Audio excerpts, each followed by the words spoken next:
You can start the recording right now.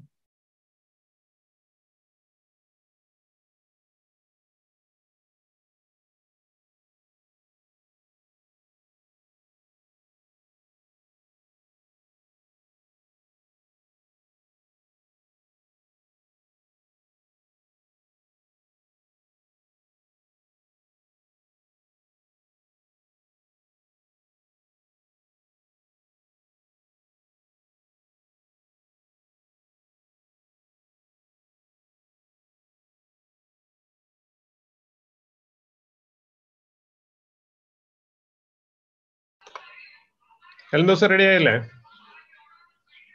Yes, sir. Yeah. Good afternoon. I will highly welcome every one of you to the first day of All-in-One Tech Talk series organized by Mathew Institute of Technology and Science, MBITS, Kothamangalam, Kerala, India. We will start this function with a silent prayer. All participants are requested to sit in their respective seats and pray silently.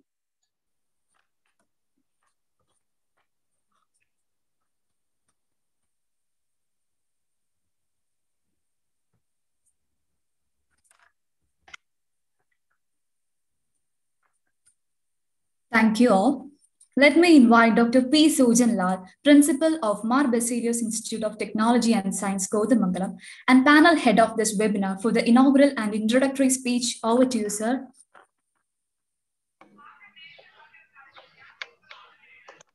Thank you, Anu. A very good afternoon to all of you. And again, it's really a great pleasure on today again being with you on virtual platform. And I'm very happy that all-in-one Tech Talk series has been arranged by our MBITS.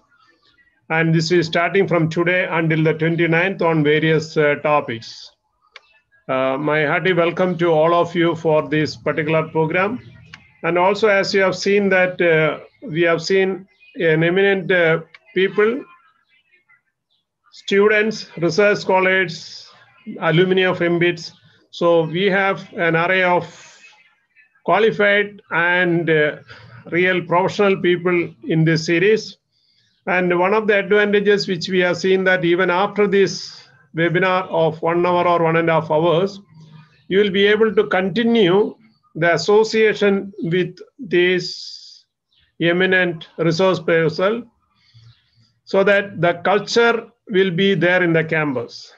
Unlike the previous programs, many of the cases we have taken the resource person from outside, but in this particular context, we have most of the our resource person are either in campus or associated very much close to our MBITS.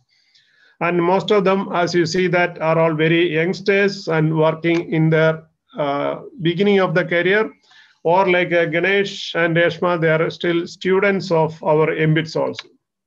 So what is our focus is, once we are introducing these very emerging topics, the culture should remain in the campus, and we encourage that various students group may form and take it forward. For an instance, today Reshma, the PhD scholar, is introducing the Matlab and Simulink, which is very essential for most of the engineering professions, particularly in your future jobs, as well as if you are going for higher studies. And once you have a very preliminary knowledge in the programming subject, definitely I'm sure that Reshma will take you through the complete step, starting with the very simple basics, with how the complexity of the Matlab and the other program can be. And also we have Ganesh Sridhar joining on tomorrow. Today, engineer Samson is also joining, is a trainer. And regarding the resource persons, our team members will be introducing. By the way, I also would like to introduce and tell for tomorrow's program, Ganesh Sridhar, yes, 2 times Smart India Hackathon, which was never, I believe, happened in the history of at least Kerala. And I'm sure that this may be a unique personality across the India. So such an eminent people are coming forward for this. And Eldo Slomi, as well as Jindo Mathew, and all our team members are putting their efforts a lot into all these activities. Sincerely, I welcome all the participants over here, all the resource person over here, and I formally declare that our technical talk is been inaugurated. And thank you very much for joining, and wish you all the best. And there is a lot of programs are awaiting for you, and which will be announced during the course of time. Thank you very much, and over to Anu. Bye. Thank you, sir. Reshma S., full-time PhD research scholar in computer applications under the guidance of Dr. D.R. Vaman, Senior Executive Director, DRG Telecom USA. Dr. P. Sojan Lal, Principal and Professor, MBITS at CSE Department, MBITS Kothamangalam. She was selected for KTU CRD Fellowship in August 2020. She completed Master of Computer Application in 2006 with 3rd rank from University of Kerala. After MCA, she joined Caritar India Private Limited, Bangalore as a software engineer. She has 5 years of experience in IT industry. She cleared UGC NET Computer Science in 2012 and joined Bharat Mata College, Trikakara as a guest lecturer and has 2 years of experience in teaching. Now, I invite Ms. Reshma S. for the talk on the topic, Introduction to Matlab and Simulink. Over to you, ma'am.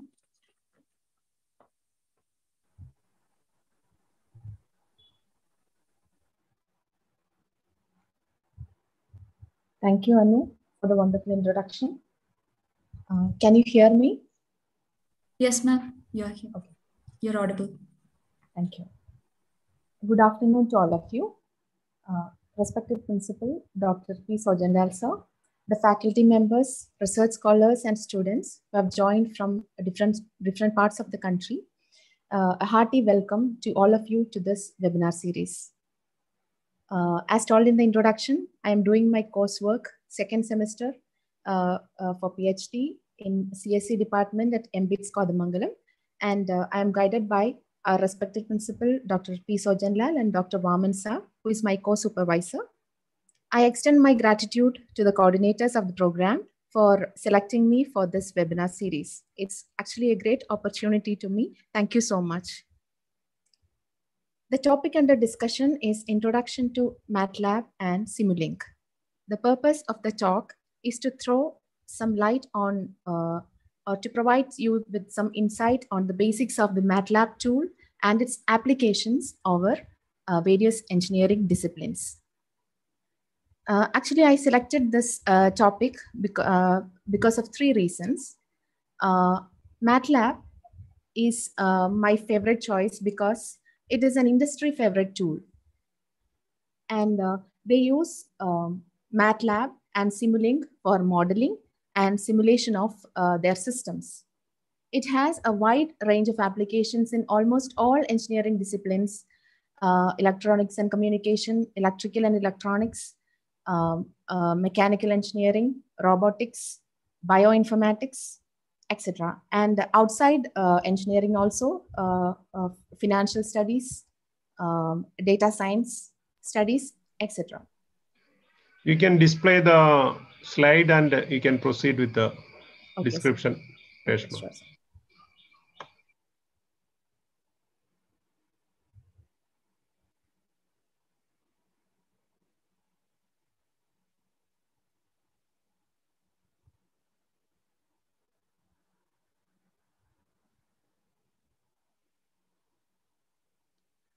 Hope the slides are visible to you. Yes. Thank you. And Matlab, I told you, Matlab is a very useful tool that is used for modeling and simulation of systems. Industries use Matlab because models can be easily converted to VHDL code, which can be easily transferred to their chips. So that is very, it's very fast actually for them to design and simulate and implement the systems. Okay, so Matlab stands for Matrix Laboratory, a numerical computing engine which is developed by MathWorks. MathWorks is a leading US company, which is a pioneer in the development of numerical computing softwares for engineering disciplines. And it's comparatively easier to learn. And also a wide range of documentation is available for Matlab compared to its alternatives, open source alternatives like GNU, Octave, Julia, etc. The limitation which I found in Matlab is that it's not a free software.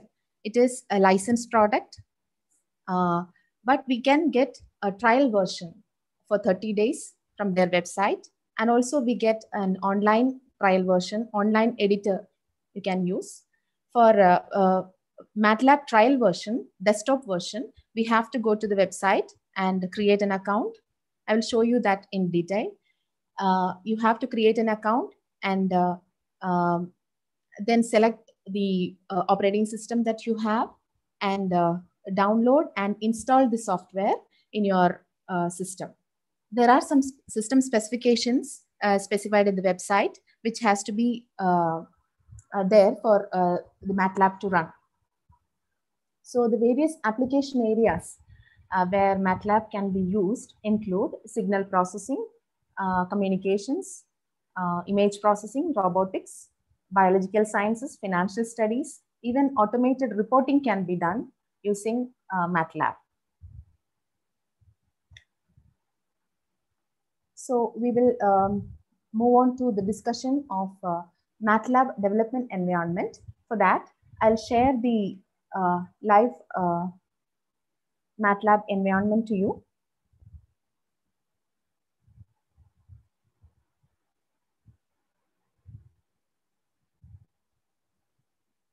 Hope you can see the Matlab environment, the working environment, the development environment of Matlab. Here you can see. Yes. Okay. Here you can see mainly 4 windows. The one in the left-hand side is the current folder, which is the current working folder of the user. And this is the editor. And the right side you can see is the workspace. This is the command window that you can see here down. So in the command window, we type some commands and click on enter. This is the portion where we instruct Matlab to do something. Okay, so let me type some commands over here. Suppose a is equal to 5. I'm declaring a variable. There is no declaration of variables. Actually, what we do is we just give the values. It will automatically assign the data types. So here, if I give a equal to 5, it will take it as, by default, the data type is double. So, I type in another variable. You have noticed in the right side workspace, the 2 variables a and b are created with values 5 and 6 respectively. And whatever variables we are playing with in the command window will come on the workspace. Let's see the sum of a and b. So sum variable is also created in the workspace. So this is all about the command window. And suppose you want to clear the command window, a simple command is there, CLC. And to clear the workspace, you can type clear. These are very simple commands so that you can see that the right-hand side workspaces, the variables are disappeared and it cleared all the screen. So moving on to the PowerPoint presentation. The default layout contains the command window, workspace, and the current folder. I have opened the editor window also. I will explain that. Now, writing a script. A Matlab program is called a script. So a Matlab file is saved with .m extension. If you have experience in programming, then you know that .c is the extension of a C program. Similarly, .m is an extension of the Matlab program. And very important is, it is case sensitive language like C or C++. It is case sensitive. You need not know C or C++ or any other programming language to understand Matlab. It's relatively easier to learn. But if you know the concepts of conventional programming languages, it's just make the study curve easier. That's all. Otherwise, also you can learn, no problem. There is another script called live script that also I'll be showing in detail in the demo.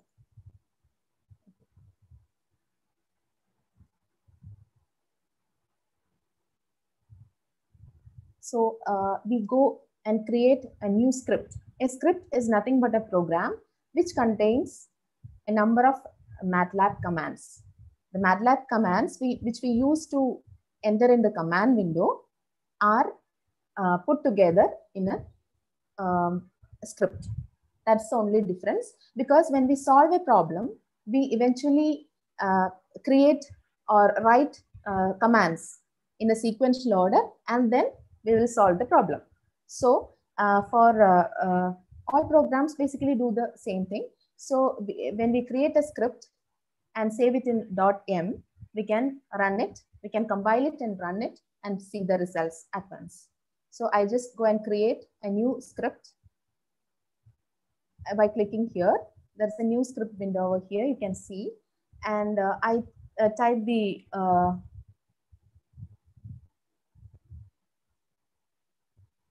same commands which I typed earlier. Sum of two numbers. So now I have to save this file. So it asks for where to save. Okay, so I select a location. I select webinar Matlab.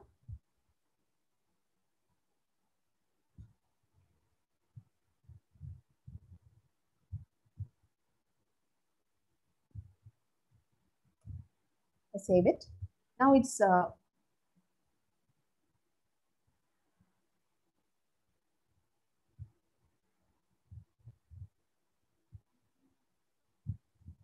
Now it's ready to be run.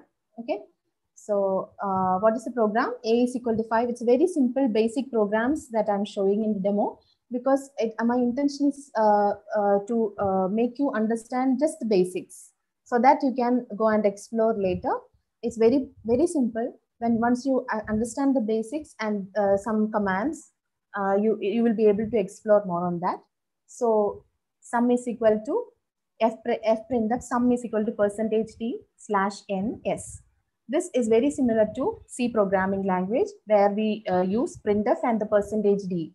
%d is nothing but a format specifier for a numeric data type or an integer.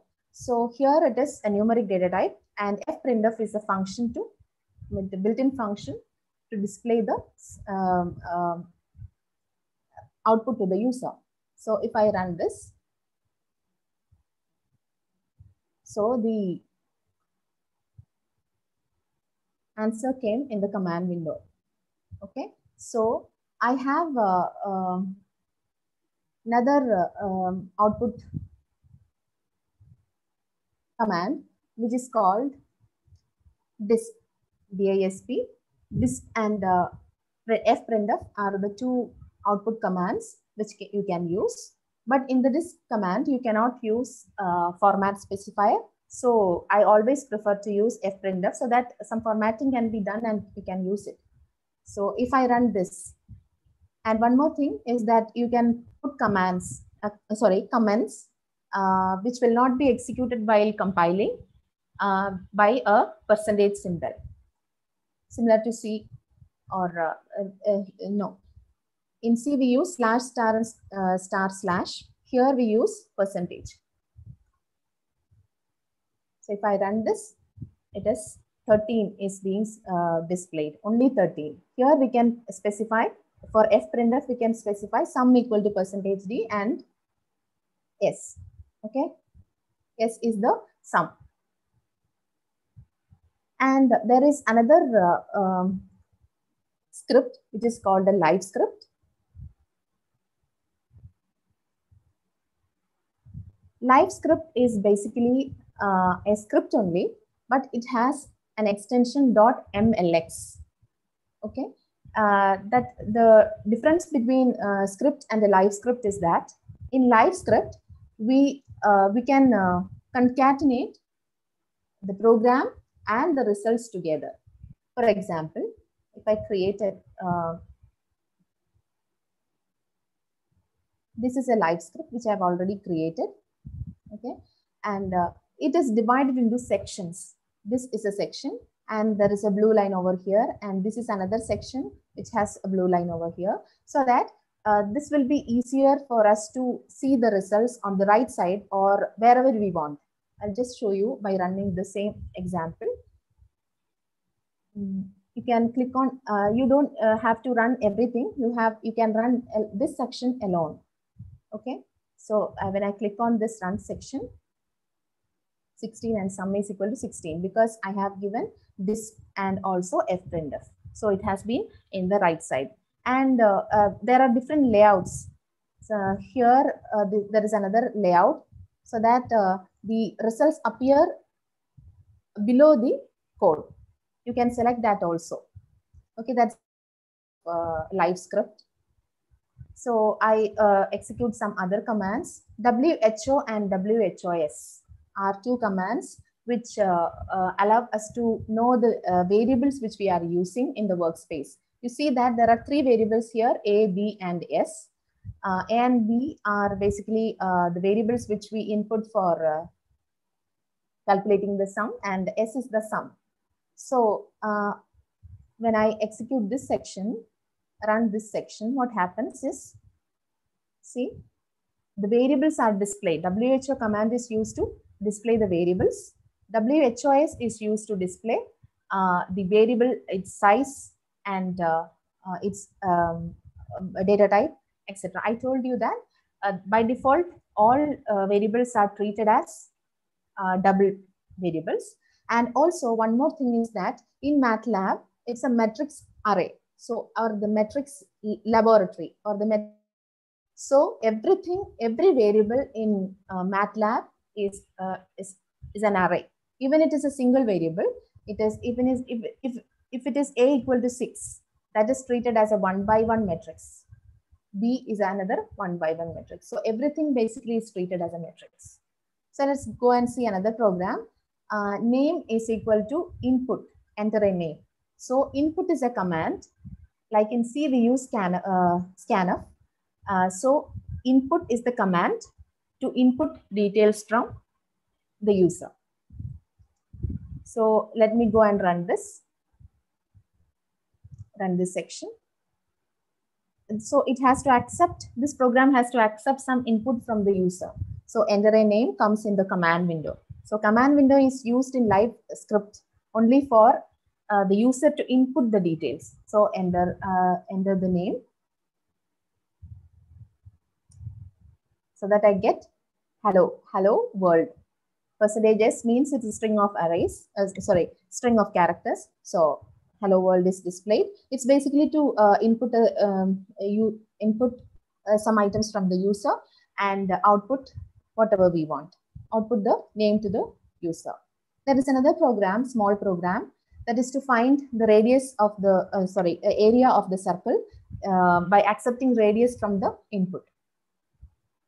Here, pi is a built-in constant in Matlab. So we use radius equal to input radius of the circle in centimeter. Area is pi r square. Pi into radius raised to 2. Raised to 2, the symbol is used for square.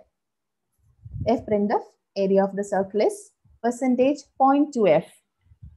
Same like C, for formatting it to two decimal points, %.2f area. And the display is also done to see the difference. Okay, I'll go and run this section. Enter the radius of the circle. Let me enter 5. Okay, the radius of the circle is, area of the circle is 78.54. Whereas in this, we have not formatted it. There is no format specifier in this. So it's displayed as 78.5398. Am I going too fast?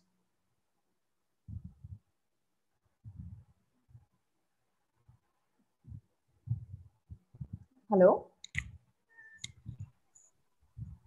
Hello, Miss. It's okay, I think. Okay. Let me move on to the PPT again. So this part we have discussed, and the next part is arrays.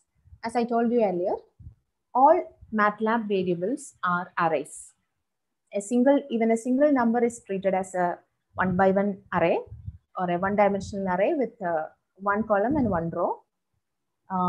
X equal to 4, y equal to 5, 4. That's a row vector and the column vector is shown here.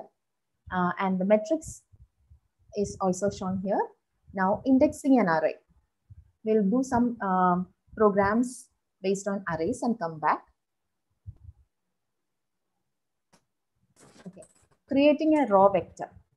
Row vector means X that has only one column and one row and any number of columns. So X equal to 1, 3 will create a column row vector.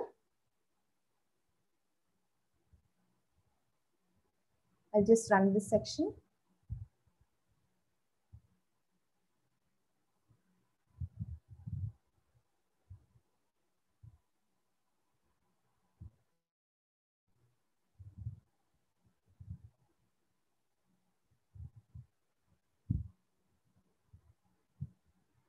Okay, it's taking some time to display the results. So the vector is 1-by-2 matrix, 1 and 3. Similarly, we can create column vector, and a column vector is created by a semicolon in between. Here, we can either put space or a comma. Okay, so if we put a semicolon instead of space or comma, we get a column vector. Okay, so that will be 2-by-1. This will be a 2-by-1 vector. See, it's a 2-by-1 metric vector, and this is a row vector. Okay, the difference is just the semicolon, and here it's a space or the comma. Now we are going to create multi-dimensional arrays or matrix. Here we are going to create 3, 4, 5 in a single row and 6, 7, 4 in the second row. And I'm going to just transpose it. If we enter this symbol, that is a single quote symbol, it will transpose the matrix also. I'll just run it and show you. See, 3, 4, 5 and 6, 7, 4 matrix is created. It's very easy to create matrix in Matlab. And this is the transpose of the matrix. Okay, 2-by-3 and 3-by-2. I hope this is clear to you. And there is another method to create an array or a matrix in Matlab. Y1 is equal to, without any brackets, okay? Y1 equal to 5 to 10. That means 5, 6, 7, 8, and 9, 10. Okay, I'll just run it and show you. See, that creates a 1-by-6 matrix with 5, 6, 7, 8, 9, and 10. That is the spacing between them. If we give like this without any brackets and a colon in between, the symbol in between is very important. For a raw vector, we put a space or a comma. For a column vector, we put a semicolon. And for creating an array for a raw vector, we put 5 colon 10. That means the first element is 5 and the last element is 10, and there is one spacing in between. Okay. Suppose if I give 5 colon 2 colon 10, there are three numbers. So what it will do? It will increment 5 by 2. That the spacing between them is 2.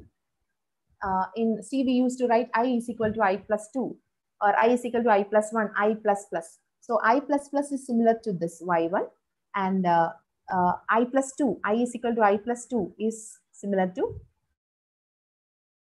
That is, we don't have to create a separate variable iterator for that. That's the main advantage here. So it will automatically create a vector with the spacing which we want. Okay.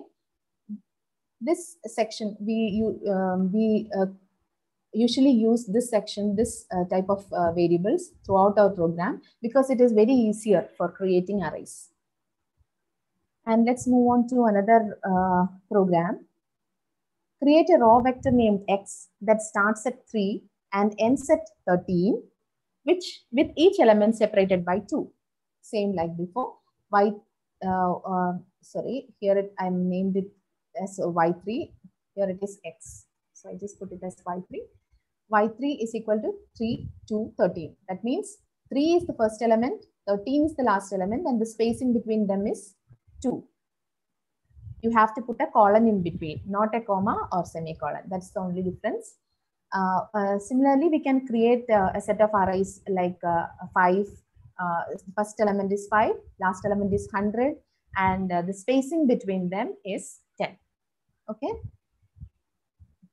We just have to understand the basics so that you will be able to write very large programs once you know the basics well.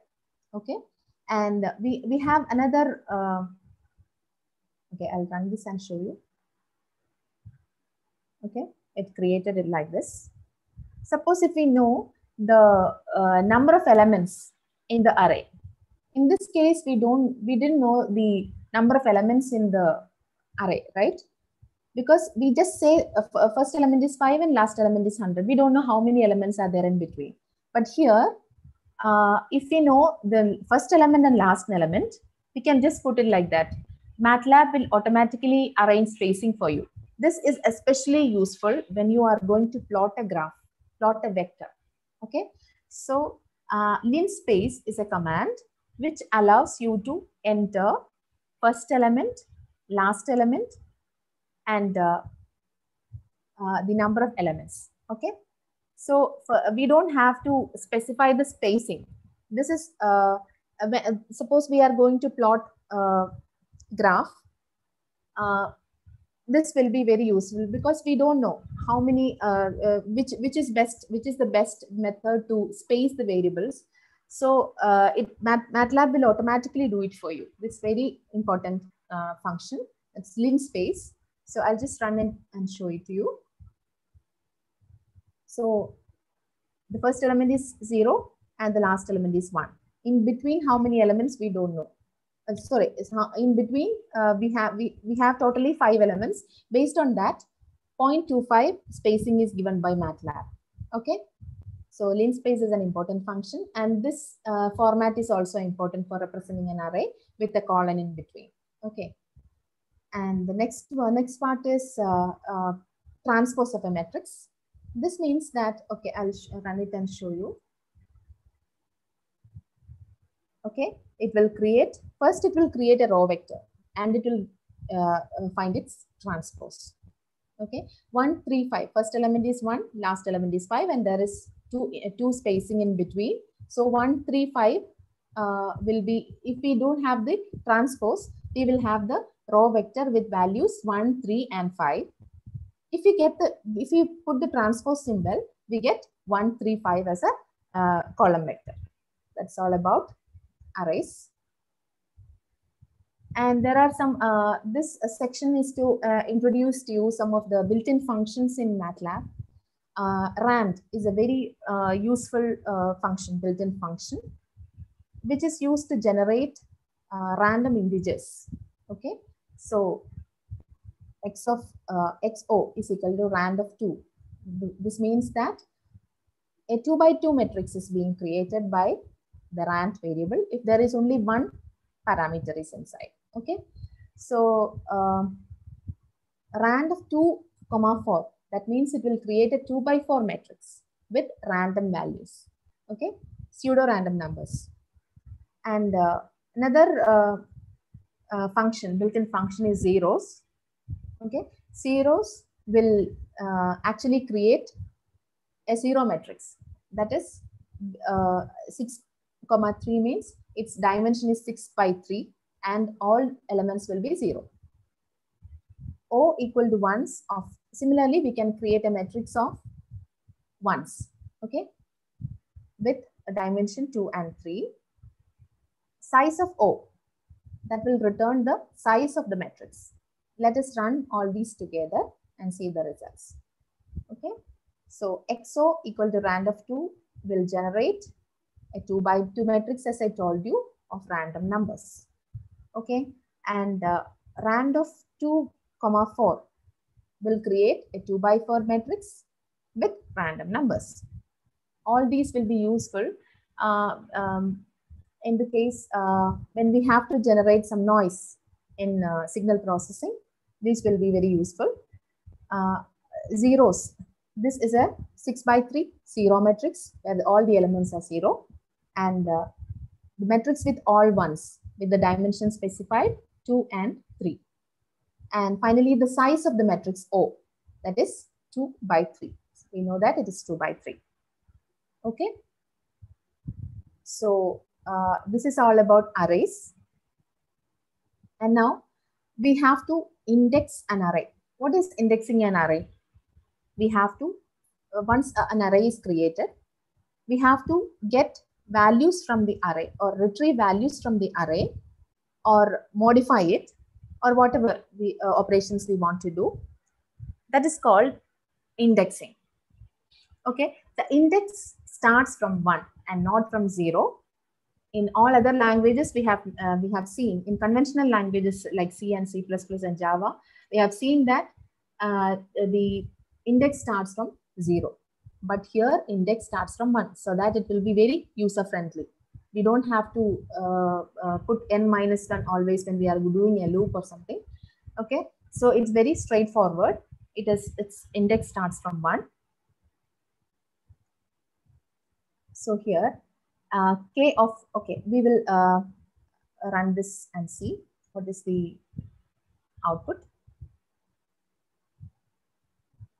The first sentence, x equal to statement, x equal to 3, 4, 5, 6, 4, 7, 4. This will create a 2 by 3 matrix because we have given 3, 4, 5 in a row and semicolon. That means it should go to the next row. Okay, so it will be a 2 by 3 matrix. And indexing an array, k1 equal to 2, 1.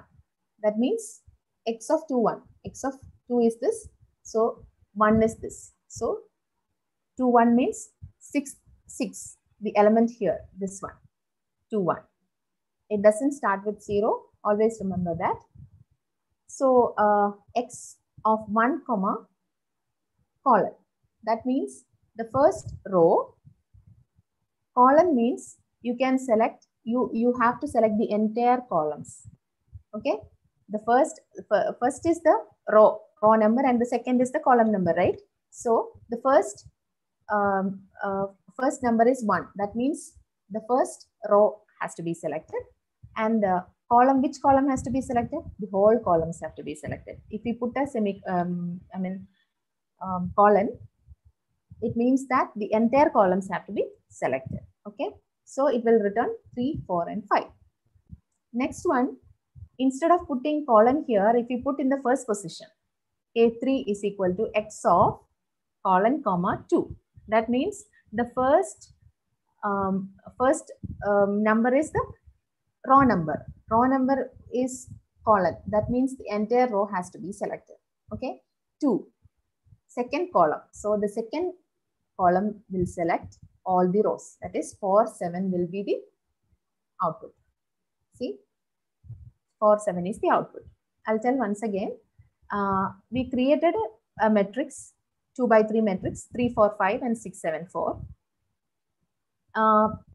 We know that the indexing starts from 1. So suppose 2, 3 is this. Okay, 2, 3 position is this, 4.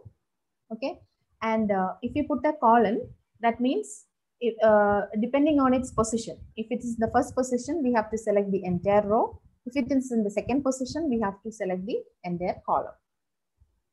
Okay, you can just practice all these things and get to know it better.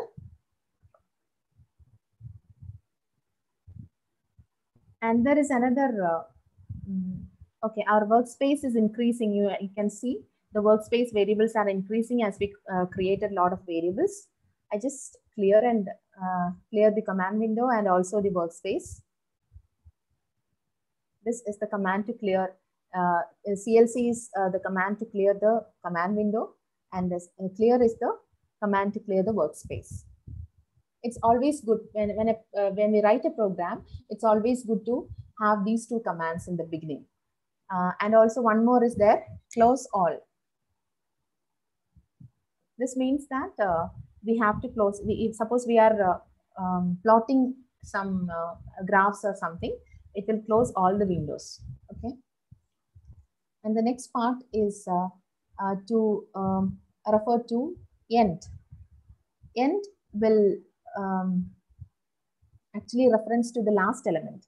If it, depending on the position, if it is used in the beginning, in the first position, that means row, the last row. This means last row, second column. Okay, last row and second column. Okay, we will just run this and see. So our matrix is 3, 4, 5, 6, 7, 4, and last row second is 7. So the result is 7. Okay.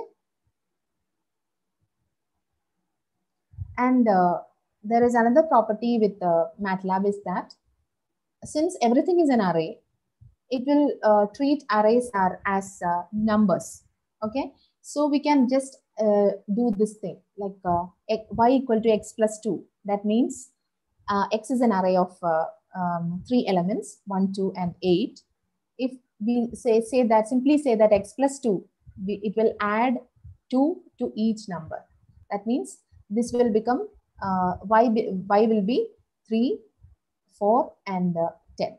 Okay, it will just similarly with all the operations, multiplication, addition, subtraction, or division, or anything like that. Okay, this is just that. And if we want to find the maximum element or minimum element in an array, we can just say max of x. X is this array, max of x should return 8. Okay.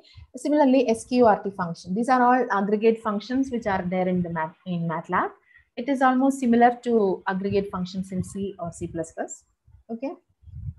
There is also matrix multiplication, but this multiplication that is denoted by star. This multiplication is element by element multiplication, that is dot star. Instead of star, we put as dot star. So this will multiply each element, each corresponding element. 3 into 10, 4 into 20, 5 into 1. So we'll get the result. And another one is size of Z. We already saw size, calculating the size of the matrix. But here it will save it as an array. I can just show it by running this code. Okay, first we created the array. Y equal to x plus 2. As I told earlier, each element will be added by 2, 3, 4, and 10. And x into 3, that means it will be multiplied by 3. And x max is 8, as we know, maximum element. Similarly, min is the function to find the minimum element. And square root of x, that means the square root of each element in the matrix. And this one is dot star, that will actually multiply each element. Okay, 3 into 10, 4 into 20, 5 into 1. So this is the result. Here, xrow and xcol are variables which can be used to save the row and columns, the size of the matrix basically. And xrow is equal to 1, and there is one column, sorry, 1 row and 3 columns. Okay, that's all about that. Okay, let's move on to the PowerPoint presentation. Plotting vectors. Plotting is a very important and very interesting function in Matlab. It's very, very useful when you are doing a project or when you are implementing a system. So plotting graphs is a very important tool in Matlab.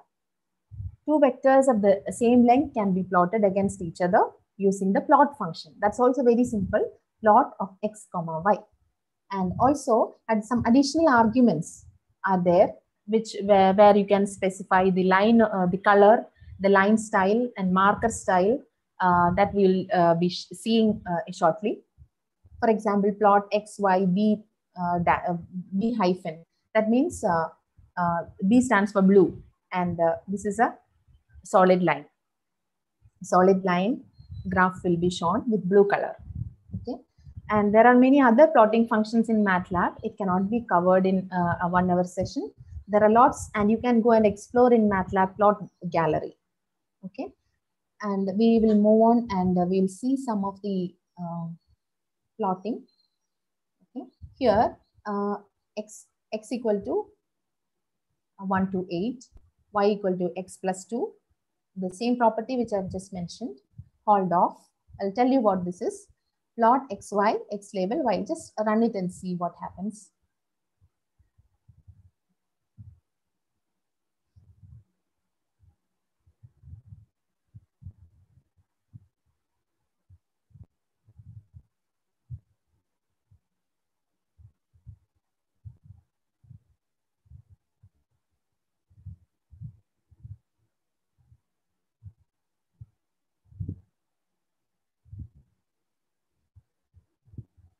Okay, just plotted a graph,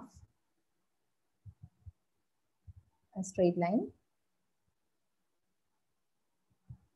See, value of x and value of y. Where is this value coming from?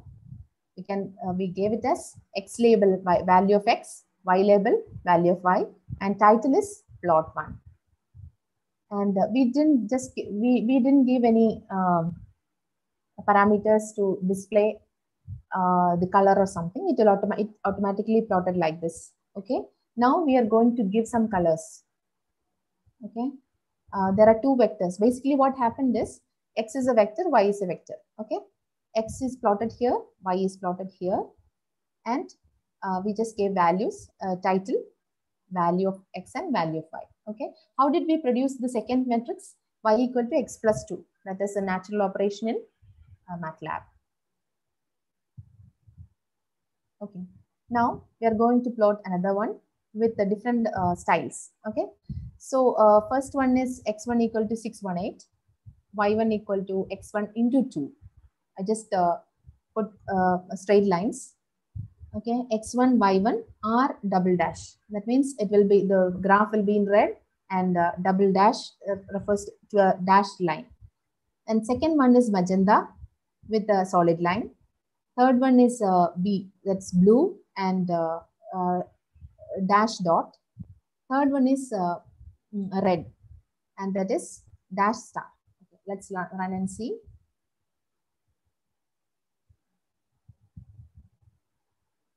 This is the first one.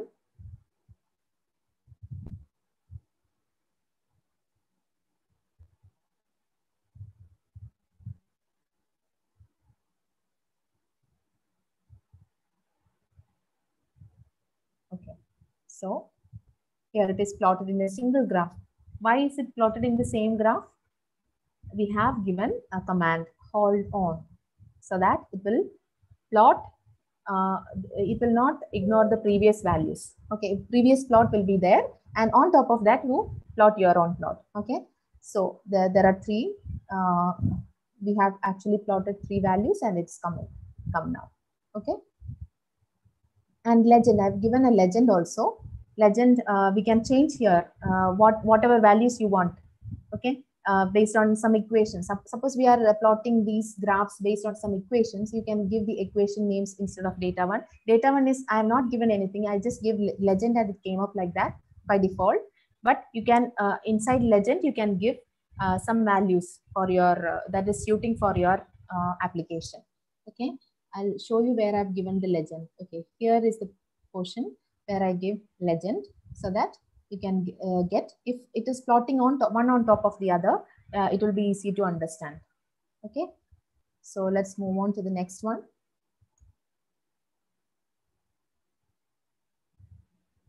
So here I'm going to show an example of random numbers and plot some random numbers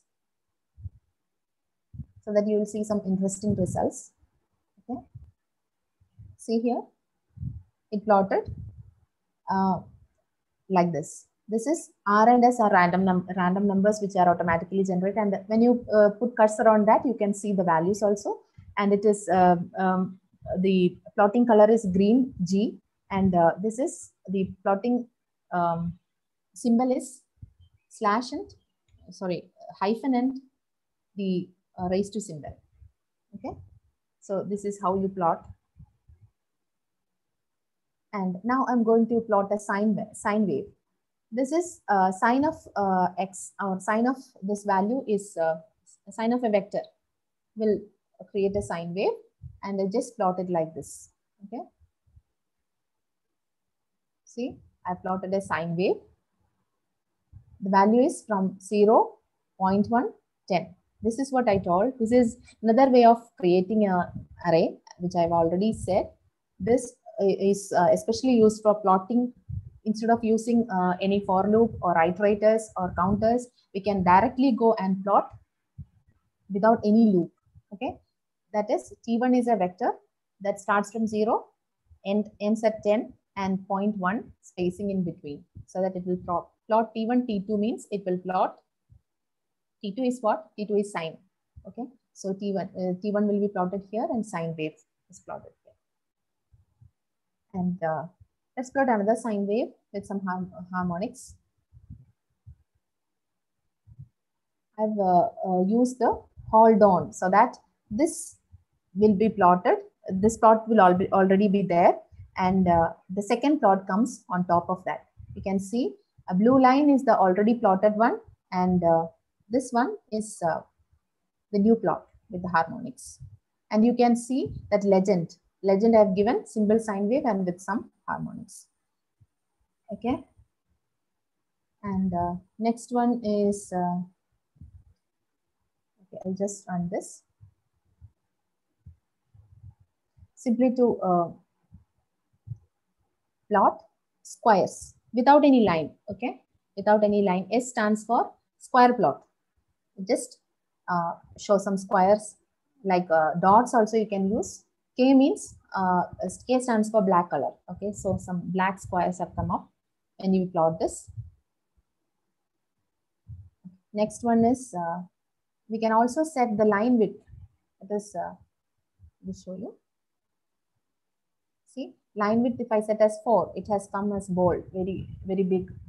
Okay, because I put it 8.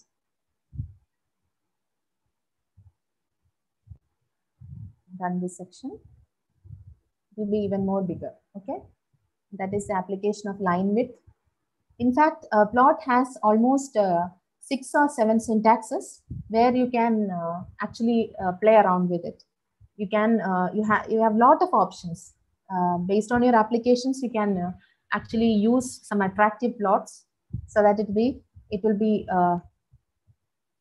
very pleasant to look. Okay, that's all about the plots. Now we are going to some programming constructs like C and C++. We have, and Java also. We have some conditional statements like if, else, switch, etc. And also loops like while, for. As all of you may be aware, conditional statements are used to select a block, a particular block, to execute at runtime. If there are number of conditions, we can select each block and execute at runtime. So loops are used to repeatedly execute a block. Okay, so while and for are the main loops, but we will be always using for loop, for it's very handy. Okay, and break and continue statement. This is also very similar to our break and continue statements in the C language. Okay, I'll explain to you by an example. This is very basic program. A equal to 10, B equal to 2, and I check if A greater than B. Okay, you see that for if there is an end, even if you don't put end, it will work. But it's always a good practice to put end over here so that it will be understandable, okay, and readable. And here there is no space in between else and if. It's together, else if and else. But the usage is all the same, and the concept is all the same.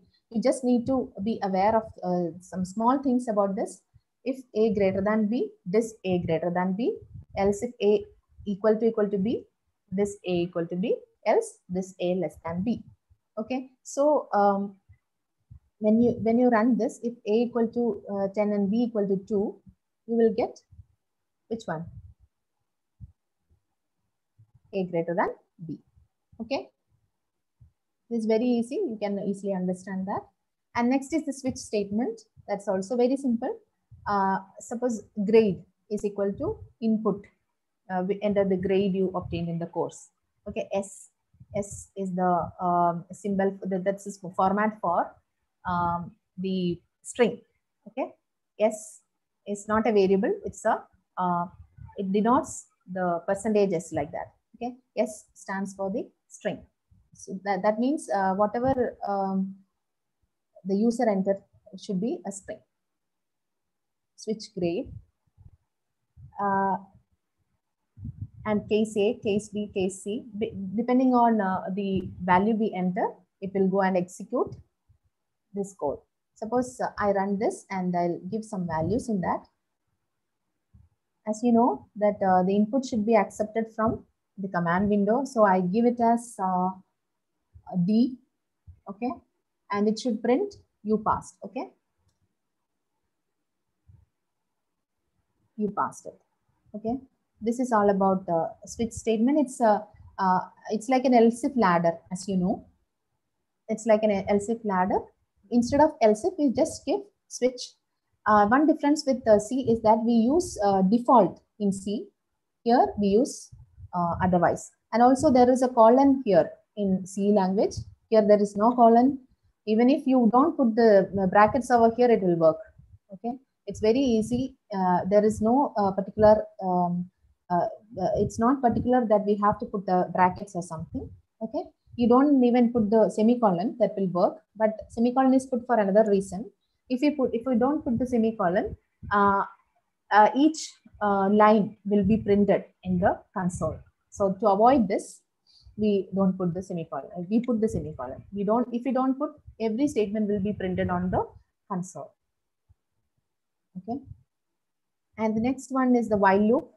It's very similar to the C language. While count, we don't have to put the brackets over here.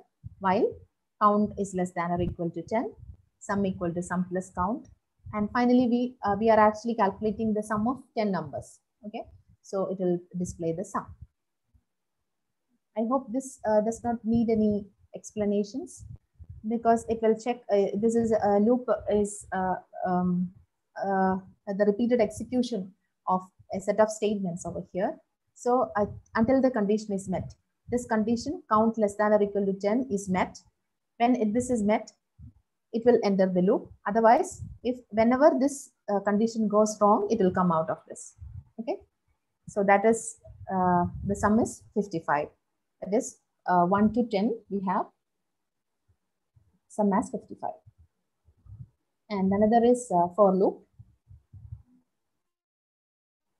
Okay, in the for loop, we just give count 1 to 10. Okay, we don't have to increment the counter because we already have the array like representation. So we don't have to increment it. It will automatically increment 1 to 10. We just have to give like that.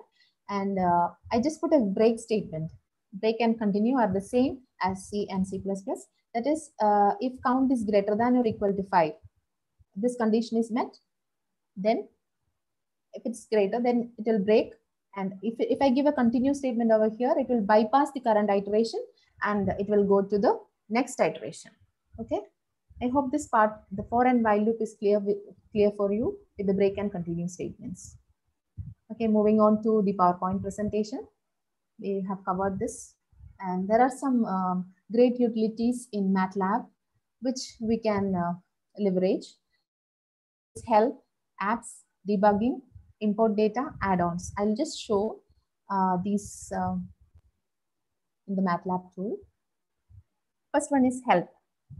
In the home tab, you can see there is a help over here, so that it will go directly to the documentation part of the Matlab, which I personally like very much, because you don't have to by heart any syntax. Okay, you just have to, suppose I give a plot function. Okay, there are a lot of plot functions.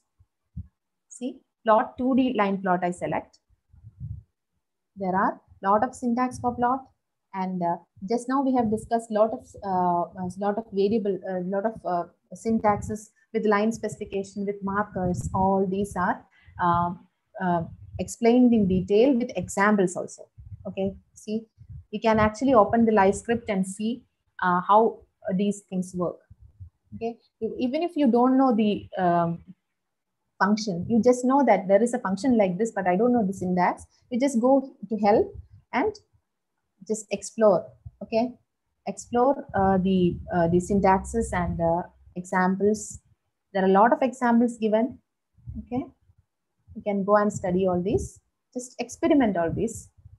You need not study, just experiment. Here there are a lot of line styles over here, like solid line, dash line, etc. Okay, and markers like O for circle, plus, star. That is the markers which you want the plot to be displayed, how the plot to be displayed. These are the colors and all those things. And let us move back to our another utility, which is add-ons. Add-ons are actually intended to increase the capability of Matlab by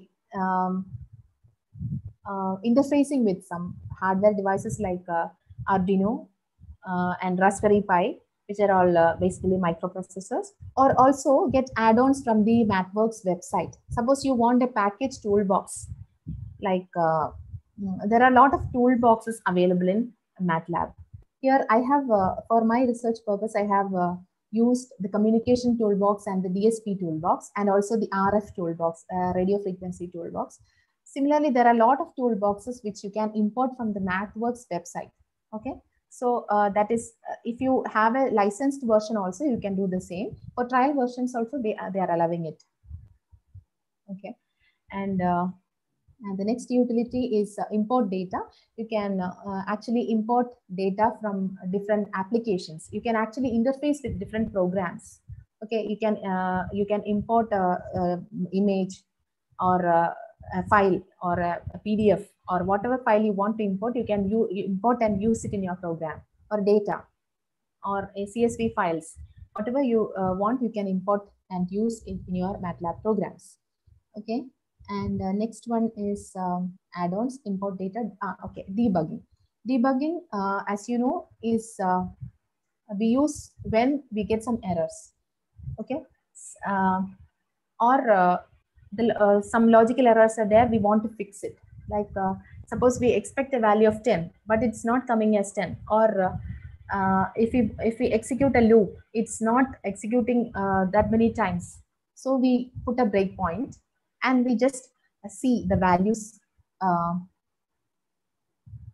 just show you an example. Okay, I'll put a breakpoint here. There is something called, if you click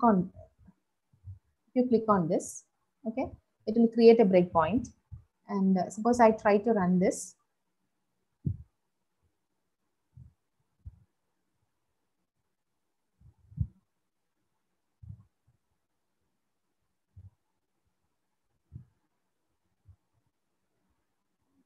It's not accepting it. I'll put breakpoint over here. This live editor is taking some time to load, so I put a breakpoint over here. Okay, and I run this program. So A equal to 5, B equal to 8.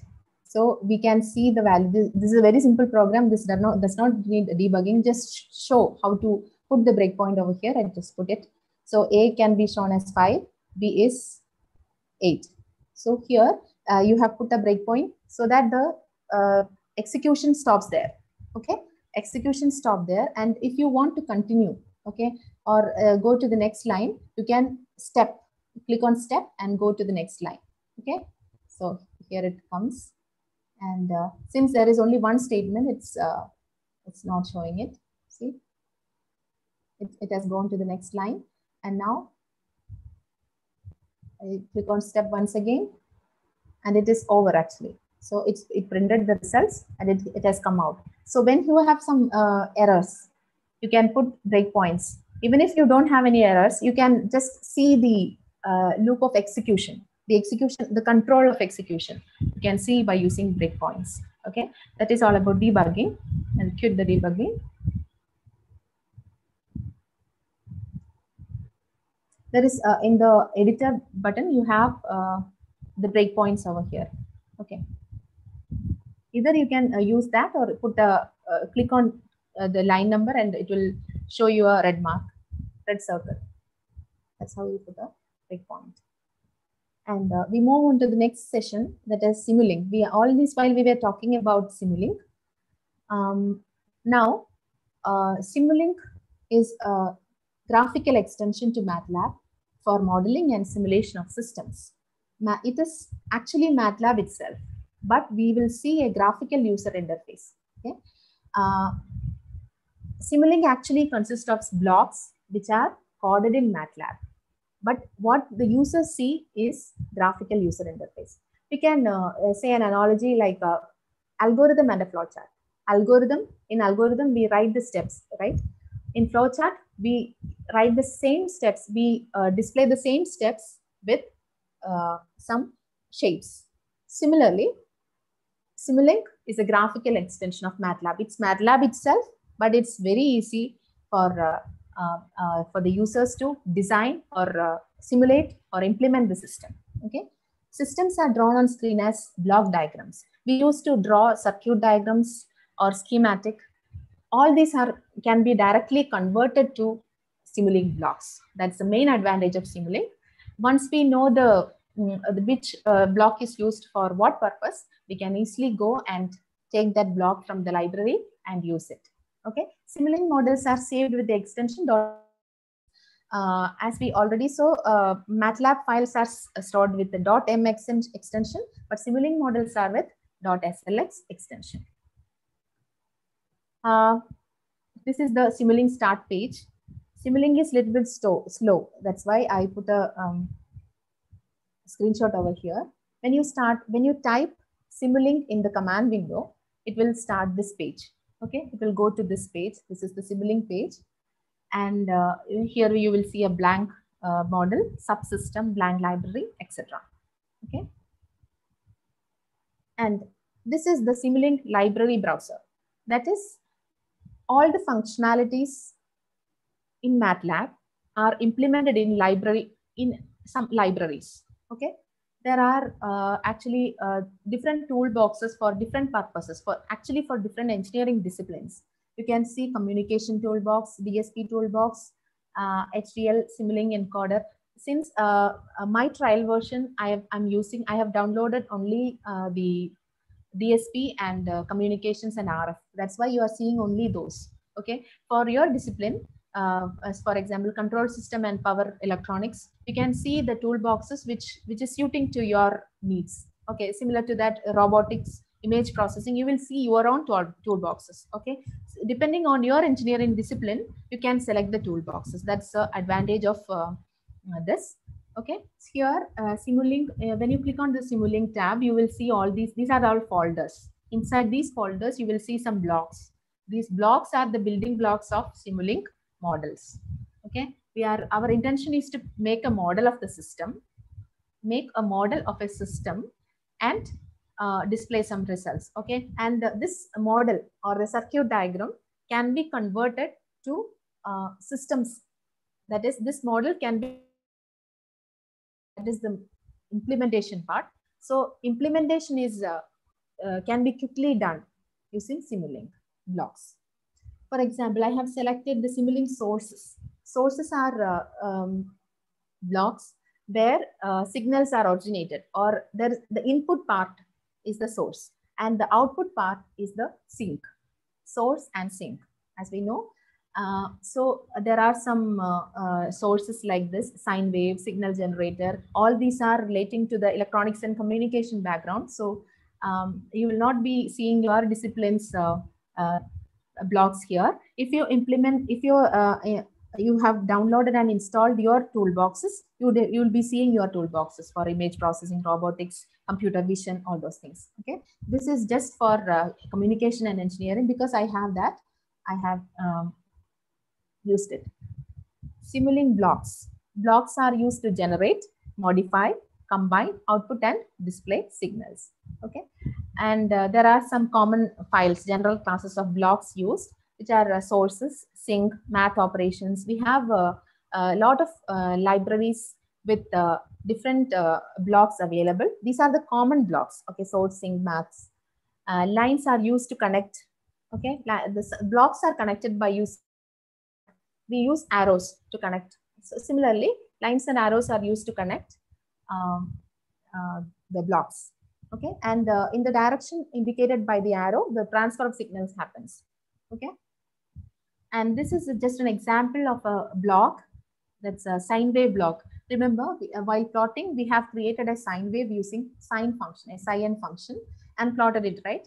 So similarly, instead of doing that in Matlab, we can directly go and pick the block, sine wave block. Okay, and here this the box shown here is the parameters window. When you double click on this block, you will get a parameter window where you will be able to select the amplitude, the bias, frequency, phase, and also the sample time, which is not displayed here. So when you depending on that, you will see the sine wave. Okay, suppose you want to build a model with sine wave, then you select from the source block, you select the sine wave and change the block parameters accordingly, according to your needs, and run this. Okay, so I'll show a simple model.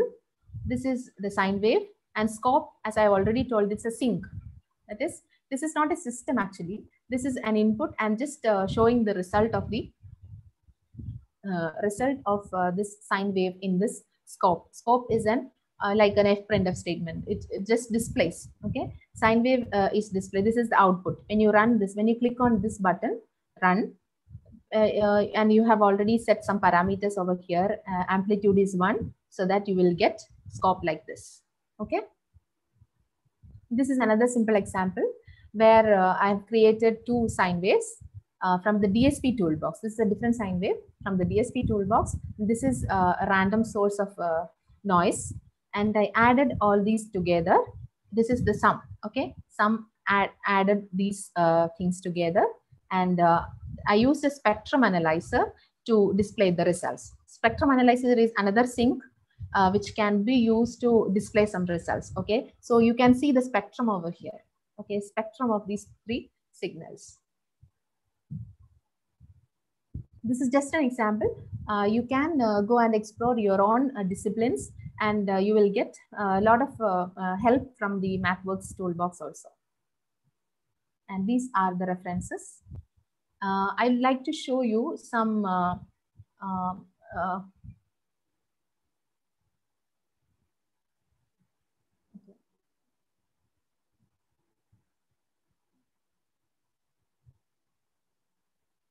okay, this is the free trial which I was saying.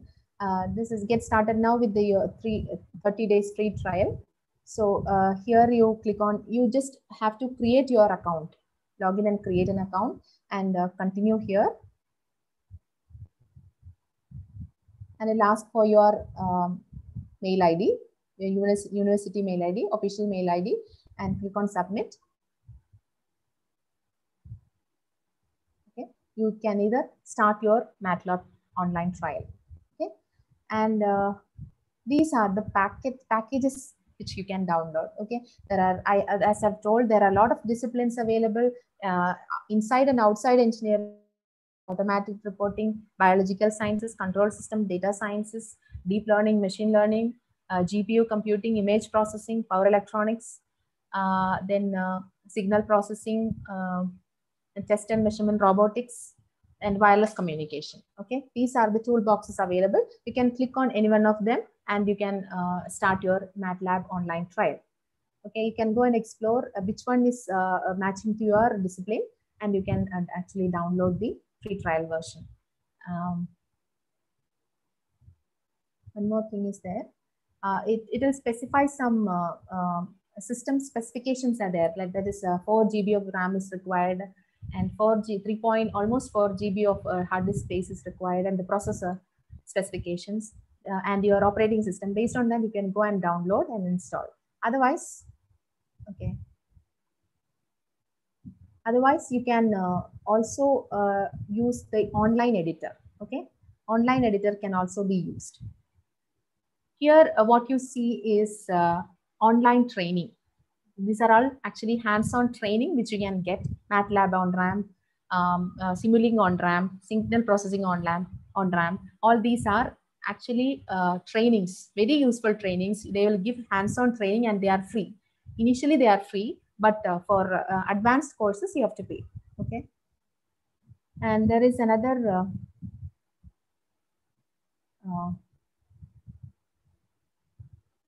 video which I'd like to show you. That is for the Matlab student software, where students have used the Matlab and Simulink to build their systems for their projects and all. So can I play this?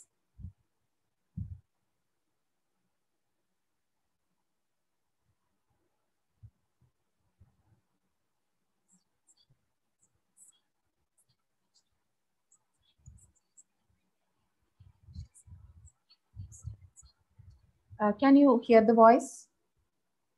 The sound is feeble. Okay.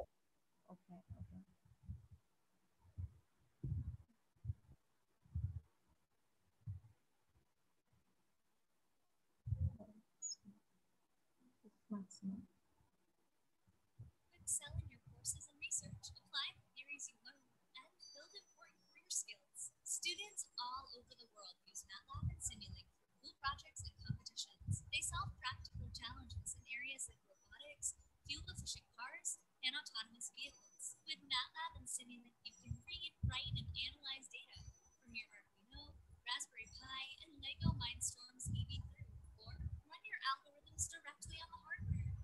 This kind of hardware support offers limitless potential for capstone projects, competitions, or to showcase your inner inventor. There are 2 options for purchasing student software. Matlab and Simulink Student Suite includes Matlab, Simulink, and 10 of the most widely used add-on products. The suite is cost-effective and works best for most students. If you need the flexibility. Okay, this is all about the Simulink, Matlab and Simulink student suite. I just wanted to show some examples that students are doing right now. So with that, I wind up the session. If you have any questions, you can ask.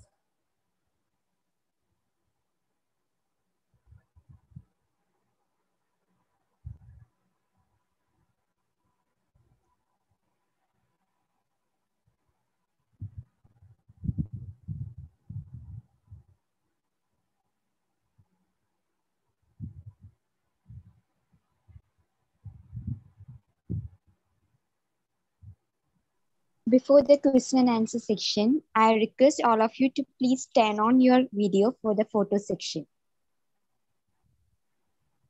I repeat, I request all of you to please turn on your video for the photo section.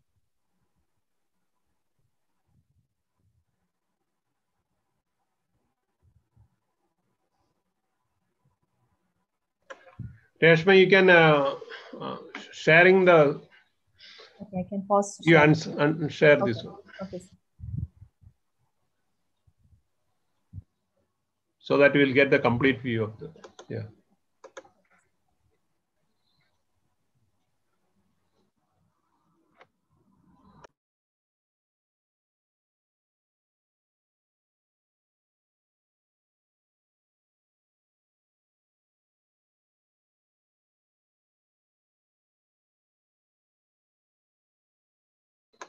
Meanwhile, if there is any questions, we can ask because it may take 1 minute. So if there is any questions, we can raise. Unmute your, please unmute and ask, raise the questions. By the time you are getting ready for the photo session.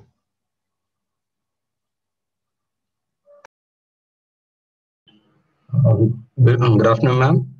So what do you suggest to our viewers for getting started with MATLAB? You know, It's been a really informative session. It was brilliant, and I really enjoyed the session. But how about the long-term courses? How can someone who has already watched this session or on YouTube, perhaps, how can they continue with it?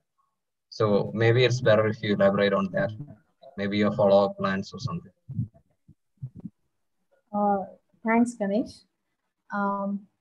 Actually, I would like all of you to go and explore the MathWorks website. As I told you, there are a lot of documentations available. Okay, basics you will get from that. And after this session, you will be able to understand, you will be in a position to understand more concepts about your engineering discipline. And maybe we can continue with this hands-on training sessions. Those who are interested can actually join the group or send me an email or send it to your concerned teachers. So if you want to continue, then we can have a weekly session or something. And I'm also in a studying phase only. I just in electronics and communication, I need to explore a lot. Okay, I don't basically I am from the computer science background, but I'm studying the electronics and communication theories and all. It is actually a little complex for me. So I am also in a studying phase in the advanced topics actually. And we may get a license. I don't know about that. So sir will be more aware of it. So we can get, if we get the license, then we will continue and exploring more topics. But this trial version is equally good. Actually, 30 days trial we can extend. Okay. For now, we can use the trial version and we can explore more on that. Those who are interested can actually email to me or contact your teachers. Okay. But what you have to do now is you just go to the MathWorks website and you can search for your stream and what projects you wish to do. Okay, that will be useful for your projects, your further studies or jobs as well. Okay, and so you explore the topic more. You understand your subject and explore on Matlab more. Learning Matlab is not a big deal, but learning your subject and combining it with Matlab is very important. I hope I answered your question, Ganesh.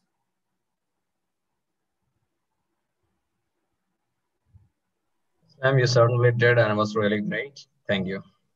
Thank you. Any more questions?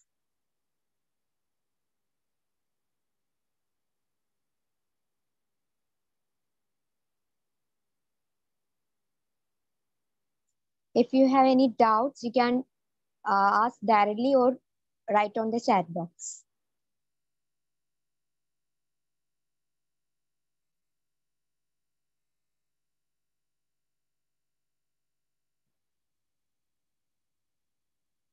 Okay, I think no questions. So moving to the next section. Thank you, ma'am. Thank you for your time. Thank you so much. Thank you for all the coordinators for this opportunity. Thank you so much. Thank you, Reshma. It was really a wonderful session and best wishes. And I'm sure that in MBITS, we'll have a group for this Matlab. And those who are interested, even outside from MBITS, everybody can join in this virtual platform so that it will be a continuous effort. So please do not forget to fill up the feedback form so that those who are interested may get a further invitation. So it's mandatory. And also those who are attending today's session will get a separate certificate. So what we are planning is every day for every webinar, it is different. So everyone will be getting a separate certificate also. So this certificate, you may get it maybe by tomorrow or something. So there may be tonight or tomorrow you'll get it. So and also encourage you to attend the next and forthcoming sessions also. And also I have an invitation today morning from one of the best industry in the world, having presence in most of the countries. And I will be announcing some sort of courses very soon. Hopefully by next week, will be a series of programs jointly with MBITS and that particular institute, which is having presence in most of the countries in the world. So I'll give you the details later on. Wish you all the best, and thank you once again, Reshma, and all the members who are coordinated. Thank you once again, and thank you once again for all the coordinators and all the participants. Over to Anu, please. Thank you, sir. Thank you, sir. Thank you, sir. Engineer Sam Sunny.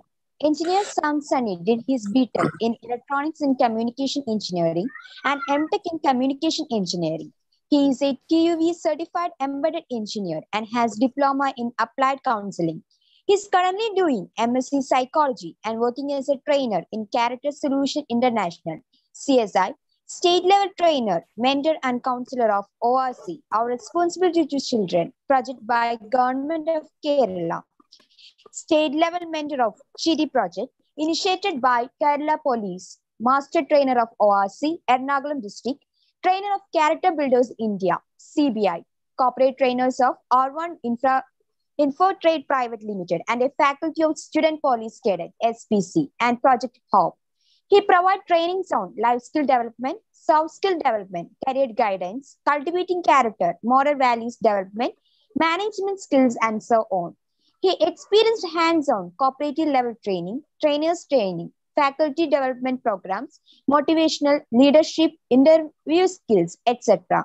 He has completed about 750 plus training sections across Kerala in various topics. Now I invite Engineer Sam Sunny for the talk on the topic, Stick No Bills. Over to you, sir. Thank you. എല്ലാവർക്കും ആദ്യം തന്നെ good evening. വളരെ informative ആയിട്ടുള്ള ഒരു സെഷനിലൂടെയാണ് നമ്മളിപ്പോൾ പോയിക്കൊണ്ടിരുന്നത്. MATLAB എന്ന് പറയുന്ന ഒരു വലിയ ഒരു പ്ലാറ്റ്ഫോം നമ്മൾ ഒരു ചെറുതായിട്ട് കേൾക്കാൻ പറ്റി. പക്ഷേ എൻ്റെ ഈ സെഷൻ എന്ന് പറയുന്നത് ഇങ്ങനെ എഞ്ചിനീയറിംഗ് സ്റ്റുഡൻസിന് ടെക്നിക്കലായിട്ട് ബന്ധപ്പെട്ട ഒരു സെഷൻ അല്ല ഇത്. എന്നാൽ അവരുടെ ജീവിതത്തിൽ ഏറ്റവും പ്രയോജനപ്പെടുന്നതായിട്ടുള്ള ഒരു സെഷൻ കൂടിയാണ്. 4 ടോപ്പിക്കാണ് മെയിനായിട്ട് എനിക്ക് കവർ ചെയ്യാനായിട്ടുള്ളത്. നിങ്ങൾ ടോപ്പിക് ഒരുപക്ഷെ കണ്ടു കാണും. ഈ ടോപ്പിക് ഞാൻ പലരുമായിട്ട് ഷെയർ ചെയ്ത സമയത്ത്, ഈ പോസ്റ്റർ വന്ന് കിട്ടി, ഞാനത് പല ഫ്രണ്ട്സിനും റിലേറ്റീവ്സിനും ഒക്കെ ഷെയർ ചെയ്ത സമയത്ത് അവരെല്ലാം ചോദിച്ച ചോദ്യമുണ്ട്, ഈ സ്റ്റിക്ക് നോ ബിൽസ് എന്ന് പറയുന്ന ഈ സ്റ്റേറ്റ്മെന്റ് നമ്മൾ എപ്പോഴും കാണുന്നത് കോമ്പൗണ്ട് വാളിന്റെ ഫ്രണ്ട് സൈഡിലായിരിക്കും. അപ്പൊ എന്താ ഈ ടോപ്പിക്കിൽ സംസാരിക്കാൻ പോണേ എന്നുള്ളൊരു ചോദ്യം പല സ്ഥലത്തുനിന്ന് എനിക്ക് കിട്ടും. ഞാൻ പ്രതീക്ഷിക്കുന്നത് നിങ്ങളും ഈ ഒരു ചോദ്യത്തോടു കൂടിയാണ് ഇവിടെ ഇരിക്കുന്നതെന്ന് ഞാൻ പ്രതീക്ഷിക്കുന്നു.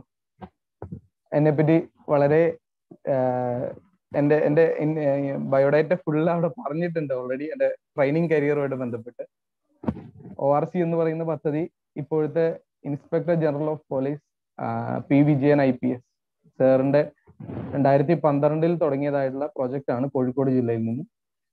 അത് പിന്നീട് കേരളത്തിൻ്റെ എല്ലാ ജില്ലകളിലേക്കും വ്യാപിച്ചു.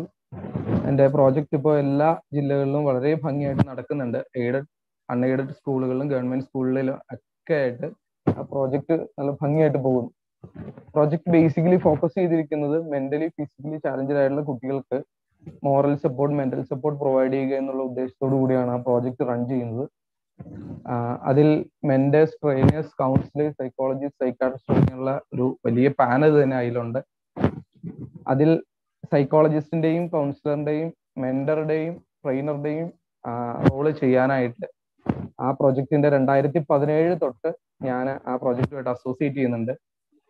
കേരള സംസ്ഥാനത്തിലെ വിജയൻ സാറിന് കുറച്ചധികം പ്രൊജക്ട്സ് ഉണ്ട്. നിങ്ങൾ ഒരുപക്ഷെ കേട്ടിട്ടുണ്ടാവും. സ്റ്റുഡന്റ് പോലീസ് കേഡറ്റ് എന്ന് പറയുന്ന പദ്ധതി അത്രയും എല്ലാവരും വളരെ കേട്ടിട്ടുള്ളതായിട്ടുള്ള ഒരു പ്രൊജക്റ്റ് ആയിരിക്കും. ആ പ്രൊജക്റ്റ് അതുപോലെ തന്നെ നന്മ എന്ന് പറയുന്ന ഒരു പ്രോജക്റ്റ് ഉണ്ട്. ഇപ്പോൾ പ്രത്യേകിച്ച് പത്രങ്ങളിലൊക്കെ നിങ്ങൾ അത് വായിക്കുന്നുണ്ടാവും, അതിന്റെ പോസ്റ്ററുകളൊക്കെ. പിന്നെ ഹോപ്പ് എന്ന് പറയുന്ന പദ്ധതി 10ാം ക്ലാസ്സിൽ ഡ്രോപ്പ് ഔട്ട് ആയ കുട്ടികളെ അവരുടെ സാഹചര്യത്തിൽ ചെന്ന് പ്രത്യേകമായുള്ള കോച്ചിങ്സ് കൊടുത്ത് അവരെ ജയിക്കാനായിട്ട് പരീക്ഷയ്ക്ക് വേണ്ടി എക്വിപ്പ് ചെയ്യുന്നതായിട്ടുള്ള ഒരു പ്രോജക്റ്റ് ഹോപ്പ്. അതുപോലെ കഴിഞ്ഞ വർഷം മുഖ്യമന്ത്രി വാർത്താ സമ്മേളനത്തിലൂടെ തുടക്കം കുറിച്ചതായിട്ടുള്ള ഒരു പദ്ധതിയാണ് പ്രോജക്റ്റ് ചിരി എന്ന് പറയുന്നത്. ലോക്ക്ഡൌണിന്റെ ഇടയ്ക്ക് മാനസികമായിട്ട് ബുദ്ധിമുട്ട് അനുഭവിക്കുന്നതായിട്ടുള്ള കുട്ടികളുടെ മെന്റൽ ഫിറ്റ്നസിന് വേണ്ടിയിട്ട് തുടക്കം കുറിച്ച ചിരി എന്ന് പറയുന്ന പദ്ധതി. ഇപ്പോൾ ഒരു പുതിയ പദ്ധതിക്ക് തുടക്കം കുറിച്ചിട്ടുണ്ട്. സബ്സ്റ്റൻസ് അബ്യൂസ് കൂടുന്നത് കൊണ്ട് ഒരു പുതിയ പ്രൊജക്റ്റ് എക്സൈസ് ഡിപ്പാർട്ട്മെന്റുമായിട്ട് ചേർന്നുകൊണ്ട് തുടക്കം കുറിച്ചിട്ടുണ്ട്. അതിന്റെ ട്രെയിനിങ്സ് ഇപ്പോൾ നടന്നുകൊണ്ടിരിക്കുകയാണ്. ഞാൻ അതിന്റെ ഇടയ്ക്കിൽ നിന്നാണ് ഇങ്ങോട്ട് വന്നത്. സ്റ്റേറ്റ് ലെവൽ ട്രെയിനിങ് എല്ലാ ജില്ലകൾക്കും ഉള്ളത് നടന്നുകൊണ്ടിരിക്കുന്നു. 2 ഫേസ് ആയിട്ടാണ് അതിന്റെ ട്രെയിനിങ്സ് നടന്നുകൊണ്ടിരിക്കുക. ആ പ്രോജക്റ്റിന്റെ പേര് പ്രോജക്റ്റ് വേണ്ട എന്നാണ്. വളരെ ലളിതമായിട്ടുള്ള വാക്കുകളിലാണ് ഈ പ്രോജക്റ്റിന്റെ എല്ലാം പേരിട്ടിരിക്കുന്നത്. മെയിനായിട്ട് ഫോക്കസ് ചെയ്യുന്ന ഏജ് ഗ്രൂപ്പ് എന്ന് പറയുന്നത് അഡോളസെന്റ് ഏജ് ആണ്. നിങ്ങളും അഡോളസെന്റ് ഏജിൽ ഉള്ളവരുണ്ടാകാം, അത് കംപ്ലീറ്റ് ചെയ്തിട്ടുണ്ടാവാം. WHO കണക്കനുസരിച്ച് നമ്മുടെ ഫ്രണ്ടൽ ലോബിന്റെ വളർച്ച പൂർത്തിയാവുന്ന സമയത്താണ് ഒരാൾക്ക് അഡോളസെന്റ് ഏജ് കംപ്ലീറ്റ് ചെയ്തു എന്ന് പറയാൻ പറ്റുള്ളൂ, പക്വത വന്നു എന്ന് പറയാൻ പറ്റും. അത് 25 വയസ്സ് വരെ നീണ്ടുപോകാമെന്നാണ് WHO പറയുന്നത്. അത് വളർന്നു വരുന്ന സാഹചര്യവും അവർ ചിന്തിക്കുന്നതും അവർ ചെയ്യുന്നതുമായുള്ള പ്രവൃത്തിയൊക്കെ അടിസ്ഥാനപ്പെട്ട് അതിന്റെ ഏജ് ഗ്രൂപ്പ് ഡിഫറെന്റ് ആണ്. അത് പല ഏജിൽ അത് മാറി മാറി വരുന്നുണ്ട്. അപ്പോൾ ഞാൻ ഉൾപ്പെട്ട് നിൽക്കുന്നതിലുള്ള പ്രോജക്റ്റ് ഏറ്റവും കൂടുതൽ ഫോക്കസ് ചെയ്യുന്ന ഏജ് ഗ്രൂപ്പ് 12 to 25 ആണ് ഏജ് ഗ്രൂപ്പ്. കോളേജിലും അതുപോലെ തന്നെ സ്കൂൾസിലും വിധങ്ങളായുള്ള പ്രോജക്റ്റിൽ വർക്ക് ചെയ്യുന്നുണ്ട്. അതുപോലെ തന്നെ ഫാക്കൽറ്റീസ് ആയിട്ട് വർക്ക് ചെയ്യുന്നുണ്ട് ഇതുപോലത്തെ സിമിലർ പ്രോജക്ട്സുകളിൽ. ഇതിനെപ്പറ്റി പറഞ്ഞു. ഇപ്പോൾ സൈക്കോളജി ചെയ്തുകൊണ്ടിരിക്കുന്നു. കഴിഞ്ഞ വർഷം കൊറോണയുടെ ഫസ്റ്റ് വേവില് MTech കംപ്ലീറ്റ് ചെയ്തു. കാലടി ആദിശങ്കര കോളേജിൽ നിന്ന് കമ്മ്യൂണിക്കേഷൻ വിഭാഗത്തിൽ MTech കംപ്ലീറ്റ് ചെയ്തു. ഞാനിപ്പോ MSc സൈക്കോളജിക്ക് സെക്കൻഡ് ഇയർ പഠിച്ചുകൊണ്ട്. ഇതാണ് എന്നെ പറ്റിയുള്ള ചെറുതായിട്ടുള്ള കാര്യം. ഞാൻ എൻ്റെ വിഷയത്തിലേക്ക് കിടക്കാം. ഇത് ആരും മസിൽ പിടിച്ചിരുന്ന് കാണേണ്ട ഒരു സെഷൻ അല്ല ഇത്. അങ്ങനെ ഇരുന്ന് കഴിഞ്ഞാൽ നിങ്ങൾക്കൊന്നും മനസ്സിലാവില്ല. കാരണം കഴിഞ്ഞ സെഷനിൽ നമ്മൾ പഠിച്ചുകൊണ്ടിരുന്ന കാര്യം മാറ്റ്ലാബ് ആണ്. അത് അത്രയും ഡീറ്റെയിൽ ആയിട്ട് പഠിക്കേണ്ട ഒരു സ്ഥലം, ഒരുപാട് പഠിക്കാനായിട്ടുണ്ട്. ഞാനും മിസ് പഠിപ്പിക്കുന്ന സമയത്ത് ഞാനും പല ഇത് പഠിച്ചതായിട്ടുള്ള ഓർമ്മകളിലേക്ക് കടന്നു പോയുണ്ടായി. കഴിഞ്ഞ വർഷം വരെ അത് പഠിക്കാനായിട്ട് സാധിച്ചു. ഇൻട്രസ്റ്റിംഗ് ആണ്, തുടങ്ങാനാണ് പാടുള്ളൂ, പിന്നെ അങ്ങോട്ട് എളുപ്പമാണ്. അപ്പൊ അതുകൊണ്ട് അത് ഫോളോ ചെയ്യുക. അപ്പൊ എന്റെ ടോപ്പിക്കിലേക്ക് ഞാൻ കിടക്കാം. എന്റെ ടോപ്പിക്ക് സ്റ്റിക് നോബിൽ. ചെറുപ്പത്തിൽ ഇംഗ്ലീഷ് അറിയില്ല, ഈ മുറി ഇംഗ്ലീഷ് അറിയുന്ന സമയത്ത് ഇതിന്റെ അർത്ഥം പഠിച്ചു വെച്ചത് വടിക്ക് ബില്ലില്ലെന്നാ പഠിച്ചു വെച്ചത്. വടി തല്ലുന്ന വടിക്ക് ബില്ല് തരില്ല. അത് ഈ മതിലയിലൊക്കെ എഴുതി വെക്കേണ്ട എന്ത് കാര്യം ഇരിക്കണു. പിന്നെ ഇംഗ്ലീഷ് പഠിച്ചു വന്നപ്പോഴാണ് മനസ്സിലായത് ഇതിന്റെ അർത്ഥം അതല്ലായിരുന്നു, പരസ്യം പതിക്കരുതെന്നായിരുന്നു. അപ്പൊ എന്നെ ജിൻഡോ സാറാണ് എൻ്റെ സാറും കൂടെ ആയിട്ടുള്ള ജിൻഡോ സാറ് ഈ സെഷൻ എടുക്കണമെന്ന് പറഞ്ഞു. അപ്പൊ ടോപ്പിക് എന്നോട് സെലക്ട് ചെയ്തോളാൻ പറഞ്ഞു. അപ്പൊ ഞാൻ തന്നെ ഫ്രെയിം ചെയ്തായിട്ടുള്ള ഒരു ടോപ്പിക്കാണ് അതിൻ്റെ മൊഡ്യൂള് ഞാൻ തന്നെയാണ് ഡെവലപ്പ് ചെയ്തിട്ടുള്ളത്. അപ്പൊ അതുകൊണ്ട് അത് നിങ്ങൾക്ക് ഏറ്റവും പ്രയോജനപ്രദമാകട്ടെ എന്ന് പ്രാർത്ഥിച്ചുകൊണ്ട് തുടങ്ങുന്നു. നമുക്കറിയാം ഇന്ന് എഞ്ചിനീയർമാർ ഏറ്റവും കൂടുതൽ ഉണ്ടായി വരുന്നതായിട്ടുള്ള ഒരു കാലഘട്ടമാണ് നമ്മളിപ്പോ ഉള്ള കാലഘട്ടം. ഒരു കാലത്ത് നഴ്സുമാരായിരുന്നു മുൻപന്തിയിൽ. അത് കഴിഞ്ഞിട്ട് ഡിഗ്രിക്ക് പോകുന്നവരുടെ എണ്ണം ഭയങ്കരമായിട്ട് കൂടി. അത് കഴിഞ്ഞാണ് എഞ്ചിനീയേഴ്സിന്റെ വരവ് വരുന്നത്. ഒരുപാട് എഞ്ചിനീയറിംഗ് കോളേജുകൾ പുതിയതുണ്ടായി. ഒരുപാട് എഞ്ചിനീയറിംഗ് സ്റ്റുഡൻസ് പുതിയതായിട്ട് ഉണ്ടായിക്കൊണ്ടിരുന്നു. ആ എഞ്ചിനീയറിംഗിന്റെ ട്രെൻഡ് മാറി ഇപ്പൊ മറ്റ് മേഖലകളിലേക്ക് മാറിക്കൊണ്ടിരുന്നു. പക്ഷെ പണ്ടും അന്നും ഇന്നും എന്നും ഒരുപോലെ തിളങ്ങി നിൽക്കുന്നതായിട്ടുള്ള ഒരു ഫീൽഡാണ് എഞ്ചിനീയറിംഗ് ഫീൽഡ്. നിങ്ങളെല്ലാവരും ആ ഒരു ഫീൽഡിലുള്ളവരാണല്ലോ. എപ്പോഴും കളിയാക്കി പറയുന്ന ഒരു കാര്യമുണ്ട്. ഇപ്പോ ബംഗാളിൽ നിന്നുള്ള ഭായിമാരുടെ എണ്ണവും കേരളത്തിലുള്ള എഞ്ചിനീയർമാരുടെ എണ്ണവും സെയിം ആണെന്നൊക്കെ പറഞ്ഞ് എല്ലാവരും കളിയാക്കാറ്. പല സിനിമകളും ഇപ്പൊ ബിടെക് ബേസ് ചെയ്തിട്ട് ഒരുപാട് സിനിമകൾ ചെയ്യുന്നുണ്ട്. ബിടെക്കാരെ പുച്ഛിക്കരുന്നൊക്കെ പറഞ്ഞിട്ട് ഒരുപാട് ഡയലോഗ്സ് ഒക്കെ നിങ്ങൾ കേട്ടിട്ടുണ്ട്. ഞാനൊരു ബിടെക്കുകാരനായിരുന്നു. അപ്പൊ അതുകൊണ്ട് എനിക്ക് അത് നന്നായിട്ട് മനസ്സിലായി. 2012-16 ബാച്ചില് MBITSന്റെ 4th ബാച്ച് ആയിട്ട് MBITS തുടങ്ങിയിട്ടുള്ള 4th ബാച്ചാണ് ഞാനൊക്കെ, 4th പാസ് ഔട്ട് ബാച്ച്. അപ്പൊ അതുകൊണ്ട് ആ ഒരു കാര്യത്തെ നല്ലപോലെ മനസ്സിലാക്കാനായിട്ട് പറ്റും. ശരിക്കും 94% പഠിച്ചിറങ്ങുന്ന എഞ്ചിനീയർമാരും ഒന്നിനും കൊള്ളില്ലാത്തവരെന്നാ പറയുന്നത്.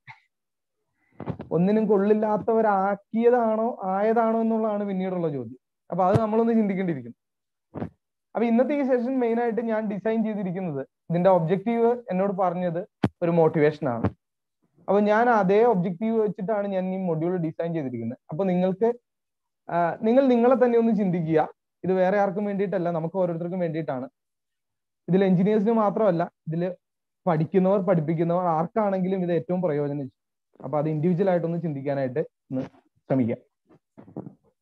എഞ്ചിനീയേഴ്സ് ഇത്രമാത്രം കൂടുതലുണ്ടെങ്കിലും രാജ്യത്തിന്റെ പുരോഗതിക്ക് ഇന്ന് ചില എഞ്ചിനീയർമാരെ മാത്രം മതി. ആ അവസ്ഥയിലേക്ക് എത്തിപ്പോയി.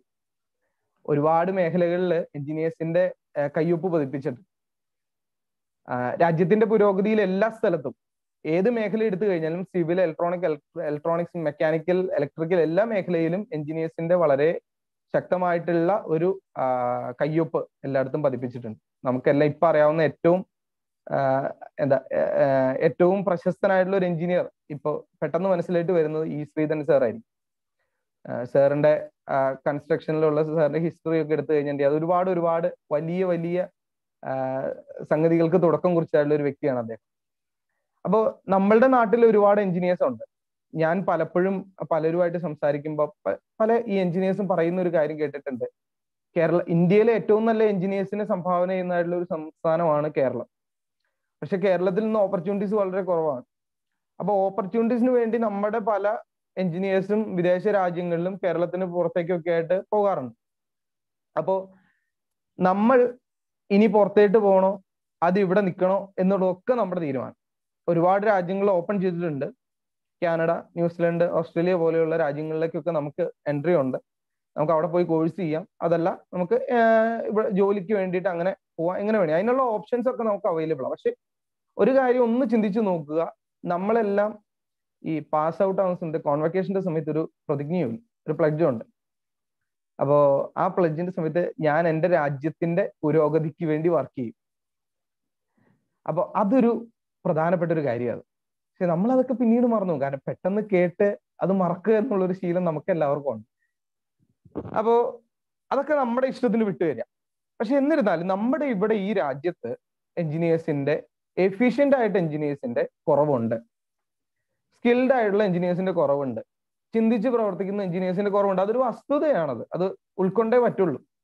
അപ്പൊ നമ്മൾ ഇവിടെ ഇന്ന് ഈ സെഷനിൽ ഇരിക്കുമ്പോൾ ഞാൻ ഈ മേ ബി ഈ വർഷം പാസ് ഔട്ട് ആവുന്നവരുണ്ടാവും, അടുത്ത വർഷങ്ങളിൽ പാസ് ഔട്ട് ആവുന്നവരുണ്ടാവും. അവരൊക്കെ ഒന്ന് ചിന്തിക്കുക, ഞാൻ എൻ്റെ രാജ്യത്തിന് എന്ത് സംഭാവന കൊടുക്കും? അതാണ് നമ്മൾ ചിന്തിക്കേണ്ടത്. അത് ചിന്തിക്കുക. ചിന്തിച്ചു കഴിഞ്ഞിട്ട് അതിന് കറക്റ്റ് ആയിട്ടുള്ള ഒരു ഉത്തരം നിങ്ങൾക്ക് കണ്ടെത്താൻ സാധിച്ചാൽ നിങ്ങളുടെ ലൈഫ് അത് ഈ രാജ്യത്തിന് തന്നെ ഒരുപാട് പ്രയോജനം ചെയ്യുന്നതായിട്ട്. അപ്പൊ നിങ്ങൾ അതുകൊണ്ട് അതൊന്ന് സീരിയസ് ആയിട്ടൊന്ന് ചിന്തിക്കുക. അതിനനുസരിച്ച് നിങ്ങളൊന്ന് പ്രവർത്തിക്കാനായിട്ട് ശ്രമിക്കുക. പഠിപ്പിക്കുക എന്ന് മാത്രമേ ടീച്ചേഴ്സിന് സാധിക്കുള്ളൂ. നിങ്ങൾ എന്ത് സപ്പോർട്ട് ചോദിച്ചാൽ അത് ചെയ്യാനായിട്ട് ടീച്ചേഴ്സിന് സാധിക്കും.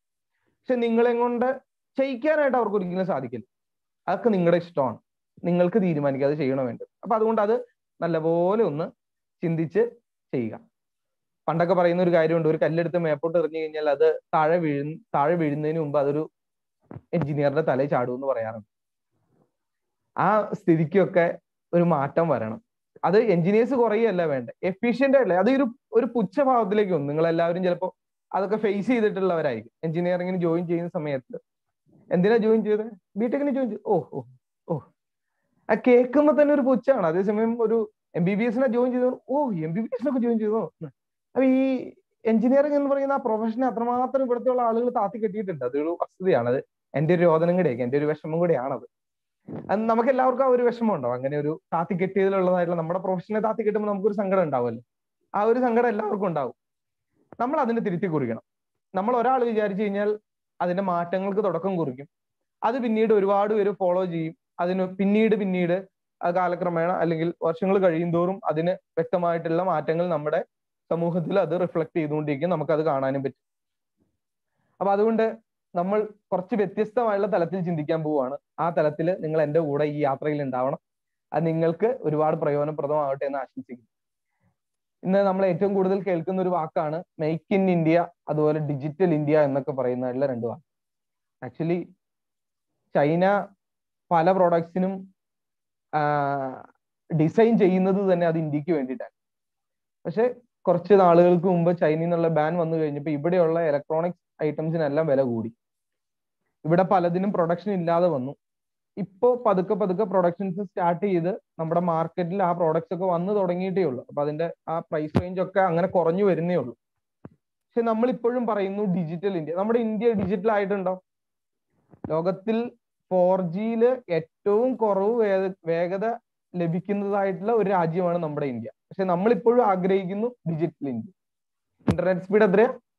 4G ലോകത്തെ ഏറ്റവും കുറവ്. ഏറ്റവും കൂടുതൽ ഇന്റർനെറ്റ് ഉപയോഗിക്കുന്ന ആളുകൾ ഉള്ള രാജ്യത്ത് തന്നെ ഇത്രമാത്രം കുറവ് അനുഭവപ്പെടുന്നു. അതിന് വേണ്ടതായുള്ള ഇൻഫ്രാസ്ട്രക്ചേഴ്സോ കാര്യങ്ങളൊന്നും ഇതുവരെ ഡെവലപ്പ് ചെയ്ത് വന്നിട്ടില്ല. അതൊക്കെ ഡെവലപ്പ് ചെയ്ത് വരേണ്ടിയിരിക്കുന്നു. ഇത്രമാത്രം എഞ്ചിനീയേഴ്സ് ഉള്ള ഒരു രാജ്യത്ത് 5G ടെസ്റ്റ് മാത്രമേ നടക്കുന്നുള്ളൂ. അത് കയറി വരണം. ആ ഫീൽഡിലൊക്കെ ഒരുപാട് ഡെവലപ്മെന്റ്സ് വരേണ്ടിയിരിക്കുന്നു. ഇനി 5G ഇംപ്ലിമെന്റ് ആയി കഴിഞ്ഞാൽ 6G വെയിറ്റിംഗ് ആണ്. നമ്മുടെ ഈ ജഗദീഷ് ഒരു സിനിമയിൽ ഇങ്ങനെ കഥകിന്റെ മറവിൽ നിന്ന് ഇങ്ങനെ ഗോഡ് ഫാദറിലാന്ന് തോന്നുന്നു, ഇങ്ങനെ പുറത്തേട്ട് ഇങ്ങനെ കൊതിയോടുകൂടെ നോക്കിയിരിക്കുന്ന പോലെ 6G വരാൻ റെഡി ആയിട്ട് നിൽക്കും. 5Gയുടെ ഇംപ്ലിമെന്റേഷൻ കഴിഞ്ഞിട്ട് വേണം 6Gക്ക് തുടക്കം ഇടാൻ വേണ്ടി. അപ്പൊ ഇങ്ങനെ അഡ്വാൻസ്മെന്റ് ഇങ്ങനെ വന്നുകൊണ്ടേയിരിക്കും. കാരണം ഈ ടെക്നോളജി ഡ്രിവൺ ലൈഫാണ് നമ്മുടെയൊക്കെ. നമ്മളൊന്ന് വീട്ടിലിട്ട് എടുത്തു നോക്കിക്കഴിഞ്ഞാൽ പണ്ടൊക്കെ വീടിന്റെ ബാക്ക് സൈഡിൽ അല്ലെങ്കിൽ സൈഡിലായിട്ട് ഒരു കല്ലുണ്ടാവും, ഒരു വലിയ പരന്ന കല്ലുണ്ടാവും. അതിലാണ് അമ്മ ഈ തുണികളെല്ലാം വാഷ് ചെയ്തുകൊണ്ടിരുന്നത്. പക്ഷെ ഇന്നത്തെ അവസ്ഥ എന്താ? ഇന്ന് വീടിന്റെ വർക്ക് ഏരിയയുടെ ഒരു കോർണറിൽ ഒരു വാഷ് മെഷീൻ ഉണ്ടാവും. അതിന്റെ അത് കൊണ്ടുപോയി ഈ നമ്മൾ തന്നെ ഇപ്പൊ നമുക്ക് തന്നെ ചെയ്യാവുന്നേ ഉള്ളൂ. എല്ലാ ഡ്രസ്സും കൊണ്ടുവന്ന് അതിന്റെ ഡംപ് ചെയ്യും, അത് ഓൺ ചെയ്യും. ഓട്ടോമാറ്റിക്, ഫുള്ളി ഓട്ടോമാറ്റിക് ഒക്കെ ഉണ്ട്. അപ്പോ അതിൽ നിന്ന് ഈ കഴിയുമ്പോൾ അലാറം അടിക്കും, നമ്മൾ എടുത്തു കൊണ്ടുപോയി ജസ്റ്റ് ഒന്ന് ഹാങ് ചെയ്തിടും. ഇതാണ് നമ്മളിപ്പോ. അപ്പൊ അതൊരു മേഖലയിൽ. ഇങ്ങനെ നമ്മുടെ വീട്ടിൽ ഏത് മേഖല എടുത്തു, ഇപ്പൊ പല സർവീസസും പ്രൊവൈഡ് ചെയ്യുന്ന കമ്പനീസ് എല്ലാം കൊടുക്കുന്ന ഒരു കാര്യമുണ്ട്, ഹോം ഓട്ടോമേഷൻ. മൊബൈൽ ഉപയോഗിച്ച് തന്നെ നമ്മുടെ വീട്ടിലെ എല്ലാ ഹോം അപ്ലയൻസസും കൺട്രോൾ ചെയ്യും, ഇലക്ട്രിക്കൽ ഗുഡ്സ് കൺട്രോൾ ചെയ്യും, എല്ലാം കൺട്രോൾ ചെയ്യാൻ പാകത്തിന് അത്രമാത്രം അഡ്വാൻസ്മെന്റ് വന്നു കഴിഞ്ഞു. അപ്പൊ ഇങ്ങനെ അഡ്വാൻസ്മെന്റ് ഇങ്ങനെ വന്നുകൊണ്ടിരിക്കുക. ഇത് വരുന്നതും കൂടാ ഒന്ന് ചിന്തിച്ചു നോക്കി. ഇതെല്ലാം സാധാരണ ജനങ്ങളിലേക്ക് എത്തുന്നത് ഏറ്റവും താഴേക്കിടയിലുള്ള മിഡിൽ ക്ലാസിന്റെ താഴെയുള്ള, ലോവർ മിഡിൽ ക്ലാസ് എന്ന് പറയാൻ പറ്റില്ല, അവരൊക്കെ ഡെവലപ്പ് ചെയ്ത് വരുന്നേ ഉള്ളൂ. ബിലോ മിഡിൽ ക്ലാസിന്റെ ഏറ്റവും താഴെ റേഞ്ചിലുള്ള ആളുകളിലാണ് ഇതെല്ലാം വന്നുകൊണ്ടിരിക്കുന്നത്. അപ്പൊ അവരുടെ ലൈഫ് സ്റ്റൈൽ മാറുകയും അത് രാജ്യത്തിന്റെ പുരോഗതിയായിട്ട് നമുക്ക് കണക്കാക്കുകയും ചെയ്യാം. ഒരു സൈഡിൽ മാത്രം, അത് പൂർണ്ണമായിട്ടും അതാണ് രാജ്യത്തിന്റെ പുരോഗതി എന്ന് ഞാൻ വാദിക്കുകയല്ല. ഒരു സൈഡിൽ നമുക്ക് അങ്ങനെ പറയാനായിട്ട് പറ്റും. ഇങ്ങനെ ഒരു മേഖലയിൽ മാത്രമല്ല, നമ്മുടെ കിച്ചണിൽ നമുക്ക് എത്ര മാറ്റങ്ങൾ വന്നു. പണ്ട് അരി അരച്ചുകൊണ്ടിരുന്നത് ഉരലിട്ട് ഇടിക്കുന്നതായിട്ടുള്ള പ്രക്രിയ ഒക്കെ ഒരുപക്ഷെ വീഡിയോയിലും അല്ലെങ്കിൽ സിനിമകളിലൊക്കെ നമ്മൾ കണ്ടിട്ടുണ്ടാവും. ഉരലിട്ട് അരയ്ക്കുക എന്നൊക്കെ പറഞ്ഞു. അതുപോലത്തെ സാധനങ്ങളൊക്കെ ഉണ്ടായിരുന്നു. പക്ഷെ ഇന്ന് അതെല്ലാം മാറി. മിക്സി വന്നു, ഗ്രൈൻഡർ വന്നു, വെറ്റ് ഗ്രൈൻഡർ വന്നു. അങ്ങനത്തെ പല എന്താ പറഞ്ഞ ഇന്നോവേഷൻസ് വന്ന് നമ്മുടെ ലൈഫ് എപ്പോഴും ഈസി ആയിക്കൊണ്ടിരിക്കുക, നമ്മുടെ വർക്ക് എല്ലാം ഈസി ആയിക്കൊണ്ടിരിക്കുക, ഫാസ്റ്റ് ആയിക്കൊണ്ടിരിക്കുക. അങ്ങനെ എല്ലാ മേഖലയിലും. ഞാൻ ഇപ്പൊ നമ്മുടെ വീട്ടിൽ നിന്ന് മാത്രം ചിന്തിച്ചേ, ഇപ്പൊ നമ്മൾ അവസാനത്തെ ഒരു വർഷം എടുത്ത് നോക്കിക്കേ, നമ്മുടെ ക്ലാസ്സസ് എല്ലാം ഓൺലൈനിലായി. പ്രോജക്ട് സബ്മിഷൻ, എക്സാം, ഇപ്പൊ ഈവൻ നമ്മുടെ KTUന്റെ ഫൈനൽ ഇയർ എക്സാം വരെ ഇപ്പൊ ഓൺലൈനായിട്ടാണ് നടത്തുന്നത്. എത്ര മാറിപ്പോയി നമ്മളൊക്കെ. പണ്ട് രാവിലെ ടെൻഷൻ അടിച്ച് എക്സാം ഹോൾ കണ്ടുപിടിച്ച് ആ റൂം കറക്റ്റ് കണ്ടുപിടിച്ച് അതിന്റെ ഫ്രണ്ടിൽ പോയി ടെൻഷൻ അടിച്ച് ബുക്ക് വായിച്ചുകൊണ്ടിരുന്ന ഒരു കാലം ഉണ്ടായിരുന്നു നമുക്ക്.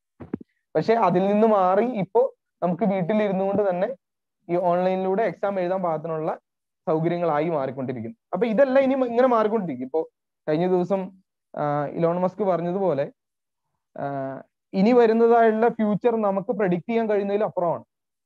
ഓരോ ദിവസവും മാറിക്കൊണ്ടിരിക്കുക.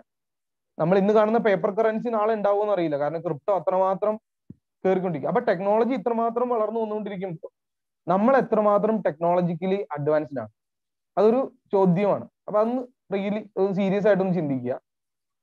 കാരണം നമ്മൾ അഡ്വാൻസ്ഡ് ആയില്ലെങ്കിൽ നമ്മളുടെ ചിന്തകളും പഴയതായിട്ടാണ്, പുതിയതാവില്ലായിരിക്കും. അഡ്വാൻസ്ഡ് ആയിട്ട് നമ്മൾ നിന്നാൽ മാത്രമാണ് ആ അഡ്വാൻസ്ഡ് ആയിട്ടുള്ള ആ സംഗതിയുടെ പുറത്ത്, ആ ടെക്നോളജിയുടെ പുറത്തേക്ക് അതിന്റെ ഒരു അപ്ഡേഷൻ ആയിട്ട് നമുക്ക് കൊണ്ടുവരാനായിട്ട് സാധിക്കും. അപ്പൊ അതുകൊണ്ട് സീരിയസ് ആയിട്ട് കുറച്ച് ദീർഘവീക്ഷണത്തോടെ ചിന്തിക്കുന്നവരാണ് യഥാർത്ഥ എഞ്ചിനീയേഴ്സ്. അല്ലാത്തവരൊന്നും ലോകത്തിന് ആവശ്യമില്ല. അങ്ങനെ അഡ്വാൻസ്ഡ് ആയിട്ട് ചിന്തിക്കുന്നവർക്ക് മാത്രമാണ് മുൻപോട്ടേക്ക് കുതിക്കാനായിട്ടുള്ള ഒരു ഊർജം ഉണ്ടാകുകയുള്ളൂ. അതാണ് യഥാർത്ഥത്തിലുള്ള മോട്ടിവേഷൻ. ആ മോട്ടിവേഷൻ നമ്മൾ സെൽഫായിട്ട് ഉണ്ടാക്കിയെടുക്കുന്നത്, അല്ലാണ്ട് വേറെ ആർക്കും അത് തരാനായിട്ട് സാധിക്കില്ല. അപ്പൊ അതുകൊണ്ട് അത് സീരിയസ്ലി ഒന്ന് ചിന്തിക്കുക. എല്ലാ മേഖലകളിലും, ടെക്നോളജി ഒരു മേഖലയിൽ മാത്രമല്ല. ആർട്ടിഫിഷ്യൽ ഇന്റലിജൻസ് ഒക്കെ നിങ്ങൾ കേട്ടിട്ടുണ്ടാവും. ഇനി ആർട്ടിഫിഷ്യൽ ഇന്റലിജൻസ് എന്ന് പറഞ്ഞൊരു ടെക്നോളജി, അതൊരു അപ്ഡേഷൻ ആയിട്ട് വന്നിട്ടുണ്ട്. എന്നാൽ അതിന്റെ മുകളിൽ കോഗ്നിറ്റീവ് AI എന്ന് പറയുന്ന അടുത്ത ഒരു അഡ്വാൻസ്മെന്റ് വന്നിട്ടുണ്ട്. അപ്പൊ കണ്ടോ, AI പോലും നമ്മുടെ നാട്ടിൽ നേരപാടിന് വന്നിട്ടില്ല. പക്ഷെ മറ്റു രാജ്യങ്ങളിൽ കോഗ്നിറ്റീവ് AI എന്ന് പറയുന്നതായിട്ടുള്ള അടുത്ത അപ്ഡേഷനെ പറ്റി അവർ ചിന്തിച്ചു തുടങ്ങി. ഒന്ന് ചിന്തിച്ചു നോക്കാം നമ്മൾ എത്രമാത്രം പുറകിലാണെന്ന്. അപ്പൊ നമ്മുടെ നാട്ടിൽ ഈ സംഗതികളൊക്കെ സുലഭമായിട്ട് എത്തണമെന്നുണ്ടെങ്കിൽ അത് എഞ്ചിനീയേഴ്സ് തന്നെ വിചാരിക്കണം. വേറെ ആരും അതിന് വിചാരിക്കില്ല, വേറെ ആർക്കും അത് സാധിക്കില്ല. പണ്ട് ഒരിക്കലും ഒരു മെസ്സേജ് വന്ന് ഞാൻ വായിച്ചത് ഓർക്കുന്നുണ്ട്. രാജ്യത്ത് രോഗികളുടെ എണ്ണം കൂടിക്കഴിഞ്ഞാൽ ഡോക്ടർമാരുടെ വരുമാനം കൂടും. അപ്പോൾ ഒരു സൈഡിൽ ഒരു നെഗറ്റീവ് സംഭവിക്കും, എന്നാലാണ് ഇപ്പം പോസിറ്റീവായിട്ട് വരും. ഈ നാട്ടില് കുറ്റകൃത്യങ്ങളുടെ റേറ്റ് കൂടിയാൽ മാത്രമാണ് അഡ്വക്കേറ്റ്സിന് അവരുടെ ഇൻകം കൂട്ടാനായിട്ട് സാധിക്കുള്ളൂ. കാരണം എന്നാലാണുള്ള കേസസ് ഉണ്ടാവുള്ളൂ, എന്നാലും അവർക്ക് കോർട്ടിൽ അത് അപ്പിയർ ചെയ്ത് അവർക്ക് അങ്ങനെ ക്യാഷ് ഉണ്ടാക്കാനായിട്ട് സാധിക്കുള്ളൂ. പക്ഷെ ഒരു എഞ്ചിനീയറെ സംബന്ധിച്ച് എഞ്ചിനീയറുടെ വെൽത്ത് എപ്പോഴാണ് ഇൻക്രീസ് ചെയ്യുന്നതെന്ന് ചോദിച്ചാൽ നാട്ടില് അഡ്വാൻസ്മെന്റ് ഉണ്ടായാൽ മതി, ടെക്നോളജി പുതിയത് വന്നാൽ മതി. ആ ടെക്നോളജി വരുന്നതിലൂടെ ഈ എഞ്ചിനീയറുടെ അല്ലെങ്കിൽ ഒരു ഗ്രൂപ്പ് ഓഫ് എഞ്ചിനീയേഴ്സ് അവരുടെ എല്ലാം വെൽത്ത് ഇൻക്രീസ് ചെയ്തുകൊണ്ടിരിക്കും. അങ്ങനെയാണ് ഈ സ്റ്റാർട്ടപ്സ് എല്ലാം തുടങ്ങിയത്. ഇപ്പൊ നമുക്കറിയാം നമ്മുടെ കേരള സർക്കാർ കഴിഞ്ഞ 3 വർഷം മുമ്പ് പ്രൊമോട്ട് ചെയ്ത് തുടങ്ങിയ ഒന്നാണ് KSM എന്ന് പറയുന്നത്. ഇപ്പോൾ MBITSലൊക്കെ അതിന്റെ പ്രോജക്റ്റിന്റെ സബ്മിഷൻ ഒക്കെ അവിടെ നിന്ന് ഉണ്ടെന്ന് ഞാൻ പ്രതീക്ഷിക്കുന്നു. കാരണം അത്രമാത്രം സപ്പോർട്ട് ചെയ്യുന്നതായിട്ടുള്ള ഒരു കോളേജാണ് MBITS എന്ന് പറയുന്നത്. അപ്പോൾ KSM കേരള സ്റ്റാർട്ടപ്പ് മിഷനിലൊക്കെ ഒരുപാട് പ്രോജക്ട്സ് വരും, ഒരുപാട് ഇന്നോവേറ്റീവ് ആയിട്ടുള്ള ഐഡിയാസ് വരുന്നുണ്ട്. നമ്മുടെ മലയാളിയായിട്ടുള്ള ആളെ തന്നെ എടുത്താൽ മതി, ബൈജു രവീന്ദ്രൻ. ബൈജൂസ് എന്ന് പറയുന്ന ആപ്ലിക്കേഷൻ അത് ഡെവലപ്പ് ചെയ്ത് എങ്ങനെയാന്നൊക്കെ നമ്മൾ വായിച്ചിട്ടുണ്ടാവും. ചെറുതായിട്ട് തുടങ്ങി ഇന്ന് അമേരിക്കൻ കമ്പനീസ് ഒക്കെ അതിൽ ഇൻവെസ്റ്റ് ചെയ്യാനായിട്ട് ക്യൂ നിൽക്കുവാണ്. അവര് വാങ്ങിക്കൂട്ടുന്ന കമ്പനീസിന് കയ്യും കണക്കൊന്നുമില്ല. കാരണം അതുപോലെ ഇപ്പൊ റീസെന്റ് ആകാശ് എന്ന് പറയുന്ന ആ ഇൻസ്റ്റിറ്റ്യൂട്ടിന്റെ ഓൺലൈൻ ട്യൂഷനും വരെ അവർ വാങ്ങിക്കഴിഞ്ഞു. അപ്പൊ അത്രമാത്രം അഡ്വാൻസ്മെന്റ് അവര് നടത്തുന്നതിന്റെ കാര്യം അവർക്ക് അതുപോലെ വെൽത്ത് ഇൻക്രീസ് ചെയ്ത് വരുന്നുണ്ട്. അതുകൊണ്ടാണ് അവർക്ക് ഇതെല്ലാം വാങ്ങാനായിട്ട് സാധിക്കുന്നത്. അപ്പൊ അവര് എല്ലാ മേഖലയിലും സാധാരണക്കാരിലേക്ക് എത്തിക്കാനായിട്ട് ശ്രമിക്കുന്നു. ഇനി നമുക്കെല്ലാം വളരെ ഫെമിലിയർ ആയിട്ടുള്ള ഒരു വ്യക്തിയാണ് രത്തൻ ടാറ്റ. ടെക്നോളജി എപ്പോഴും സാധാരണ ജനങ്ങളിലേക്ക് എത്തിക്കുന്നില്ല, അത് സാധാരണ ജനങ്ങൾ കൂടെ ഉപയോഗിക്കാൻ പാകത്തിന് ചീപ്പ് റേറ്റിൽ എത്തിക്കുന്നതിൽ മുൻപന്തിയിൽ നിൽക്കുന്ന ഒരു വ്യക്തിയാണ് രത്തൻ ടാറ്റ. നമുക്കറിയാം ഇൻഡിക്ക എന്ന് പറയുന്ന കാർ കൊണ്ടുവന്ന ഒരു വിപ്ലവം. അതുപോലെ തന്നെ നാനോ എന്ന് പറയുന്ന കാർ, അതിന്റെ ഓട്ടോമാറ്റിക് വേർഷൻ വരെ ഇറങ്ങി. നിസ്സാര വില, കേവലം 2.25 ലക്ഷം രൂപയ്ക്ക് ഓട്ടോമാറ്റിക് കാർ വരെ കിട്ടുന്നതിനുള്ള ഒരു സ്ഥിതിയിലേക്ക് അതിനെ ഡിസൈൻ ചെയ്യാനായിട്ട് രത്തൻ ടാറ്റയ്ക്ക് സാധിച്ചു, അല്ലെങ്കിൽ ആ ടീമിന് സാധിച്ചു. അപ്പോൾ ഞാൻ പറയുന്നത് ഇങ്ങനെ ടെക്നോളജിക്കലി കുറച്ച് അഡ്വാൻസ്ഡ് ആയിട്ട് സാധാരണക്കാർക്ക് വേണ്ടി ചിന്തിച്ചാൽ നമ്മുടെ നാട്ടിൽ ഏറ്റവും കൂടുതൽ സാധാരണക്കാരാണ് ഈ പാവപ്പെട്ടവർ, സാധാരണക്കാർ എന്ന് പറയുന്ന ആ ഒരു ഗ്രൂപ്പ് ഓഫ് ആളുകളാണ് ഉള്ളത് നമുക്കല്ല. അപ്പൊ അവർക്ക് ആവശ്യമുള്ളത് നമ്മൾ ഡിസൈൻ ചെയ്ത് കഴിഞ്ഞാൽ തീർച്ചയായിട്ടും അതൊരു വലിയ കുതിപ്പായിട്ട്. അപ്പൊ അതുകൊണ്ട് ആ രീതിയിലായിരിക്കണം നമ്മുടെ ചിന്ത എപ്പോഴും മുമ്പോട്ടേക്ക് പോകുന്നത്. ഈ വ്യക്തിയുടെ പേര് പറയാനുള്ള, അത് ചിലപ്പോൾ ഒരു പ്രശ്നം ഉണ്ടാക്കും, അതുകൊണ്ട് ഞാൻ വ്യക്തിയുടെ പേര് പറയാനുള്ള. ഒരാൾ പറഞ്ഞ സ്റ്റേറ്റ്മെന്റ് ഇങ്ങനെയാണ്: an idea becomes a material force when it grips the mass. ആശയങ്ങൾ ഭൗതിക ശക്തികളാകുന്നത് അത് ജനങ്ങളുടെ ഉള്ളിലേക്ക് ഇറങ്ങി ചെല്ലാനായിട്ട് പറ്റും. അങ്ങനെ ഇറങ്ങി ചെന്ന് കഴിഞ്ഞാൽ അത് വളരെ ഒരു വിപ്ലവം എന്നൊക്കെ നമ്മൾ പറയുന്ന രീതിയിൽ മാറും. ഒരു ഉദാഹരണം പറഞ്ഞു കഴിഞ്ഞാൽ ഇലക്ട്രിക് കാർ വന്നു. അതിന് ഇപ്പോഴും ആൾക്കാർക്ക് എടുക്കാനുള്ള ഒരു ചെറിയ പേടിയുണ്ട്. എന്താ പേടിയെന്ന് അറിയും? ഈ ബാറ്ററി മാറുമ്പോൾ എത്ര രൂപ വരുമെന്ന് അറിയില്ല. ഈ മൂവാറ്റുള്ള ഒരു ഡോക്ടർ, നമ്മൾ വായിച്ചിട്ടുള്ള ഒരു സംഭവമായിരിക്കാം. ഒരു ഡോക്ടർ ടാറ്റ നെക്സൺ ഇലക്ട്രിക് വാങ്ങി, അതിനുശേഷം അദ്ദേഹത്തിന്റെ വീട്ടിൽ സോളാർ പാനൽ ഇൻസ്റ്റാൾ ചെയ്തു. എന്നിട്ട് അദ്ദേഹം പറഞ്ഞ സ്റ്റേറ്റ്മെന്റ് ഉണ്ട്: ഞാനിപ്പോ ഫ്രീ ആയിട്ടാണ് കാർ ഓടിച്ചത്. അപ്പൊ അഡ്വാൻസ്മെന്റ് നോക്കി, സോളാർ എനർജി, അതിനുശേഷം കാർ ഇലക്ട്രിക് വന്നു. അപ്പൊ ഇങ്ങനെ ഇനി ഇതിന്റെ അകത്ത് എന്ത്, ഇനി ഇപ്പോ നമുക്ക് അതിന്റെ റേഞ്ച് പറയുന്നത് 350 കിലോമീറ്റേഴ്സ് ആണ്. ആ റേഞ്ച് നമുക്ക് ഇൻക്രീസ് ചെയ്യാനായിട്ട് വരണം. നിങ്ങളുടെ ആവശ്യമുണ്ട്, നമ്മുടെ ആവശ്യമുണ്ട്. കാരണം ഇപ്പൊ ലിഥിയം അയൺ ആണ് യൂസ് ചെയ്യുന്നത്. ഇനി ആ ബാറ്ററിയിൽ നിന്ന് വേറെ അപ്ഡേഷൻസ് ഉണ്ടാവേണ്ടിയിരിക്കുന്നു. അങ്ങനെ നമ്മൾ ചിന്തിച്ചു കഴിഞ്ഞാൽ ചുറ്റും നമുക്ക് ഒരുപാട് സാധ്യതകൾ നമുക്ക് കാണാനായിട്ട് നമുക്ക് സാധിക്കും. ഇനി വേറൊരു പരമമായിട്ടുള്ള ഒരു സത്യങ്ങളും പറഞ്ഞു തരാം. നമ്മൾ ഈ ചിന്തിക്കുന്നതും നമ്മൾ ഈ സമ്പാദിക്കുന്നതും എല്ലാം മരിക്കാൻ വേണ്ടിയിട്ടാണ്. സത്യമല്ലേ? നമ്മൾ ഈ സമ്പാദിക്കുന്നതും ചിന്തിക്കുന്നതും ചെയ്യുന്നതും പ്രവർത്തിക്കുന്നതും കേൾക്കുന്നതും കാണുന്നതും എല്ലാം മരിക്കാൻ വേണ്ടിയിട്ടാണ്. അപ്പൊ ഇങ്ങനെ കുറച്ച് ദൂരത്തിൽ മരണം എന്ന് പറയുന്ന ആ ഒരു മൈൽ സ്റ്റോൺ നമുക്ക് സെറ്റ് ചെയ്ത് കഴിഞ്ഞു ഓൾറെഡി. അത് നമ്മളെ പടച്ചുവിട്ട ആൾ അങ്ങനെ സെറ്റ് ചെയ്ത് വിട്ടേക്കണമാണ്. അപ്പൊ അതിന്റെ അകത്തേക്ക് ഓരോ ദിവസവും നടന്നെടുത്തുകൊണ്ടിരിക്കും. അപ്പൊ അതിനു മുമ്പ് നമുക്ക് എന്തെങ്കിലുമൊക്കെ ചെയ്യാനായിട്ട് സാധിക്കും. അങ്ങനെ ചെയ്യാൻ സാധിച്ചാൽ മാത്രമാണ് നമ്മളുടെയൊക്കെ പേരുകൾ ഓർത്തിരിക്കുള്ളൂ. മരിക്കുന്ന സമയത്ത് ആരെങ്കിലും ഒക്കെ നമ്മുടെ പേര് ഓർത്തിരിക്കണ്ടേ? കാരണം എന്നും ഇങ്ങനെ നമ്മുടെ അപ്പന്റെ അമ്മയുടെയും മനസ്സിൽ മാത്രം ഈ പേര് ഇരിക്കാതെ അത് മറ്റൊരാളിലേക്ക് ഇങ്ങനെ മനസ്സിൽ അല്ലെങ്കിൽ ഹൃദയത്തിൽ ഓർത്തിരിക്കാൻ പാകത്തിന് നമുക്ക് പറ്റണം. അപ്പൊ അങ്ങനെ പേര് ഹൃദയത്തിൽ എഴുതിയ ഒരുപാട് വ്യക്തികളുണ്ട് നമ്മുടെ നാട്ടിൽ.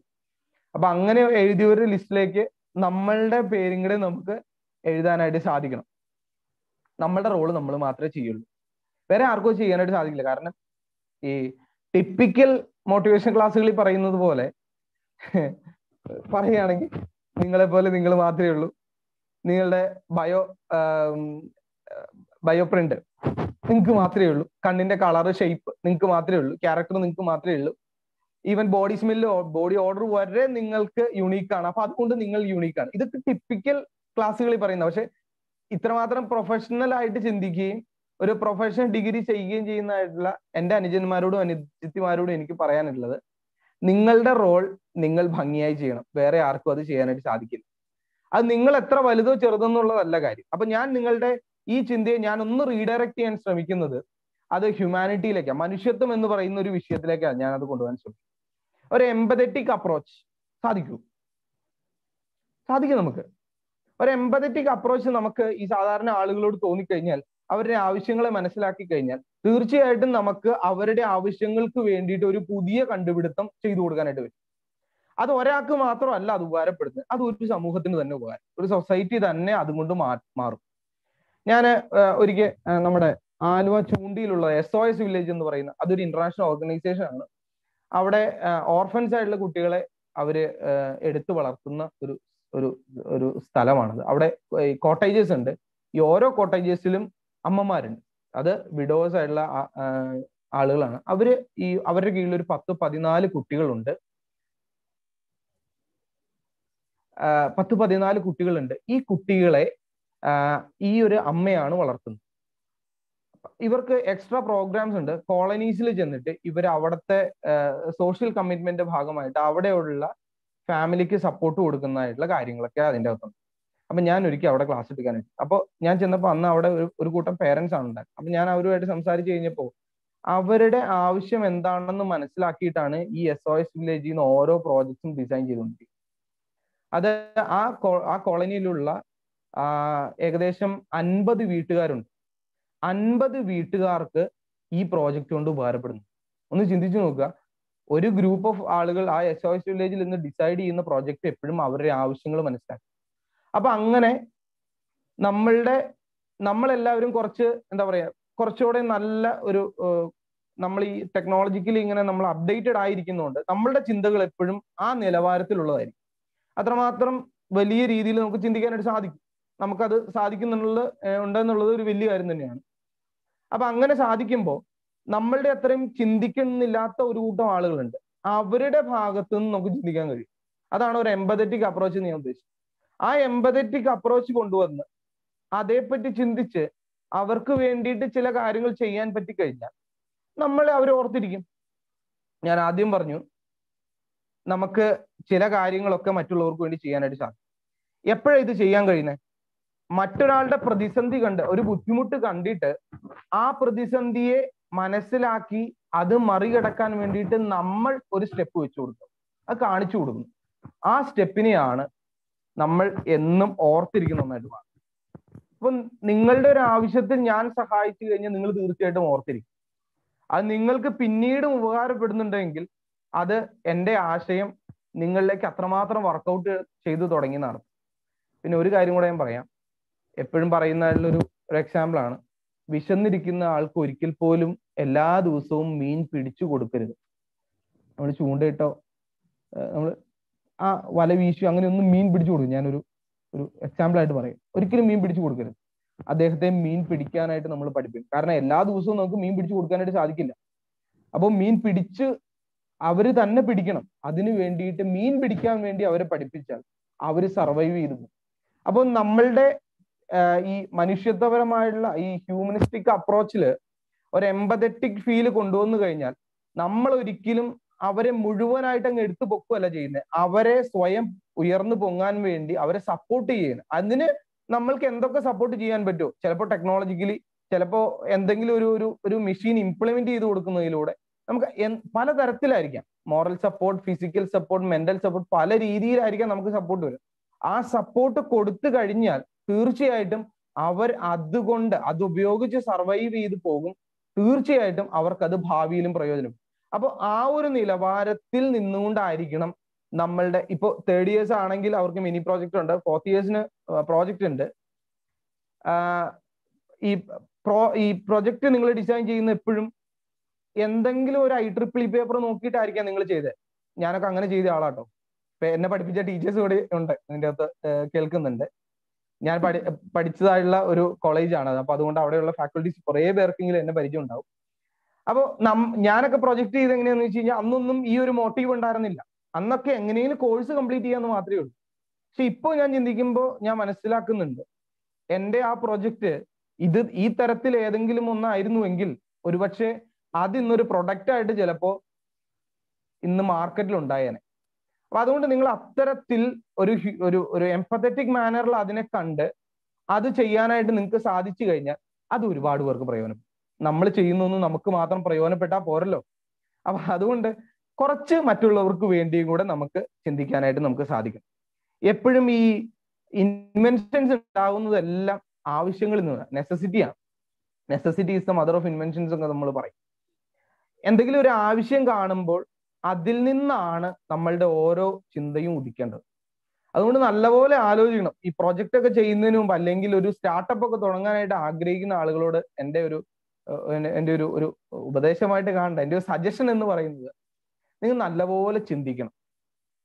കാരണം നിങ്ങളുടെ മാത്രം വെൽബീയിങ് എന്ന് പറയുന്നത് നിങ്ങൾ കാണരുത്.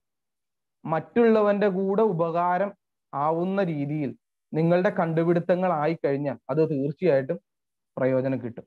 അപ്പൊ ആ രീതിയിൽ നിങ്ങൾക്ക് ചിന്തിക്കാനായിട്ട് സാധിക്കും. നിങ്ങൾ കണ്ടിട്ടുണ്ടാവും ഓപ്പറേഷൻ ജാവ എന്ന് പറയുന്ന ഒരു മൂവി നിങ്ങൾ കണ്ടിട്ടുണ്ടാവും. ആ മൂവിയിൽ 2 സാധാരണക്കാരായുള്ള ആളുകൾ, 2 ചെറുപ്പക്കാര്, ബിടെക് കഴിഞ്ഞവര്, ഇന്നത്തെ ഒരു റിയൽ ലൈഫ് സിറ്റുവേഷനെ വരച്ചു വെച്ചിരിക്കുന്ന ഒന്നാണ്. കാരണം ഞങ്ങളുടെ ഓഫീസ് എന്ന് പറയുന്നത് എറണാകുളത്ത് കളക്ടറേറ്റിലെ ICDSന്റെ ഓഫീസിലാണ് ഞങ്ങളുടെ ഓഫീസ് വർക്ക് ചെയ്യുന്നത്. അപ്പോൾ അവിടെയൊക്കെ ഞാൻ പലപ്പോഴും ഓഫീസിൽ പോയി കഴിയുമ്പോൾ ഞങ്ങൾക്ക് ഫുഡ് ഡെലിവറി ചെയ്യാനായിട്ട്, അപ്പൊ അതെല്ലാം വരുന്നത് ചെറുപ്പക്കാരാണ്. മിക്കവാറും ഈ ചെറുപ്പക്കാരെന്ന് പറഞ്ഞാൽ ഏതെങ്കിലും ഒരു ഡിഗ്രി കംപ്ലീറ്റ് ചെയ്തില്ല. അത് നമ്മളങ്ങനെ ഏത് ഡിഗ്രി ഏത് സ്ട്രീമാണെന്നൊന്നും നമ്മൾ ചോദിക്കാറില്ല. മിക്കവാറും വരുന്ന ഡെലിവറി ബോയ്സ് എല്ലാം ഡിഗ്രി കഴിഞ്ഞവരാണ്. അപ്പം ഇവർക്ക് ആ ഒരു അവസ്ഥയിലേക്ക് മാറേണ്ടി വന്നു. സാഹചര്യം എന്തോ ആയിക്കോട്ടെ, പല സാഹചര്യം ഉണ്ടാവും. ഇപ്പൊ ആ ട്രെൻഡ് കുറഞ്ഞിട്ടുണ്ട്. പണ്ട് ബിടെക് കഴിഞ്ഞ് കഴിഞ്ഞാൽ PSC കോച്ചിങ് ആയിരുന്നു. അതിനുശേഷം ബിടെക് കഴിഞ്ഞ് കഴിഞ്ഞാൽ ബാങ്ക് കോച്ചിങ് ആയിരുന്നു. ഈ 4 വർഷം ബിടെക് ചെയ്ത് അല്ലെങ്കിൽ ഈ ടെക്നോളജി ഇത്തരം പഠിച്ചത് 56ഓളം വിഷയങ്ങൾ പഠിച്ച് തലയെ കയറ്റി കുത്തി നിറച്ച് സെമിനാർ, അസൈൻമെന്റ്, പ്രൊജക്ട്, പ്രസന്റേഷൻ, ഇത് തന്നെയും പിന്നെയും പാടി, series class test 1, class test 2, series exam, internal exam, board exam എന്നും പറഞ്ഞിട്ട് ഇങ്ങനെ എക്സാം ഒക്കെ എഴുതിയത് അത് ഇതിന് വേണ്ടിയിട്ടായിരുന്നോ? അല്ലല്ലോ. അപ്പൊ നമ്മളൊക്കെ കുറച്ചുകൂടി ഒന്ന് കടന്ന് ചിന്തിക്കണ്ടേ? അപ്പൊ അങ്ങനെ ചിന്തിക്കണമെന്നുണ്ടെങ്കിൽ നമ്മളുടെ ഉള്ളിലെ പൊട്ടൻഷ്യൽ നമ്മളൊന്ന് മനസ്സിലാക്കും. നിങ്ങൾക്കൊരാശയം നിങ്ങളുടെ ഉള്ളിൽ തോന്നുന്നുണ്ട് എങ്കിൽ അത് ചെയ്തെടുക്കാനുള്ള കഴിവ് നിങ്ങൾക്കുണ്ട്. അത് പഠനങ്ങൾ തെളിയിച്ചിട്ടുള്ള കാര്യമാണ്, ഞാൻ വെറുതെ പറഞ്ഞ കാര്യമല്ല. ഇപ്പൊ ഈവൻ നിങ്ങൾക്ക് ഒരു IAS ഓഫീസറോ IPS ഓഫീസറോ ആവാനായിട്ട് നിങ്ങളുടെ മനസ്സിൽ അതിയായ ആഗ്രഹം ഉണ്ടെങ്കിൽ നിങ്ങൾക്ക് അത് ആകാനുള്ള കപ്പാസിറ്റി ഉണ്ടെന്ന് അതിന്റെ അർത്ഥം. അതിനുള്ള പൊട്ടൻഷ്യൽ നിങ്ങളുടെ ഉള്ളിൽ ഉണ്ടായതുകൊണ്ടാണ് നിങ്ങൾക്ക് അങ്ങനെ തോന്നിയത് പോലും. അപ്പൊ അതുപോലെ തന്നെ നിങ്ങൾക്ക് ഈ സമൂഹത്തിന് വേണ്ടി, ഈ രാജ്യത്തിന് വേണ്ടി എന്തെങ്കിലും ഒന്ന് സംഭാവന ചെയ്യാനായിട്ട് നിങ്ങളുടെ മനസ്സിൽ ആശയങ്ങൾ ഉദിക്കുന്നുണ്ട് എങ്കിൽ ആ ആശയത്തെ ചെയ്ത് കാണിച്ചു കൊടുക്കാൻ നിങ്ങൾക്ക് പൊട്ടൻഷ്യൽ ഉണ്ട്. അത് നിങ്ങൾ വിശ്വസിക്കണം. അത് വിശ്വസിക്കാത്തിടത്തോളം കാലം നിങ്ങൾക്ക് അത് അച്ചീവ് ചെയ്യാനായിട്ട് സാധിക്കില്ല. ഈ പറയുന്ന ഓപ്പറേഷൻ ജാവ എന്ന് പറയുന്ന മൂവിയില് റിയൽ ലൈഫ് സിറ്റുവേഷനാ. വിദേശത്ത് ജോലി ഉണ്ടെന്നും പറഞ്ഞ് കുറെ നേഴ്സുമാരെ പറ്റിച്ചു. ഒന്നല്ല, 2 or 3 കേസസ് അതിൻ്റെ അകത്ത് അവര് വളരെ വ്യക്തമായിട്ട് നമുക്ക് കാണിച്ചു തരുന്നു. അപ്പൊ അവിടെ എല്ലാം കാണണം, അവര് ഒരു സൊസൈറ്റിയോടുള്ള കമ്മിറ്റ്മെന്റിന്റെ ഭാഗമായിട്ടാണ് അവര് ടെമ്പററി ഓഫീസേഴ്സ് ആണ്. അവർക്ക് അത്ര ഇനീഷ്യേറ്റീവ് എടുക്കേണ്ട കാര്യമൊന്നുമില്ല. അവരാ ഫിലിമില് അവരാ സൈബർ സെല്ലിലേക്ക് ചെല്ലുന്നത് തന്നെ അത്തരമൊരു അവരുടെ ഓൺ റിസ്കിൽ ആ കേസ് തെളിയിച്ചത് കൊണ്ടാണ്. ഇനി വേറൊരു സത്യമാണ് പറഞ്ഞു തരാം. അങ്ങനെ കേസ് തെളിയിച്ചു കൊടുത്തത് കൊണ്ട് സൈബർ സെല്ലിൽ കിട്ടണമെന്ന് നിർബന്ധമൊന്നുമില്ല കേട്ടോ. ഇനിയിപ്പൊ അത് കണ്ട് ഇൻസ്പയർ ആയി നാളെ മുതൽ അത് അങ്ങനെ എന്തെങ്കിലും ഒരു കേസിന്റെ പുറകെ നിങ്ങൾ പോകരുത്. അത് പ്രോപ്പർ ചാനലിലൂടെ പോയി കഴിഞ്ഞാൽ ഇറ്റ്സ് ഓക്കെ, നിങ്ങൾക്ക് അത്തരത്തിലുള്ള പ്ലാറ്റ്ഫോമിലേക്ക് നിങ്ങൾക്ക് എത്തിച്ചേരാനായിട്ട് സാധിക്കും. അപ്പോ സ്വയം റിസ്ക് എടുക്കുകയാണ്. എന്തിനു വേണ്ടിയിട്ടാ? ഈ സൊസൈറ്റി അഭിമുഖീകരിക്കുന്നതായിട്ടുള്ള ഒരു പ്രശ്നത്തിൽ നിന്നുകൊണ്ട് ആ പ്രശ്നത്തിന് ഒരു പരിഹാരം കണ്ടെത്തുക. പ്രേമം എന്ന് പറയുന്ന സിനിമയുടെ CD ലീക്കായി, അത് കണ്ടുപിടിക്കാനുള്ള ഒരു ശ്രമം സാധിച്ചു. ചോദിക്കും ആരാ? ബാങ്ക് കോച്ചിങ്ങിന് പോകുന്ന ആളും ഒരു ഡെലിവറി ബോയ് കണ്ടുപിടിച്ചു അവര് വിചാരിച്ച. അപ്പോ ഇങ്ങനെ നിസ്സാരക്കാരായിരുന്നാൽ പോലും കണ്ടുപിടിക്കാൻ സാധിക്കുന്നതായിട്ടുള്ള ഒന്ന് നമ്മളുടെ എല്ലാം ഉള്ളിലുണ്ട്. പക്ഷെ നമ്മൾ ആരും കണ്ടെത്തില്ല. ചത്താലും ഞാൻ കണ്ടെത്തി തരില്ല എന്നുള്ളൊരു വാശി നമ്മളോട് തന്നെ വെച്ചേക്കാം.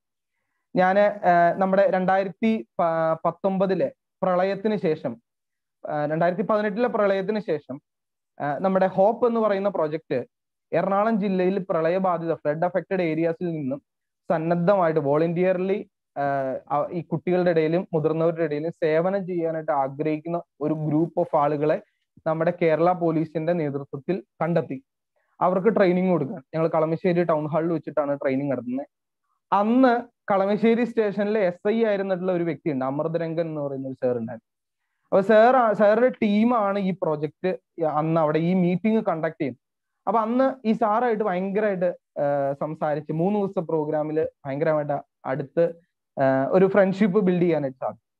കഴിഞ്ഞ ദിവസം വളരെ സന്തോഷം ഉണ്ടാക്കിയ ഒരു കാര്യം. അപ്പോൾ ഞങ്ങളുടെ ടീം എല്ലാവരും ഉണ്ടായിരുന്നു. ഞങ്ങൾ 3-4 പേരുടെ ടീം ഉണ്ടായിരുന്നു അവിടെ. അപ്പൊ അന്ന് മുതൽ ഞങ്ങൾ ഈ അമൃതരംഗൻ സാറിന് രംഗൻ ബായി എന്നാണ് വിളിച്ചുകൊണ്ടിരുന്നത്.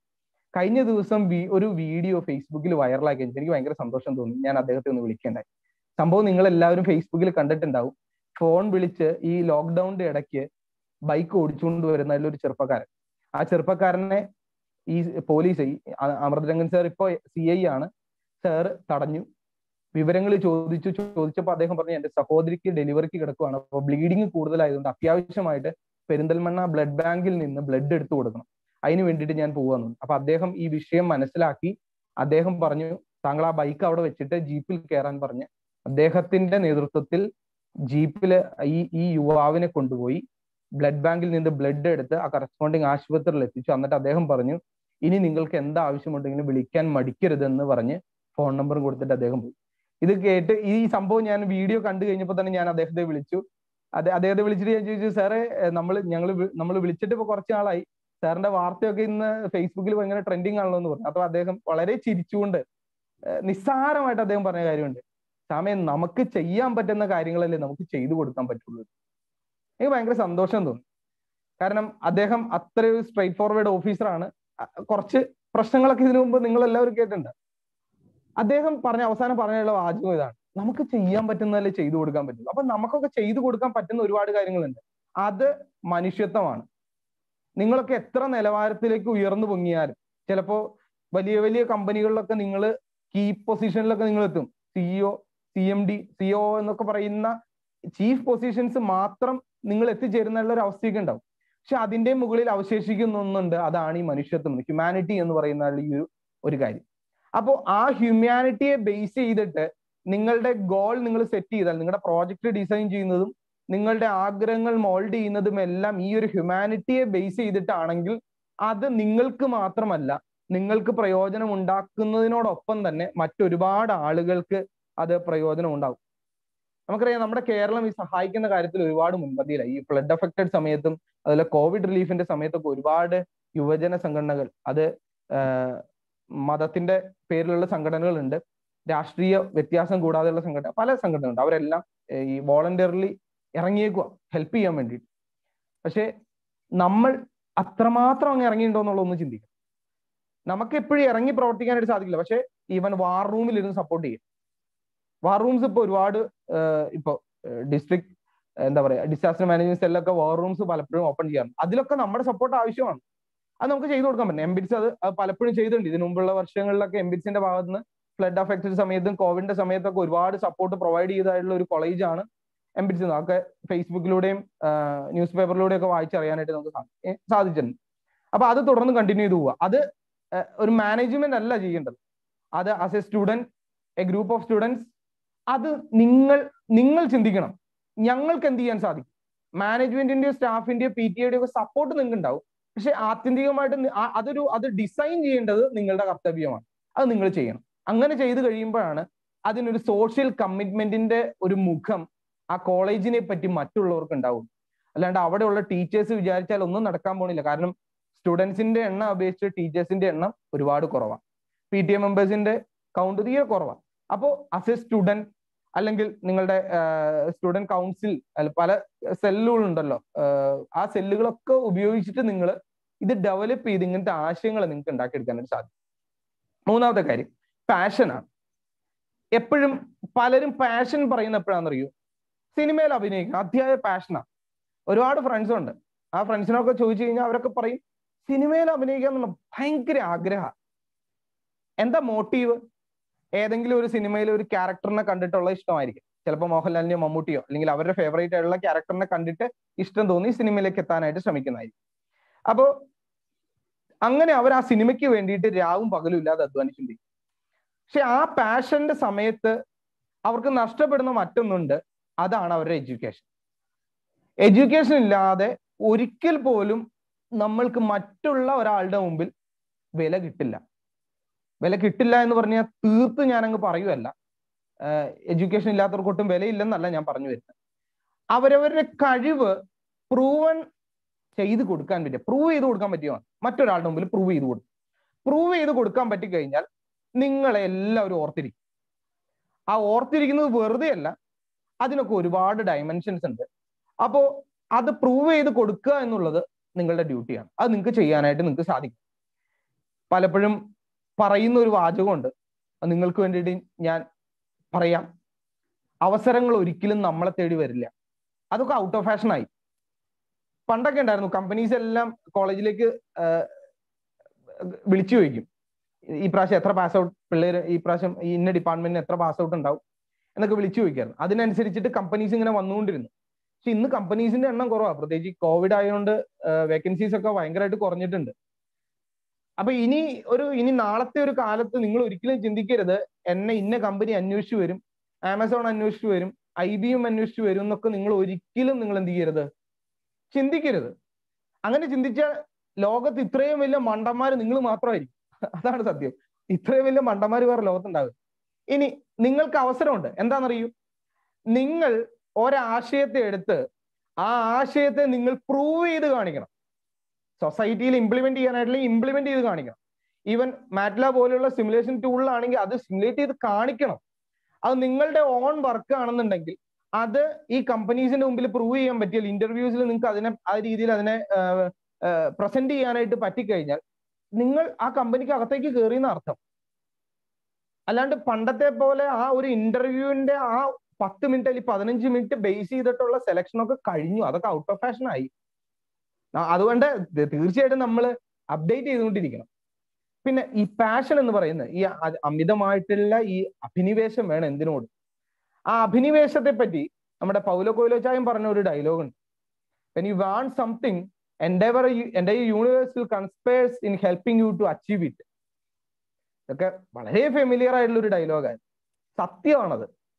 എന്തെങ്കിലും ഒന്ന് യഥാർത്ഥമായിട്ട് ആഗ്രഹിക്കുന്നുണ്ടെങ്കിൽ ഈ ലോകം മുഴുവനും നമ്മുടെ കൂടെ നിൽക്കും. നമ്മൾ യഥാർത്ഥമായിട്ട് ആഗ്രഹിക്കാതെ, യഥാർത്ഥമായിട്ട്, ആ വാക്കിനവിടെ ഒരു ഇമ്പോർട്ടൻസ് ഉണ്ട്, ആഗ്രഹിച്ചാൽ മാത്രം പോരാ, യഥാർത്ഥമായിട്ട് ആഗ്രഹിച്ചു കഴിഞ്ഞാൽ തീർച്ചയായിട്ടും നിങ്ങളെ കാത്ത് ഒരു ലോകം നിങ്ങൾക്ക് വേണ്ടിയിരിക്കുന്നു. അത് കണ്ടെത്താനായിട്ട് നമുക്ക് സാധിക്കണം. അങ്ങനെ പിടിച്ചടക്കുമ്പോഴാണ് നമ്മളുടെ പാഷനോട് നമ്മളുടെ ഈ റിയൽ ലൈഫ് അങ്ങ് എത്തുള്ളൂ. ഇല്ലെങ്കിൽ പാഷൻ മുമ്പേ പോവും, റിയൽ ലൈഫ് ഇങ്ങനെ ഒരു ഇമാജിനറി പാർട്ടായിട്ട് നിൽക്കും. അപ്പൊ അതിനോട് ഒരിക്കലും നമുക്ക് എത്തിപ്പിടിക്കാൻ പറ്റില്ല. അതും ഈ പാഷനും അതുപോലെ തന്നെ റിയൽ ലൈഫും നമ്മൾ എപ്പോഴും ഒരു ഗ്യാപ്പ് ഉണ്ടാവും. ഈ ഗ്യാപ്പിനെ, ഈ ബാരിയറിനെ നമുക്ക് ബ്രേക്ക് ചെയ്യാനായിട്ട് പറ്റും. ആ ബ്രേക്കേജ് ആണ് നമ്മളെ ഈ പാഷൻ അച്ചീവ് ചെയ്യാനായിട്ട് നമ്മളെ സഹായിക്കുന്നത്. അങ്ങനെ സാധിച്ചാൽ മാത്രമാണ് നമുക്ക് ആ പാഷനെ പിടിച്ചടക്കി എന്ന് പറയാനായിട്ട് സാധിക്കും. ഒരിക്കലും എത്തിപ്പിടിക്കുകയല്ല ചെയ്യേണ്ടത്, അതിനെ പിടിച്ചടക്കാനായിട്ട് സാധിക്കും. നമ്മൾ സാഹചര്യവശാലോ അല്ലെങ്കിൽ ബൈ ചാൻസ് എന്നൊക്കെ നമ്മൾ പറയുമല്ലോ, ലക്ക്, മണ്ടത്തരം വാക്കാ ഈ ലക്ക് എന്ന് പറ്റിയൊക്കെ പറഞ്ഞു. അപ്പൊ അത് മാത്രം വിശ്വസിച്ചിരിക്കരുത്. ഹാർഡ് വർക്കിന് അതിൻ്റെ ഭയങ്കര ഇമ്പോർട്ടൻസ് ഉണ്ട്. ഈ ഹാർഡ് വർക്ക് ആണ് നമ്മുടെ ലക്കിനെ ഡിസൈഡ് ചെയ്യുന്നത്. At the moment of decision your destiny will be shape. അങ്ങനെ പറയുന്നത്. നമ്മളുടെ ഭാവിയെ നമ്മൾ എഴുതി വെക്കുക, നമ്മൾ തീരുമാനിക്കുക. ആ തീരുമാനിക്കുന്ന സമയത്ത് തന്നെ നമ്മളുടെ വിധി നിർണയിക്കപ്പെട്ടു കഴിഞ്ഞു എന്നാ പറയാം. അപ്പൊ അങ്ങനെ ഒരു വിധി നിർണയിക്കപ്പെടണമെന്നുണ്ടെങ്കിൽ നമ്മളുടെ തീരുമാനങ്ങൾ അത്രയ്ക്ക് സ്ട്രോങ് ആയിരിക്കണം. അവിടെ ഈ പാഷന്റെ ഇമ്പോർട്ടൻസ് വരുന്നത്. ഈ പാഷനെ പറ്റി പറയുമ്പോൾ അതിൻ്റെ അകത്ത് ഏറ്റവും പ്രധാനപ്പെട്ട ഒരു വാക്കാണ് ഈ അസർട്ടീവ്നെസ് സ്കിൽ എന്ന് പറയുന്നത്. Ability to say no or yes. എന്താണ് യെസ് ആണെങ്കിലും നോ ആണെങ്കിലും അതിനോട് ആർജവത്തോടെ പറയാനായിട്ട് സാധിക്കും. അത് തൻ്റെ ഇടത്തോടു കൂടിയല്ല പറയേണ്ടത്, ആർജവത്തോടു കൂടെ പറയാനായിട്ട്. ഈ രണ്ട് വാക്കുകൾ തമ്മിൽ വ്യത്യാസമുണ്ട്. തൻ്റെ ഇടത്തോടെയല്ല, ആർജവത്തോടെ പറയാനായിട്ട്. ഈ പലപ്പോഴും നമുക്ക് പറ്റുന്ന എന്താണെന്നറിയോ, ആരെങ്കിലും വന്ന് നമ്മളോട് ഒരു കാര്യം പറയും, നമുക്ക് നോ പറയാൻ മടിയാണല്ലോ. അപ്പോൾ നമ്മൾ അവർക്ക് വേണ്ടിയിട്ട് അത് ചെയ്തു കൊടുക്കും. അത് ഫ്ലോപ്പ് ആയി പോകും, ചിലപ്പോൾ അത് സക്സസ് ആവും. എന്നിട്ട് നമ്മൾ പറയുന്ന ഒരു കാര്യമുണ്ട്, അവരെന്ത് വിചാരിക്കുമെന്ന് വിചാരിച്ചിട്ടാണ് ഞാനത് ചെയ്തത്. എപ്പോഴും പറഞ്ഞൊരു ഡയലോഗാണ്. എന്തിനാ ബിടെക് എടുത്തേ? അമ്മയും അച്ഛനും പറഞ്ഞു ബിടെക് എടുത്തോളാൻ, അതുകൊണ്ട് ഞാൻ എടുത്തു. അല്ലെങ്കിൽ ഞാൻ പണ്ട് പറഞ്ഞതുപോലെ പറയേണ്ടി വരും, ഈസി ആന്ന് വിചാരിച്ച് ചെന്ന് എടുത്തതാ. പിന്നീടാ മനസ്സിലായേ, ഫസ്റ്റ് സെം കഴിഞ്ഞപ്പോഴേക്ക് ഇത്ര വരച്ചു പോയി. സപ്ലി അടിച്ചിട്ടുണ്ട് കേട്ടോ, സപ്ലി അടിച്ചു. ഈസി ആന്ന് വിചാരിച്ച് ജോയിൻ ചെയ്താ. അന്ന് എഞ്ചിനീയറിംഗിന്റെ ഒരു തള്ളിക്കറ്റം ഉണ്ടായിരുന്നു. അപ്പൊ +2 കഴിഞ്ഞ് കഴിഞ്ഞാൽ എന്തിനാ പോണെന്ന് ചോദിച്ചു കഴിഞ്ഞാൽ ആദ്യം തന്നെ പറയുന്നത് എഞ്ചിനീയറിംഗ്. അപ്പൊ അങ്ങനെ ഒരു ആവേശത്തെ, അന്നൊന്നും ഇത് കരിയർ ഗൈഡൻസ് മീറ്റ് ഒന്നും ഇല്ല. ഈ ആണ്ടിലും സംക്രാന്തിക്കും ഒക്കെ ഓരോന്ന് നടന്നാലായി. അപ്പൊ അതിനൊന്നും നമുക്ക് പോയി പങ്കെടുക്കാൻ പറ്റിയെന്ന് വരില്ല. ഞാനൊരു സാധാരണ ഒരു എയ്ഡഡ് സ്കൂളിലാണ് പഠിച്ചത്. അപ്പൊ അതുകൊണ്ട് ഇത്തരത്തിലുള്ള ഇപ്പൊ ഒരുപാട് കരിയർ ഗൈഡൻസ് സെഷൻസ് ഒക്കെ എല്ലാ സ്കൂളുകളും നടത്തുന്നുണ്ട്. അന്നൊന്നും അത് അത്രയില്ല. വർഷത്തിൽ ഒരെണ്ണമൊക്കെ നടന്നാലായി. അന്നൊന്നും നമുക്ക് പങ്കെടുക്കാൻ പറ്റുമെന്നില്ല, അറിയില്ല. അപ്പൊ അതുകൊണ്ട് നമുക്കൊന്നും അങ്ങനെ തീരുമാനം കറക്റ്റായിട്ട് എടുക്കാൻ പറ്റില്ല. പക്ഷെ തീരുമാനം എടുത്ത് തെറ്റിപ്പോയില്ല. അന്ന് പറ്റിയത് ഈസി ആന്ന് വിചാരിച്ചു. ആ പേരിൽ തന്നെ ഒരു ഈസി കിടക്കുന്നതുകൊണ്ട് ആക്രാന്തം മൂത്ത് പോയതാ. പക്ഷെ വേർത്തെങ്കിലും ആ വേർപ്പ് വെറുതെ ആയില്ല, അത് പിന്നീട് റിസൾട്ട് ഉണ്ടായി. ഹാർഡ് വർക്ക് ചെയ്യേണ്ടോന്നു അങ്ങനെ കയറി പോന്നെ. അപ്പൊ അങ്ങനെ ഹാർഡ് വർക്ക് ചെയ്തൊക്കെ കയറി പോന്നു. അങ്ങനെ ഇന്ന് ഒരു എഞ്ചിനീയർ എന്ന് പറയുന്ന പൊസിഷനിൽ നിൽക്കും. ഇന്ന് എന്റെ പേരിന്റെ മുൻപിൽ ER എന്ന് ചേർക്കാൻ പറ്റുന്നുണ്ടെങ്കിൽ അത് എന്റെ ഹാർഡ് വർക്കിന്റെ ഫലമാണ്. അതെന്റെ പാഷന്റെ ഭാഗമായിട്ട് ഉണ്ടായതാണ്. അത് ഇപ്പൊ ഞാൻ ഡിസൈൻ ചെയ്തിരിക്കുന്ന എന്റെ ലൈഫ് എന്ന് പറയുന്ന ഒരു ഹ്യൂമാനിറ്റി ബേസ് ചെയ്തിട്ടാണ്. അതിനു വേണ്ടിയിട്ട് എനിക്ക് ഒരുപാട് ആശയങ്ങൾ എനിക്ക് കൊടുക്കാനായിട്ട് സാധിക്കുന്നുണ്ട്. ഒരുപാട് സ്ഥലങ്ങളിൽ എനിക്ക് പോകാനായിട്ട് സാധിക്കുന്നുണ്ട് ഈ ഒരു എഞ്ചിനീയർ എന്ന് പറഞ്ഞ ബാഡ്ജ് ഉള്ളതുകൊണ്ട്. അവിടെയെല്ലാം നമ്മൾ സംസാരിക്കുമ്പോൾ ഈ ടെക്നോളജിയുടെ ഈ ടെക്നോളജിക്കലി ഉള്ള കാര്യങ്ങൾ, ഹാർഡ്വെയർ സോഫ്റ്റ്വെയർ ഉള്ള എല്ലാ സാധനങ്ങളും എനിക്ക് അവരുടെ മുമ്പിൽ ഇൻട്രൊഡ്യൂസ് ചെയ്ത് കൊടുക്കാൻ സാധിക്കുന്നുണ്ട്. അപ്പൊ ഞാൻ പഠിച്ചത് വെറുതെ ആയോ? വെറുതെ ആയില്ല. പക്ഷെ നമ്മളുടെയൊക്കെ പലപ്പോഴും പ്രശ്നം പറ്റുന്നത് എന്താണെന്നറിയോ? മറ്റുള്ളവർ എന്ത് ചിന്തിക്കും എന്നുള്ള ആ ഒരു ചിന്തയുടെ പുറത്താണ് നമ്മളൊക്കെ പലപ്പോഴും തീരുമാനം എടുക്കുന്നത്. ഇനിയെങ്കിലും നിങ്ങൾ മനസ്സിലാക്കിക്കൊള്ളുക, മറ്റുള്ളവർ നമ്മളെപ്പറ്റി ഒന്നും ചിന്തിക്കുന്നില്ല എന്നുള്ള സത്യം. അവരെ പറ്റി മാത്രമേ ചിന്തിക്കുന്നുള്ളൂ. നമ്മൾ നന്നായി കാണണം എന്നൊക്കെ ആഗ്രഹമുള്ളവര് ഒരു കയ്യിലെ വിരലുകളിൽ എണ്ണി തീരുമായിരിക്കും ചിലപ്പോൾ. പക്ഷെ നമ്മൾക്ക് അതിയായ ആഗ്രഹമുണ്ട്, എനിക്ക് എന്റെ നിലവാരം, എന്റെ ജീവിത നിലവാരം മെച്ചപ്പെടുത്തണം. സാമ്പത്തികമായിട്ട് മാത്രമല്ലല്ലോ, അത് സാമ്പത്തികമൊക്കെ ഒരു സൈഡ് മാത്രമാണ്. അപ്പൊ എനിക്ക് എല്ലാ തലത്തിലും ഒന്ന് മെച്ചപ്പെടണം എന്ന് ആഗ്രഹിക്കുമ്പോൾ അതേ നിലവാരത്തിൽ തന്നെ ആഗ്രഹിക്കുന്ന ആളുകളുടെ എണ്ണം കുറവാണ്. പക്ഷെ ബാക്കിയുള്ള ആളുകൾക്കുള്ളോ കോഴ്സ് കഴിഞ്ഞ് ജോലിയായോ, സപ്ലി ഉണ്ടോ, ഏത് ഇയറായി, പഠിക്കാൻ എങ്ങനെയുണ്ട്, റാങ്ക് ഏതാ, ഇതൊക്കെ ചോദിക്കാൻ ഭയങ്കര ഉത്സാഹമാണ്. പക്ഷെ ഇതിന്റെ ബുദ്ധിമുട്ടൊന്നും ആർക്കും അറിയില്ലല്ലോ. ഇപ്പൊ സ്റ്റുഡൻസിന് അത് പെട്ടെന്ന് മനസ്സിലാവുമല്ലോ. അപ്പൊ ഈ ചോദ്യങ്ങളൊക്കെ സ്ഥിരം നിങ്ങൾ കേട്ടുകൊണ്ടിരിക്കുന്ന ഒരു കാര്യമാണ്. അപ്പൊ ആ ചോദ്യങ്ങളൊക്കെ നിങ്ങൾ അങ്ങ് വിട്ടുകളഞ്ഞേക്കുക. ഒരു ചെവിക്കിടെ കേട്ട് മറ്റൊരു ചെവിക്കിടെ അങ്ങ് കളഞ്ഞേക്കുക. പക്ഷെ നിങ്ങൾ ചിന്തിക്കേണ്ട കാര്യം, നിങ്ങൾ തിരിച്ചറിയേണ്ട കാര്യം, എന്തിനു വേണ്ടിയിട്ട് നിങ്ങൾ ജോയിൻ ചെയ്തു. ചിലപ്പോൾ ഒരു മോട്ടീവും ഇല്ലാതിരിക്കാൻ നിങ്ങൾ ജോയിൻ ചെയ്തു. പക്ഷെ ഇനി നിങ്ങളുടെ ഒരു പാഷനായിട്ട് മാറണം. എന്താ പാഷൻ എന്നുള്ളത് നിങ്ങൾക്ക് തീരുമാനിക്കും. ബെർട്രാൻഡ് റസ്സൽ പറയുന്ന ഒരു കാര്യമുണ്ട്, 3 passions in my life: longing for love, search for knowledge, and unbearable pity for the sufferings of mankind. ഒന്നാമത് 3 പാഷനുള്ള ബെർട്രാൻഡ് റസ്സലിന്. ഒന്നാമത്തെ ലോങ്ങിങ് ഫോർ ലവ്, സ്നേഹം. രണ്ടാമത് സെർച്ച് ഫോർ നോളജ്, അറിവ്. ഒരുപാട് ഇത് രണ്ടും വേണം. മൂന്നാമത് unbearable പിറ്റി for the sufferings of mankind. മനുഷ്യന്റെ സാധാരണക്കാരായുള്ള ആളുകളുടെ അസഹ്യമായുള്ള ദുരിതത്തെ കണ്ട് അത് കണ്ടിട്ട് മനസ്സലിയണം. അവർക്ക് എന്തെങ്കിലുമൊക്കെ ചെയ്യണം. അതാണ് ബെർട്രാൻഡ് റസ്സൽ പറയുന്നത്. ഈ സ്വാതന്ത്ര്യം കിട്ടിയതിനു ശേഷം ഗാന്ധിജിയോട് ഒരു ജേർണലിസ്റ്റ് വന്നിട്ട് ചോദിച്ചു, what is the fundamental criteria of this nation എന്ന് ചോദിച്ചു. Fundamental criteria. അപ്പൊ അദ്ദേഹം ഗാന്ധിജി പറഞ്ഞ ഒരു മറുപടി ഉണ്ട്, it will wipe out the tears from the eyes of the common man. സാധാരണക്കാരായുള്ള ആളുകളുടെ കണ്ണിൽ നിന്ന് കണ്ണുനീര് തുടച്ചു കളയുന്നതായിരിക്കും ഈ രാജ്യത്തിന്റെ പരമപ്രധാനമായിട്ടുള്ള ഉദ്ദേശം. ഗാന്ധിജി പറഞ്ഞുള്ള കാര്യം.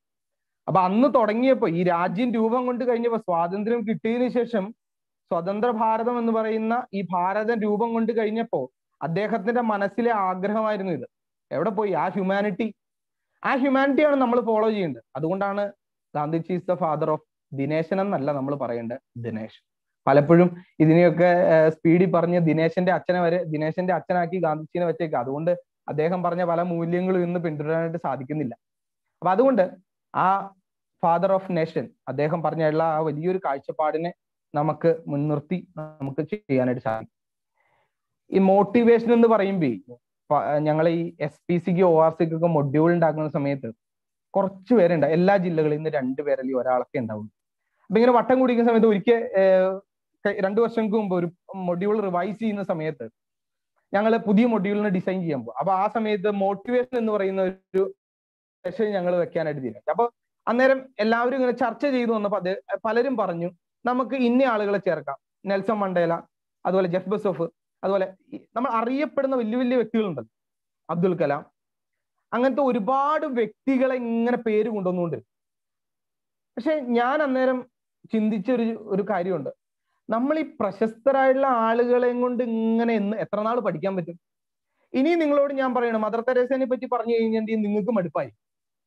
ഇനിയും ഞാൻ നിങ്ങളോട് പറയുകയാണ് ജാക്മാനെ പറ്റി പറഞ്ഞു കഴിഞ്ഞാൽ ഇതൊക്കെ നിങ്ങൾ കുറെ കേട്ടിട്ടുള്ള, ഇലോൺ മസ്കിനെ പറ്റി നിങ്ങൾ കേട്ടിട്ടുള്ള, ഫെറൂസിയ ലെംബോർഗിനെ പറ്റി നിങ്ങൾ ഒരുപാട് കേട്ടിട്ടുള്ള ഈ വ്യക്തികളൊക്കെ ഇനി എന്തിനു പറയണം? പലപ്പോഴും നമ്മളുടെ ഒക്കെ പ്രശ്നമുണ്ടല്ലോ, നമ്മളുടെ ഈ മോട്ടീവ് ഫാക്ടേഴ്സ് എപ്പോഴും നമ്മൾ വേറൊരാളെ വെച്ചിട്ടാണ് നമ്മൾ ഈ അളന്നുകൊണ്ടിരിക്കുന്നത്. ഈ കമ്പാരിസണാണ് നമ്മുടെ എപ്പോഴും നമ്മുടെ കാരണവർ നമ്മളോട് ചെയ്തുകൊണ്ടിരുന്നത്. ഈ കമ്പാരിസൺ നമ്മൾ അവിടെ നിന്നാണ്, ഈ പേരൻസിൽ നിന്നാണല്ലോ നമ്മൾ കണ്ടത്. പക്ഷെ ഇപ്പൊ അതിനൊക്കെ ഒരുപാട് മാറ്റം വന്നു. പണ്ടൊക്കെ ആയിരുന്നു ആ കമ്പാരിസൺ കുറച്ച് കൂടുതലായിട്ടുണ്ടായി. ഇപ്പൊ ഒക്കെ എഡ്യൂക്കേറ്റഡ് ആയി കഴിഞ്ഞ് കഴിഞ്ഞപ്പോൾ അതിൽ നിന്നൊക്കെ ഒരുപാട് നമ്മുടെ പേരൻസ് ഒരുപാട് മാറിയിട്ടുണ്ട്. അത് ഒരുപാട് സന്തോഷമുണ്ട്. അപ്പോ ചിന്തിക്കേണ്ട കാര്യം, നമ്മൾ ഈ വലിയ വലിയ മഹാൻ അവർ കാണിച്ചു തന്നത് ഒട്ടും മോശമുള്ള കാര്യമൊന്നുമല്ല കേട്ടോ. അവരൊക്കെ ഏറ്റവും നല്ല മോട്ടീവ് ഫോഴ്സസ് തന്നെയാണ് നമുക്ക് എപ്പോഴും. പക്ഷെ ആ മോട്ടീവ് ഫോഴ്സസിനേക്കാൾ കൂടുതൽ നമ്മളെ ഹെൽപ്പ് ചെയ്യുന്ന ഒരു കാര്യമുണ്ട്, നമ്മുടെ ഉള്ളിലെ ഒരു സ്പാർക്കാണ്. ഒരിക്കൽ പോലും നമ്മളുടെ ഉള്ളിൽ ഒരു ഫയർ ഉണ്ടാക്കാനായിട്ട് നമുക്ക് സാധിക്കില്ല, പക്ഷെ ഒരു സ്പാർക്ക് ഉണ്ടാക്കാൻ നമുക്ക് സാധിക്കും.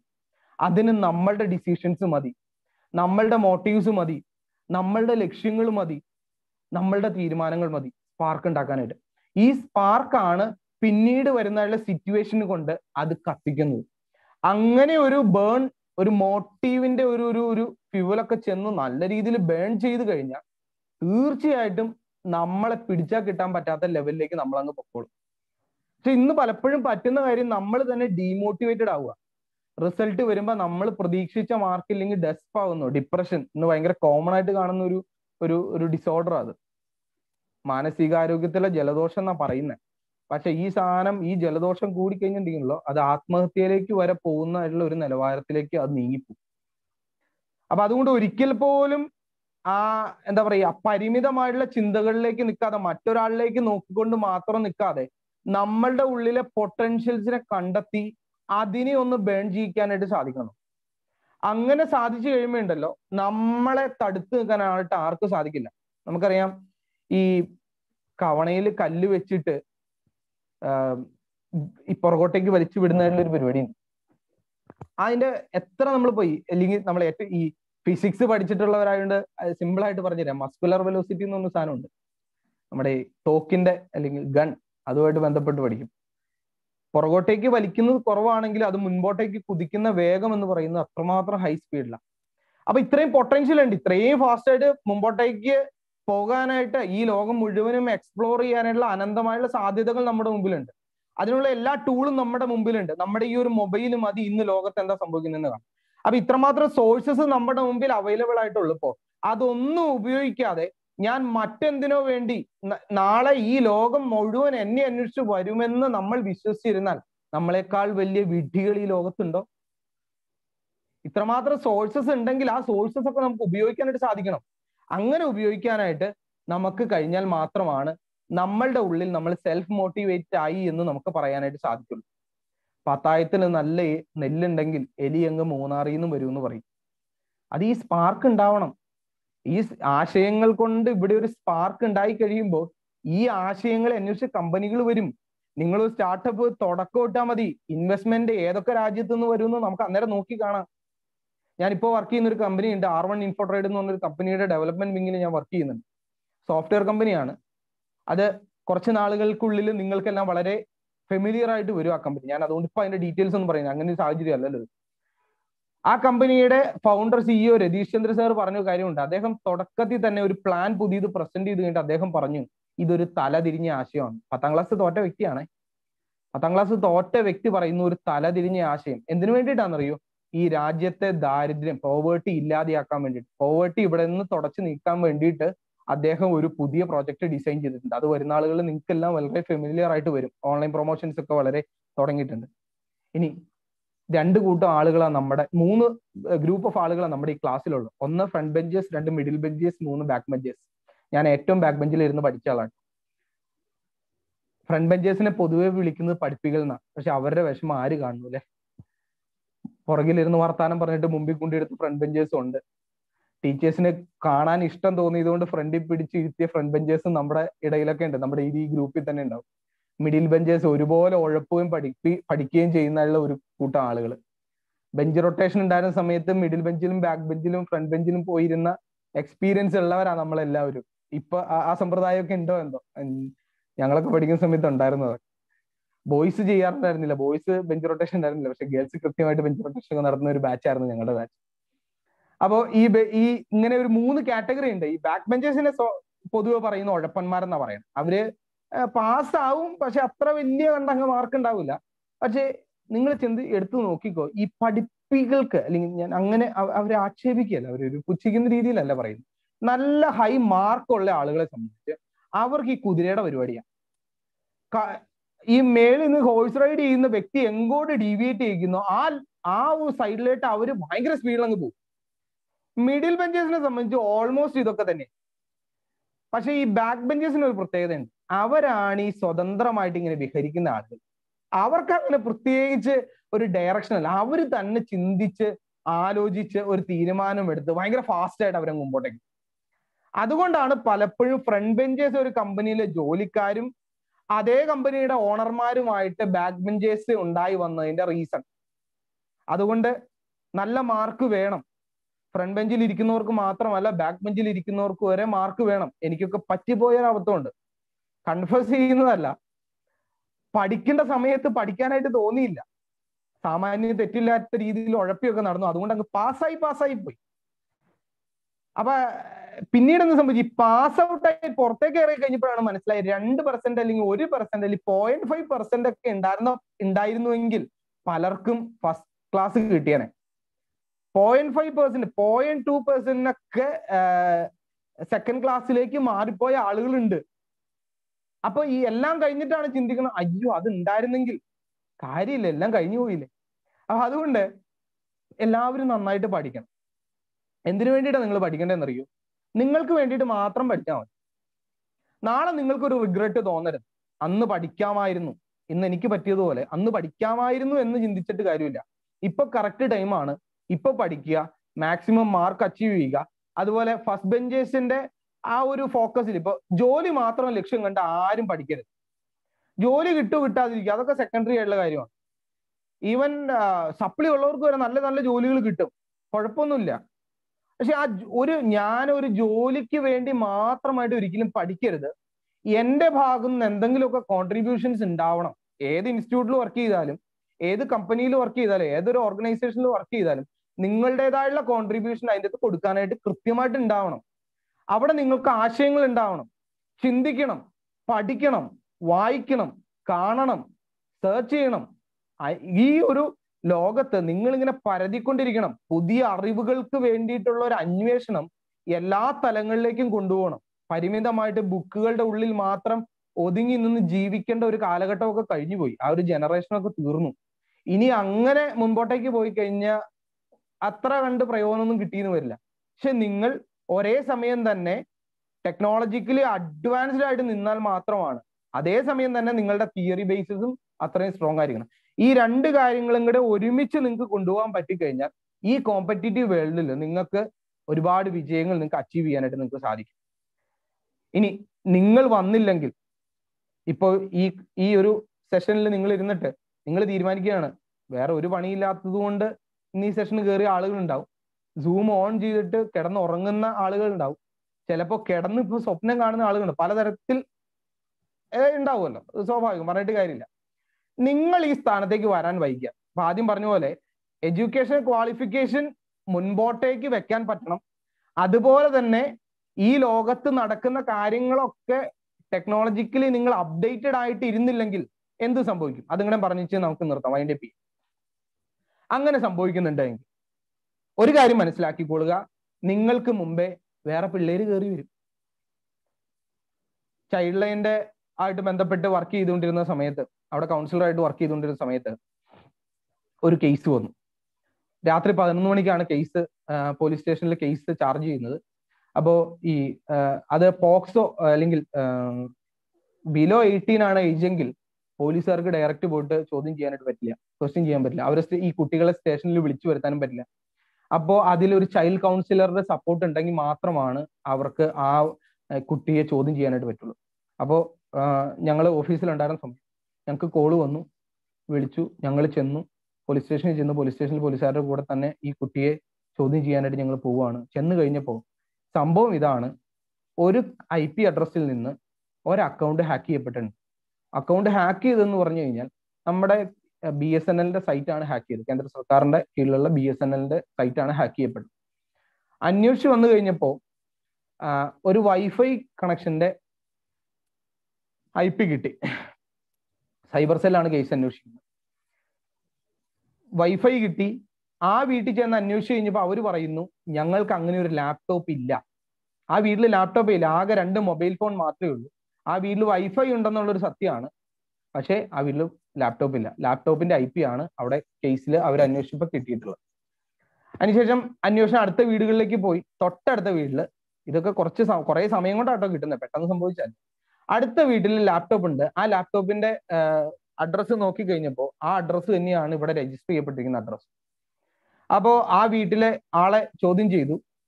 ചോദ്യം ചെയ്ത് കഴിഞ്ഞപ്പോൾ അദ്ദേഹം പറഞ്ഞു, സാറേ ഞാൻ ലാപ്പ് അത്ര ഉപയോഗിക്കുന്ന ആളല്ല, ഞാൻ ആകെ ഉപയോഗിക്കുന്നത് സിനിമ കാണാൻ വേണ്ടി മാത്രം എന്ന് അദ്ദേഹം പറഞ്ഞു. അപ്പോ ചോദ്യം ചെയ്യൽ കുറച്ചുകൂടെ അടുത്ത ലെവലിലേക്ക് കയറുവാണ്. കാരണം ഇത് എന്താവും എന്നൊരു സ്റ്റിൽ ഒരു അനിശ്ചിതത്വം, അൺസർട്ടനിറ്റി നിലനിൽക്കുന്ന സമയം. ചോദ്യം ചെയ്തു വന്നു കഴിഞ്ഞപ്പോൾ അവിടെ ഒരു കുട്ടിയുണ്ട്, 7ാം ക്ലാസ്സിൽ പഠിക്കുന്ന കുട്ടിയാണ്. ഈ കുട്ടിയെ ചോദ്യം ചെയ്തു. ഈ ഹാക്ക് ചെയ്യപ്പെട്ട സമയം എന്ന് പറയുന്നത് പകൽ സമയത്താണ് ഹാക്ക് ചെയ്യപ്പെട്ടത്. അന്വേഷിച്ച് ചെന്ന് കഴിഞ്ഞപ്പോൾ ഈ പേരന്റിനോട് കാര്യം ചോദിച്ചു, കുട്ടിയെ ചോദ്യം ചെയ്യാനായിട്ട് അനുമതി മേടിച്ചു. കുട്ടിയെ ചോദ്യം ചെയ്തു കഴിഞ്ഞപ്പോൾ മനസ്സിലാക്കിയ കാര്യം, അച്ഛൻ ജോലിക്ക് പോകുന്ന സമയത്ത് കുട്ടി ലാപ്ടോപ്പ് എടുത്തുകൊണ്ട് വീടിന്റെ സിറ്റ് ഔട്ടിൽ വന്നിരിക്കും. കാരണം സിറ്റ് ഔട്ടിൽ ഇരിക്കുമ്പോഴാണ് അപ്പുറത്തെ വീട്ടിലെ വൈഫൈ ഊറ്റാൻ പറ്റുള്ളൂ. അത് പ്രൊട്ടക്റ്റഡ് ആയിരുന്നു. ഇവൻ ആദ്യം കയറി അതങ്ങ് പൊളിച്ചു. എന്നിട്ട് ഇവൻ അത് ആ മോഡത്തിൽ നിന്ന് ആക്സസ് എടുത്തു. എന്നിട്ട് ആ അഡ്രസ്, ആ വൈഫൈ കണക്ഷനിലൂടെയാണ് ഇവൻ മേളിലേക്ക് കയറി പല പരിപാടികളും ചെയ്തുകൊണ്ട്. ഇവൻ എന്നിട്ട് എത്തിക്കൽ ഹാക്കിംഗ് അതിലൂടെ പഠിച്ചു. ഹാക്കിങ്ങിന്റെ പല വശങ്ങളും ഇവൻ പല രീതിയിൽ പഠിച്ചു. പല രീതിയിൽ പഠിച്ചതിന് ശേഷം ഇവൻ കയറി ഹാക്ക് ചെയ്തതാണ് BSNLന്റെ വെബ്സൈറ്റ്. അങ്ങനെ പൊക്കി ചോദ്യം ചെയ്തു. ചോദ്യം ചെയ്ത് കഴിഞ്ഞപ്പോൾ ബാക്ക്ഗ്രൗണ്ടും കുറെ ക്രൈറ്റീരിയാസ് ഉണ്ട് അതിൻ്റെ. ആ ഒരു കേസ് ചാർജ് ചെയ്യുന്ന മുൻപോട്ടേക്ക് പ്രൊസീഡ് ചെയ്യുന്നു. ഇന്ന് ആ കുട്ടിയുടെ കാര്യം പറഞ്ഞു കഴിഞ്ഞാൽ അവൻ കേന്ദ്ര സർക്കാരിന്റെ കീഴിൽ നോർത്തിൽ എവിടെയാണെന്ന് തോന്നുന്നു, അവനെ കേന്ദ്ര ഗവൺമെന്റ് ഏറ്റെടുത്ത് പഠിപ്പിക്കാനായിട്ട് വിട്ടേക്കുക. BTech കഴിഞ്ഞ് നമ്മളെ കൊണ്ട് അത് സാധിച്ചില്ലെങ്കിൽ, എത്തിക്കൽ ഹാക്കിംഗ് ഒക്കെ ഇപ്പൊ ഒരുപാട് ചർച്ച ചെയ്യപ്പെടുന്ന ഒരു ടോപ്പിക്കാണ്. നമുക്ക് സാധിച്ചില്ലെങ്കിൽ, ഇത്രമാത്രം എഡ്യൂക്കേറ്റഡ് ആണ്, ടെക്നോളജിക്കൽ അഡ്വാൻസ്ഡ് ആണ്, ഭയങ്കര ചിന്തിക്കുന്നവരാണ്, അപ്ഡേറ്റഡ് ആയി പോകുന്നവരാണെന്നൊക്കെ അഭിമാനിക്കുന്ന നമ്മൾക്ക് അത് സാധിച്ചില്ലെങ്കിൽ, വരുന്നുണ്ട് നമ്മുടെ പുറകെ ഒരു ചോട്ടാസ് ഗ്രൂപ്പ് വരുന്നുണ്ട്. 7ാം ക്ലാസ്സിൽ പഠിക്കുന്ന ആളും +2 പഠിക്കുന്ന ആളും അവന്റെ മൊബൈലിൽ നിന്നും പല പണികൾ ചെയ്തു വെക്കും. നമ്മളെയും കൊണ്ട് ചെയ്യാൻ പറ്റാത്തത് വരെ അവൻ ചെയ്തെടുക്കും. അപ്പൊ നാളെ അവനായിരിക്കും ഈ പറയുന്ന കമ്പനികളുടെ തലപ്പത്ത്. നമ്മൾ അതിന്റെ പുറകിലേക്ക് പോകും. അപ്പോൾ അതുകൊണ്ട് ഒരിക്കൽ പോലും ആ ഒരു തലത്തിലേക്ക് പോവാതിരിക്കുക. ഞാൻ പെട്ടെന്ന് അവസാനിപ്പിക്കട്ടെ. ഇനി എന്റെ ടോപ്പിക്കോടെ ഞാൻ പറഞ്ഞിട്ട് അവസാനിപ്പിച്ചില്ലെങ്കിൽ ഈ ടോപ്പിക്ക് വെറുതെ പറഞ്ഞതാവും. സ്റ്റിക് നോബിൽസ്, പരസ്യം പതിക്കരുത്. എവിടെയാ പരസ്യങ്ങൾ പതിക്കുന്നത്? സാധാരണഗതിയിൽ കണ്ടുകൊണ്ടിരിക്കുന്ന ഒരു കോമ്പൗണ്ട് വാളിന്റെ പുറത്ത്, റോഡിനോട് ഫേസ് ചെയ്യുന്ന സ്ഥലത്ത് ഈ കോമ്പൗണ്ട് വാൾ അഴുക്കാക്കാതിരിക്കാൻ വേണ്ടിയിട്ട് അതിന്റെ ഓണേഴ്സ് തന്നെ എഴുതി വെക്കുന്ന ഒരു കാര്യമാണ് സ്റ്റിക് നോബിൽസ്. നിങ്ങളുടെ പ്രൈവസിയിലേക്ക് വേറൊരാൾ വന്ന് കയറരുത്, അതാണ് അതുകൊണ്ട് ഉദ്ദേശിക്കുന്നത്. അവിടെ വേറൊരു പരസ്യവും പാടില്ല. നമ്മളുടെ ഇന്നത്തെ ഈ സെഷനിൽ ഞാൻ ഏറ്റവും കട്ട് ചെയ്ത് പറയാം, എന്റെ സമയം ഒരുപാട് ഓവർകം ചെയ്തു പോകുന്നുണ്ടെന്ന് എനിക്ക് തോന്നുന്നു. നിങ്ങളുടെ കഴിവ്, നിങ്ങൾക്കുള്ള എല്ലാ റിസോഴ്സസും അത് നിങ്ങൾ എഫക്റ്റീവായിട്ട് യൂട്ടിലൈസ് ചെയ്യും. ഒരിക്കൽ പോലും വേറൊരാൾക്ക് ചൂഷണം ചെയ്യാൻ പറ്റുന്ന നിലവാരത്തിലേക്ക് അത് കൊണ്ടുചെന്ന് വെക്കരുത്. മറ്റൊരാൾ കൊണ്ടുപോയി കഴിഞ്ഞാൽ നിങ്ങൾക്ക് ഒരുപാട് സാധ്യതകൾ നിങ്ങളുടെ മുമ്പിലുണ്ട്. ആ സാധ്യതകളൊക്കെ നിങ്ങൾക്ക് ഉപയോഗിക്കാനായിട്ട് പറ്റും. നിങ്ങളുടെ കഴിവ് ഒരിക്കൽ പോലും വേറൊരാളുടെ മുമ്പിൽ അടിയറവ് വെച്ച് കൊടുക്കരുത്, തോറ്റു കൊടുക്കരുത്. മറ്റൊരാൾക്ക് വേണ്ടിയിട്ട് മാത്രമായിട്ട് നിങ്ങൾ ഇങ്ങനെ വർക്ക് ചെയ്തുകൊണ്ടിരിക്കരുത്. നിങ്ങളുടെ ഐഡന്റിറ്റിയെ ബൂസ്റ്റപ്പ് ചെയ്യേണ്ട ചുമതല നിങ്ങൾക്കുണ്ട്. അത് ബൂസ്റ്റ് ചെയ്തില്ലെങ്കിൽ നിങ്ങളെ ആരും കാണില്ല, നിങ്ങളെ ആരും തിരിച്ചറിയില്ല, നിങ്ങളെ ആരും മനസ്സിലാക്കില്ല. നിങ്ങളുടെ കഴിവുകൾ, നിങ്ങളുടെ ഇൻബോൺ ആയിട്ടുള്ള കുറെ ടാലൻസ് ഉണ്ട്. ഈ ടാലൻസ് എല്ലാം മനസ്സിലാക്കി ആദ്യം പറഞ്ഞ പോലെ ഒരു ഹ്യൂമനിസ്റ്റിക് അപ്രോച്ച്, ഒരു എംപതറ്റിക് മാനറിൽ ഒരു ഹ്യൂമനിസ്റ്റിക് അപ്രോച്ച് നിങ്ങൾക്കുണ്ടെങ്കിൽ അതൊരു പാഷനായിട്ട് മാറിയാൽ, അതിനൊരു ടെക്നോളജിയുടെ ബേസും കൂടെ ഉണ്ടെങ്കിൽ നിങ്ങൾക്ക് ഇതിൽ പരം മോട്ടിവേഷൻ പിന്നെ എന്ത് വേണം? അത്രയും മോട്ടിവേഷൻ പിന്നെ നിങ്ങൾക്ക് എവിടെ നിന്ന് കിട്ടും? നിങ്ങളുടെ ഉള്ളിലുണ്ട് അപാര പൊട്ടൻഷ്യല്. ഈ പൊട്ടൻഷ്യലിനെ നിങ്ങളൊന്ന് മൂർച്ച കൂട്ടി എടുക്കണം, ഒന്ന് ഷാർപ്പൻ ചെയ്യണം. ഇങ്ങനെ ഷാർപ്പൻ ചെയ്യുന്ന ഓരോ ടാലൻസും അത് നിങ്ങളുടെ ഭാവിയിലേക്കുള്ള ഓരോ ചവിട്ടുപടികളായിട്ട് വരും. അതൊരു എലവേറ്റർ അല്ല, അതൊരു സ്റ്റെയർ കേസ് ആണ്. ഓരോ സ്റ്റെപ്പും നിങ്ങൾ പുതിയതായി ബിൽഡ് ചെയ്ത് അത്രമാത്രം ഉയരങ്ങളിലേക്ക് നിങ്ങൾക്ക് നടന്നു കയറാനായിട്ട് സാധിക്കും. അപ്പൊ അതുകൊണ്ട് വേറൊരാൾ വന്ന് നിങ്ങളെ മറയ്ക്കുന്ന രീതിയിൽ ഒരു പരസ്യവും ചെയ്യരുത്. ആ പരസ്യം ചെയ്യേണ്ട സ്ഥാനത്ത് നിങ്ങളുടെ കഴിവുകളായിരിക്കണം ഷോക്കേസ് ചെയ്യേണ്ടത്. അങ്ങനെ ഷോക്കേസ് ചെയ്തത് കൊണ്ടാണ് പലരും പല രീതിയിൽ അറിയപ്പെടുന്നതായിട്ടുള്ള വ്യക്തികളായിട്ട് മാറി. ഗൂഗിളിന്റെ ഇപ്പോഴത്തെ CEO സുന്ദർ പിച്ചെ, അയാളുടെ കഴിവ് തിരിച്ചറിഞ്ഞ് അദ്ദേഹം അതിനെ മറ്റുള്ളവരുടെ മുമ്പിൽ കാണിച്ചു കൊടുത്തു, മറ്റുള്ളവരുടെ മുമ്പിൽ അഡ്വർടൈസ് ചെയ്തു കൊടുത്തു. അത് കണ്ട് മനസ്സിലാക്കി അത് ശരിയെന്ന് ബോധ്യപ്പെട്ട് കഴിഞ്ഞപ്പോൾ ഇന്ന് അദ്ദേഹം ഇരിക്കുന്ന നിലവാരം ഗൂഗിളിന്റെ CEO. ഇന്ത്യൻസ് ആണ് ഒരുമാതിരിപ്പെട്ട എല്ലാ ഇന്റർനാഷണൽ കമ്പനീസിന്റെ ഹെഡായിട്ട്. അപ്പൊ അതുകൊണ്ട് നമ്മൾക്കൊക്കെ വളരാൻ പറ്റുന്നതിന് ഒരു ലിമിറ്റ് വെച്ചിട്ടില്ല. ആകാശത്തിന് അത്രമാത്രം ഹൈറ്റ് ഉണ്ടെങ്കിൽ ഏറ്റവും മുകളിൽ വരെ നമുക്ക് പറഞ്ഞു ചെല്ലാനായിട്ട് നമുക്ക് സാധിക്കും.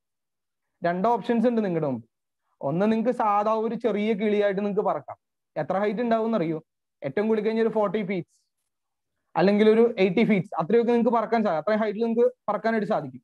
ഇനി അതല്ല, നിങ്ങൾക്ക് ഒരു പരുന്താവാനായിട്ട് നിങ്ങൾക്ക് സാധിക്കും.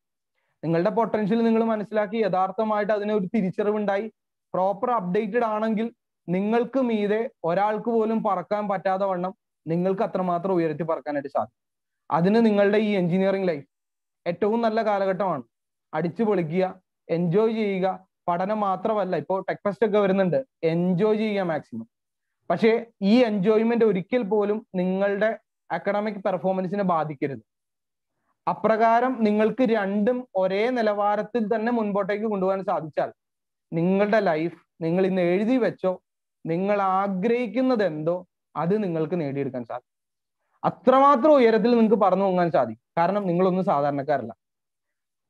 എന്റെ കഴിവ് ഞാൻ ഇതുവരെ തിരിച്ചറിഞ്ഞ് കഴിഞ്ഞിട്ടില്ല. ഒരുപാട് കിടക്കുന്നുണ്ട്. അത് ഓരോ ദിവസവും ഇങ്ങനെ എക്സ്പ്ലോർ ചെയ്തുകൊണ്ടിരിക്കുക. ഓരോ ദിവസം താഴേട്ട് ഇങ്ങനെ ഡിഗ് ചെയ്ത് പോയിക്കൊണ്ടിരിക്കുക. അതുപോലെ നിങ്ങൾക്കും ഒരുപാട് ഉയരങ്ങളിലേക്ക് വളരാനായിട്ടുള്ള എല്ലാ സാധ്യതകളും നിങ്ങളുടെ മുമ്പിലുണ്ട്. നിങ്ങളുടെ ടീച്ചേഴ്സ് അതിന് എല്ലാവിധ പിന്തുണയുമായിട്ട് നിങ്ങളുടെ ഒപ്പം എപ്പോഴും ഉണ്ട്. കാരണം ഞാൻ പഠിച്ചുകൊണ്ടിരുന്ന സമയത്ത്, ഞങ്ങളുടെ ബാച്ച് ഉണ്ടായിരുന്ന സമയത്ത് ഞങ്ങളുടെ ടീച്ചേഴ്സ് തന്നു. നിങ്ങളുടെ ഇപ്പോഴത്തെ ടീച്ചേഴ്സ് തന്നെ ഞങ്ങൾക്കും ഉണ്ടായിരുന്നു കുറെ പേരൊക്കെ. അവർ തന്ന സപ്പോർട്ട് എത്രയാണെന്ന് ഞങ്ങൾക്കറിയാം. അവിടുത്തെ മാനേജ്മെന്റ് തന്ന സപ്പോർട്ടൊക്കെ നമുക്ക് നന്നായിട്ട് അറിയാം. അപ്പൊ അതുകൊണ്ട് നിങ്ങൾ എത്തിയിരിക്കുന്നതായിട്ടുള്ള, പ്രത്യേകിച്ച് സോജൻ ലാൽ സാറൊക്കെ വന്നേ പിന്നെ അവിടെ ഒരുപാട് മാറ്റങ്ങൾ ഉണ്ടായത് പലപ്പോഴും ന്യൂസിലൂടെയും ഈ ഓരോ അപ്ഡേഷൻസിലൂടെയും ഒക്കെ കാണാനായിട്ട് സാധിച്ചിട്ടുണ്ട്. ഒരുപാട് സന്തോഷം. കാരണം MBITS എന്ന് പറയുന്ന കലാലയത്തിലേക്ക് വീണ്ടും ഒരു ബിടെക് ലൈഫ് കിട്ടിയിരുന്നെങ്കിൽ ആഗ്രഹിക്കുന്ന ഒരാളാണ് ഞാൻ. അപ്പോ അതൊന്നും ഇനി സാധിക്കില്ല. ഇനി ഒരു തിരിച്ചുപോക്കൊന്നും അതിലേക്കൊന്നും ഒരിക്കലും സാധിക്കില്ല. പക്ഷെ നിങ്ങൾക്ക് ഇപ്പോൾ ഉള്ള ഈ സോഴ്സസ് എല്ലാം നിങ്ങൾ യൂസ് ചെയ്ത് ഒരുപാട് ഉയരങ്ങളിലേക്ക് പറന്നു പൊങ്ങാൻ നാളത്തെ അറിയപ്പെടുന്ന എഞ്ചിനീയേഴ്സ് ആയിട്ട് MBITSന്റെ ഇതിൽ പങ്കെടുക്കുന്ന എല്ലാവർക്കും MBITSന്റെ പുത്തൻ താരോദയങ്ങളായിട്ട് മാറാൻ സാധിക്കട്ടെ എന്ന് ആത്മാർത്ഥമായി പ്രാർത്ഥിക്കുകയും ആശംസിക്കുകയും ചെയ്യുന്നു. നിങ്ങളുടെ ഈ വർഷം മെയ് 31 തൊട്ട് ജൂൺ 2 വരെയാണെന്ന് എനിക്ക് തോന്നുന്നു. അന്ന് വരെ നടക്കുന്ന ടെക് ഫെസ്റ്റിന് എല്ലാവിധ ആശംസകളും നേരുന്നു. ഏറ്റവും നല്ല ഈവന്റ്സ് ഒക്കെ ഏറ്റവും നന്നായി കണ്ടക്ട് ചെയ്ത് നിങ്ങളുടെ ലീഡർഷിപ്പ് ക്വാളിറ്റിയും നിങ്ങൾക്ക് അതിലുള്ള എന്താ പറയുക, ഈ നിങ്ങളുടെ കേപ്പബിലിറ്റീസ് എല്ലാം ഏതൊക്കെ മേഖലയിൽ നിങ്ങൾക്ക് യൂസ് ചെയ്യാൻ പറ്റും അതെല്ലാം ഈ സമയത്ത് യൂസ് ചെയ്യുക. കാരണം ഇപ്പോൾ നിങ്ങൾ വിദ്യാർത്ഥിയാണ്, പ്രത്യേകിച്ച് ഒരു ഉത്തരവാദിത്തങ്ങളും ഇല്ല. പഠിച്ചിറങ്ങുന്നതിന്റെ പിറ്റേ ദിവസം മുതൽ തലയ്ക്ക് മേളിൽ ഒരു വലിയ ഭാരം വരും. റെസ്പോൺസിബിലിറ്റി എന്ന് പറയുന്ന വലിയ ഭാരം വരും. അത് ഏറ്റെടുക്കുന്നതിന് മുമ്പ് അതിന് വേണ്ടിയിട്ട് മെന്റലി പ്രിപ്പയർഡ് ആവുക. അതിന് വേണ്ടിയിട്ടുള്ള എക്സസൈസസ് ആണ് ഇപ്പോൾ നടക്കുന്നതെല്ലാം. അത് മാക്സിമം യൂസ് ചെയ്യുക. നിങ്ങൾക്ക് എല്ലാവർക്കും ഏറ്റവും നല്ല ഭാവി ഉണ്ടാവട്ടെ എന്ന് പ്രാർത്ഥിക്കുന്നു. അപ്പോൾ ഇന്ന് ഇങ്ങനെ ഒരു സെഷൻ ലീഡ് ചെയ്യാനായിട്ട് അവസരം തന്നതായിട്ടുള്ള ജിൻഡോ സർ, എന്നെ കോൺടാക്ട് ചെയ്തിട്ടുള്ള ജിൻഡോ സർ, അതുപോലെ തന്നെ ഈ ഒരു ടോക്ക് ഷോയ്ക്ക് നേതൃത്വം നൽകുന്നതിനുള്ള പ്രിൻസിപ്പൽ സോജൻ ലാൽ സർ, മറ്റ് മാനേജ്മെന്റ് അംഗങ്ങൾ, HODs, ടീച്ചേഴ്സ്, ഇതിൽ പങ്കെടുക്കുന്ന എല്ലാ സ്റ്റുഡൻസ്, എല്ലാവർക്കും എല്ലാവിധ നന്ദിയും അറിയിക്കുന്നു. എല്ലാ കൂട്ടുകാർക്കും നല്ല ഒരു ഭാവിയെ നേർന്നുകൊണ്ട് നിർത്തുന്നു. Thank you. എന്തെങ്കിലും സംശയങ്ങൾ ഉണ്ടെങ്കിൽ ചോദിക്കാം. ഞാൻ പ്രവർത്തിക്കുന്ന മേഖലയായിട്ട് ബന്ധപ്പെട്ട സംശയങ്ങൾ, അല്ലെങ്കിൽ ഇപ്പോൾ പറഞ്ഞതുമായിട്ട് ബന്ധപ്പെട്ടുള്ള എന്തെങ്കിലും സംശയങ്ങളാണെങ്കിൽ പോലും ചോദിക്കാം. അത് നമുക്ക് ക്ലിയർ ചെയ്ത് നമുക്ക് ഇന്നത്തെ ഈ സെഷൻ നമുക്ക് വൈൻഡപ്പ് ചെയ്യാം.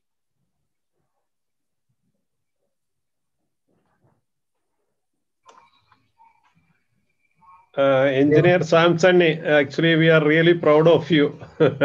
കാരണം ഞങ്ങൾ ഇത് തുടങ്ങിയപ്പോൾ പറഞ്ഞതുപോലെ തന്നെ MBITS-ൽ പഠിക്കുന്ന കുട്ടികളോ അല്ലെങ്കിൽ അവരുമായിട്ട് ബന്ധപ്പെട്ട് ഉന്നത സ്ഥാനങ്ങളിൽ ഇരിക്കുന്നവരെ ആയിരിക്കണം നമ്മുടെ ഈ പ്രോഗ്രാമിന് വേണ്ടിയിട്ട് വിളിക്കേണ്ടെന്ന ഒരാശയമാണ് തുടക്കം മുതലേ കൊടുത്തത്.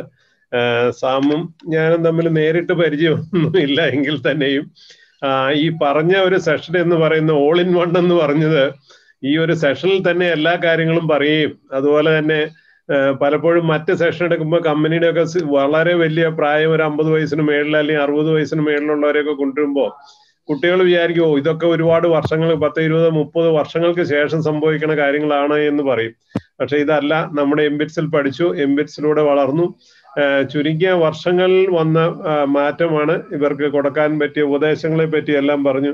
ഹ്യൂമാനിറ്റിയെ പറ്റി നിങ്ങൾ കൂടുതലായിട്ട് പറഞ്ഞത് കൂടുതൽ അതിൽ തോന്നുന്നു.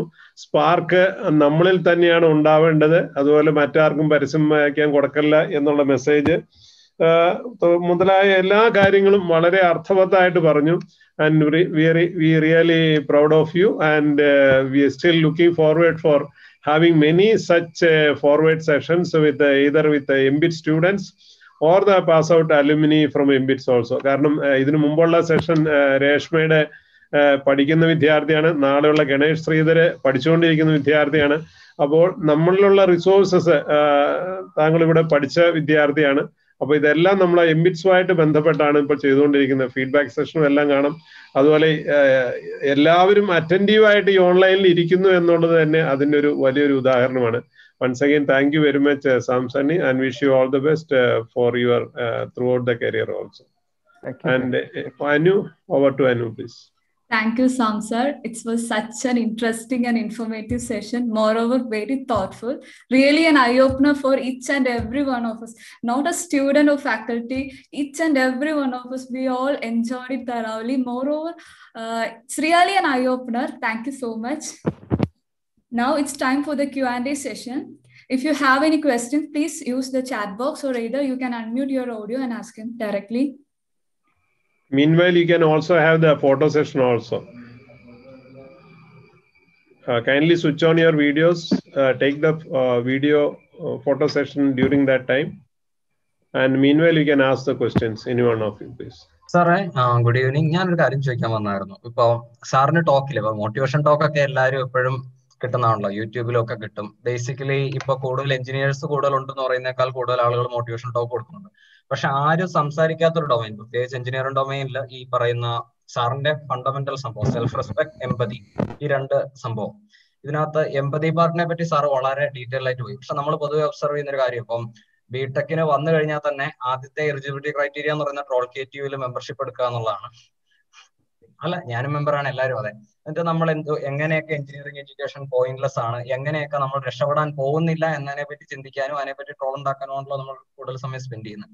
അപ്പോൾ നമ്മുടെ കേരളത്തിലെ എഞ്ചിനീയർ സ്റ്റുഡൻസ്, കുറച്ചുകൂടെ സ്പെസിഫിക് ആയിട്ട് KTUലെ സ്റ്റുഡൻസിന് സെൽഫ് റെസ്പെക്ട്, അല്ലെങ്കിൽ അവനവന്റെ ഡിഗ്രിയോട് റെസ്പെക്ട് ആണെങ്കിലും മതി, അവനവനെ തന്നെ റെസ്പെക്ട് ചെയ്തില്ലാലും അവനവന്റെ ഇൻസ്റ്റിറ്റ്യൂഷനെ പറ്റി. ഇപ്പൊ ഞാനൊരു IIT-ൽ പഠിക്കുന്നതല്ല, അങ്ങനത്തെ ഒരു കോംപ്ലക്സ് അതിനെ എങ്ങനെയാണ് നമുക്ക് അലിവിയേറ്റ് ചെയ്യാൻ കഴിയുന്നത്? അത് ഞാൻ പറയുന്ന ഒരു ഫസ്റ്റ് ഇയർ ഒരു സ്റ്റുഡന്റ് ജോയിൻ ചെയ്ത് 2 ആഴ്ച 3 ആഴ്ച ആ ടൈം കൊണ്ട് അധ്യാപകർക്കോ സീനിയേഴ്സിനോ എങ്ങനെയാണ് ഒരു സെൽഫ് റെസ്പെക്ട് ഇമ്പോർട്ട് ചെയ്യാൻ പറ്റുന്നത്? അതായിരിക്കും. ഓക്കെ, ഈ സെൽഫ് റെസ്പെക്ട് അത് നമ്മൾ തന്നെ ഉണ്ടാക്കിയെടുക്കുന്ന ഒരു സാധനമാണ്. ഒരിക്കലും മറ്റുള്ള ആളുകളുടെ അടുക്കൽ നിന്ന് അത് കിട്ടുമെന്ന് നമ്മൾ ഒരിക്കലും പ്രതീക്ഷിക്കരുത്.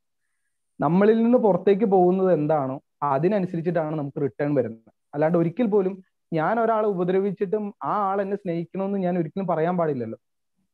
പിന്നെ അങ്ങനെ ചിന്തിക്കുന്നത് എന്റെ തെറ്റാ. പിന്നെ ഒരു കാര്യം പറഞ്ഞു, ഈ കേരളത്തിലെ എഞ്ചിനീയറിംഗ് സ്റ്റുഡൻസ് ഇപ്പൊ ഏറ്റവും ആദ്യം ജോയിൻ ചെയ്യുന്നത് ട്രോൾ KTUവിലും ട്രോൾ MGUവിലൊക്കെ ആയിരുന്നു, അല്ലെങ്കിൽ ട്രോൾ സ്റ്റുഡൻസ്. അങ്ങനത്തെ ഒരുപാട് പുറത്ത് പറയാൻ പറ്റുന്ന പേരുകളിലുള്ളതും അല്ലാത്ത പേരുകളിലും ഉള്ളതായിട്ടുള്ള ഒരുപാട് എന്താ പറയുക പേജസ് ഉണ്ട് ഇപ്പോൾ ഇൻസ്റ്റഗ്രാമിലും ഫേസ്ബുക്കിലൊക്കെ ആയിട്ട് ഉണ്ട്.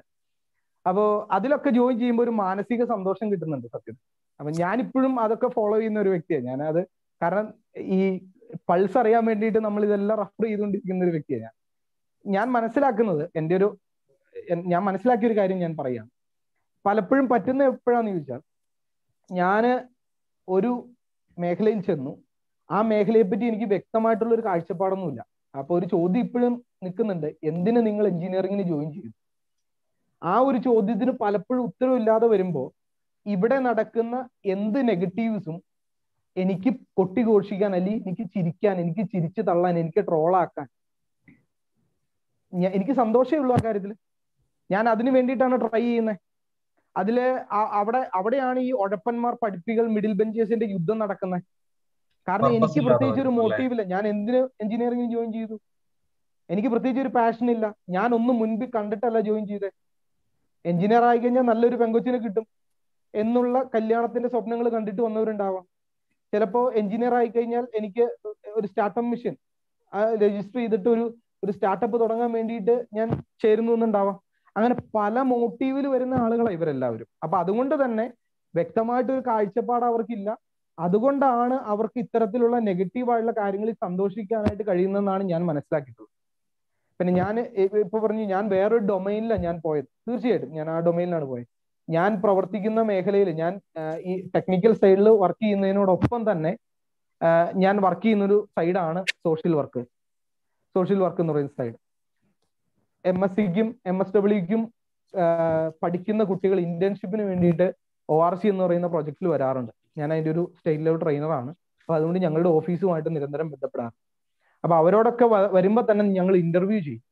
ഇന്റർവ്യൂ ചെയ്യുമ്പോൾ ഈവൻ സോഷ്യൽ വർക്കിന് വരുന്ന കുട്ടികൾക്ക് പോലും സോഷ്യൽ കമ്മിറ്റ്മെന്റ് ഇല്ലാത്ത അവസ്ഥ നമ്മൾ പലപ്പോഴും കണ്ടിട്ടുണ്ട്. ആ ഡെഡിക്കേറ്റഡ് ഫീൽഡിൽ അത്ര പോലും കമ്മിറ്റ്മെന്റ് ഇല്ലെങ്കിൽ പിന്നെ ടെക്നിക്കലി ഡെഡിക്കേറ്റഡ് ആയിട്ടുള്ള കുട്ടികൾക്ക് എങ്ങനെ സോഷ്യൽ കമ്മിറ്റ്മെന്റ് ഉണ്ടാവും? പക്ഷെ നമുക്ക് ആത്യന്തികമായിട്ട് വേണ്ടത് ഇതാണ്. അതുകൊണ്ടാണ് എനിക്കിപ്പോഴും ഏറ്റവും ഇഷ്ടപ്പെടുന്നതിൽ എന്റെ കോളേജാണ് MBITS. എനിക്ക് ഇന്നും അഭിമാനത്തോടെ പറയാൻ ഞാൻ ആഗ്രഹിക്കുന്ന ഒരു കോളേജ്. അപ്പൊ അതുകൊണ്ട് ഞാൻ ഇവിടെ പഠിച്ചു. അപ്പൊ എന്റെ അനുജന്മാർക്കും അനുജത്തിമാർക്കും ഇത് ഷെയർ ചെയ്ത് കൊടുക്കുന്നതിൽ എനിക്ക് സന്തോഷമുള്ളൂ. അപ്പോൾ നിങ്ങളുടെ ഈ ഏത് പെർസ്പെക്റ്റീവിലാണ് നിങ്ങൾ ഇതിനെ കാണുന്നതെന്ന് അറിയില്ല. ഈ ഒരു മോട്ടിവേഷൻ എന്ന് പറയുന്നതിന് അതിനെ ഒന്ന് ഡീവിയേറ്റ് ചെയ്ത് ഇത്തരത്തിലൊരു ഹ്യൂമാനിറ്റി, പാഷൻ, ടെക്നോളജി മൂന്നുകളെ കമ്പൈൻ ചെയ്തുള്ള ഒരു മോട്ടിവേഷൻ ലെവലിലേക്ക് നിങ്ങൾ മാറിക്കഴിഞ്ഞാൽ അത് നിങ്ങൾക്ക് ഒരുപാട് ഹെൽപ്ഫുൾ ആകുമെന്ന് തോന്നി. അതുകൊണ്ടാണ് ഞാൻ ഈ തരത്തിൽ ഈ മൊഡ്യൂളിനെ ഡിസൈൻ ചെയ്തത്. സാർ, അത് വളരെ നല്ലൊരു ഡിസൈൻ തന്നെയായിരുന്നു. നമ്മൾ പറയുന്ന പോലെ എഞ്ചിനീയറിംഗിന് പോകുന്ന ആദ്യത്തെ 1 മാസം കൊണ്ട് സോൾമേറ്റിനെ കണ്ടുപിടിക്കും, 4 വർഷം കൊണ്ട് പർപ്പസ് കണ്ടുപിടിക്കുകയല്ല അല്ലെ? അപ്പൊ പർപ്പസ് ഇല്ലാണ്ട് വരുമ്പോൾ ഇങ്ങനെയുള്ള role. Thank you sir. Welcome. Any other questions? There is a question in the chat box. Sam, could you please explain your working field? Sorry? Someone wants to know your working field, the field you are currently working. You want to know? Okay. ഞാൻ work ചെയ്യുന്നത് technical ഫീൽഡിലുണ്ട്. Technical ഫീൽഡിൽ R1 ഇൻഫോട്രേഡ് എന്ന് പറയുന്ന ഒരു കമ്പനിയുടെ development വിങ്ങിൽ work ചെയ്യുന്നുണ്ട്. മെയിനായിട്ട് managerial സൈഡാണ് ഞാൻ കൈകാര്യം ചെയ്തുകൊണ്ടിരിക്കുന്നത്. അതേസമയം തന്നെ ഞാൻ ആദ്യം പറഞ്ഞ പോലെ തന്നെ MSc സൈക്കോളജി ചെയ്യുന്നുണ്ട്, പിന്നെ കൗൺസിലിംഗ് ചെയ്യുന്നുണ്ട്. പിന്നെ എന്റെ പ്രധാനപ്പെട്ട ഫീൽഡ് എന്ന് പറയുന്നത് ഞാൻ ഏറ്റവും ഇഷ്ടപ്പെടുന്ന ഒരു പ്രോജക്റ്റ് O.R.C ആണ്, അവർ responsibility to children.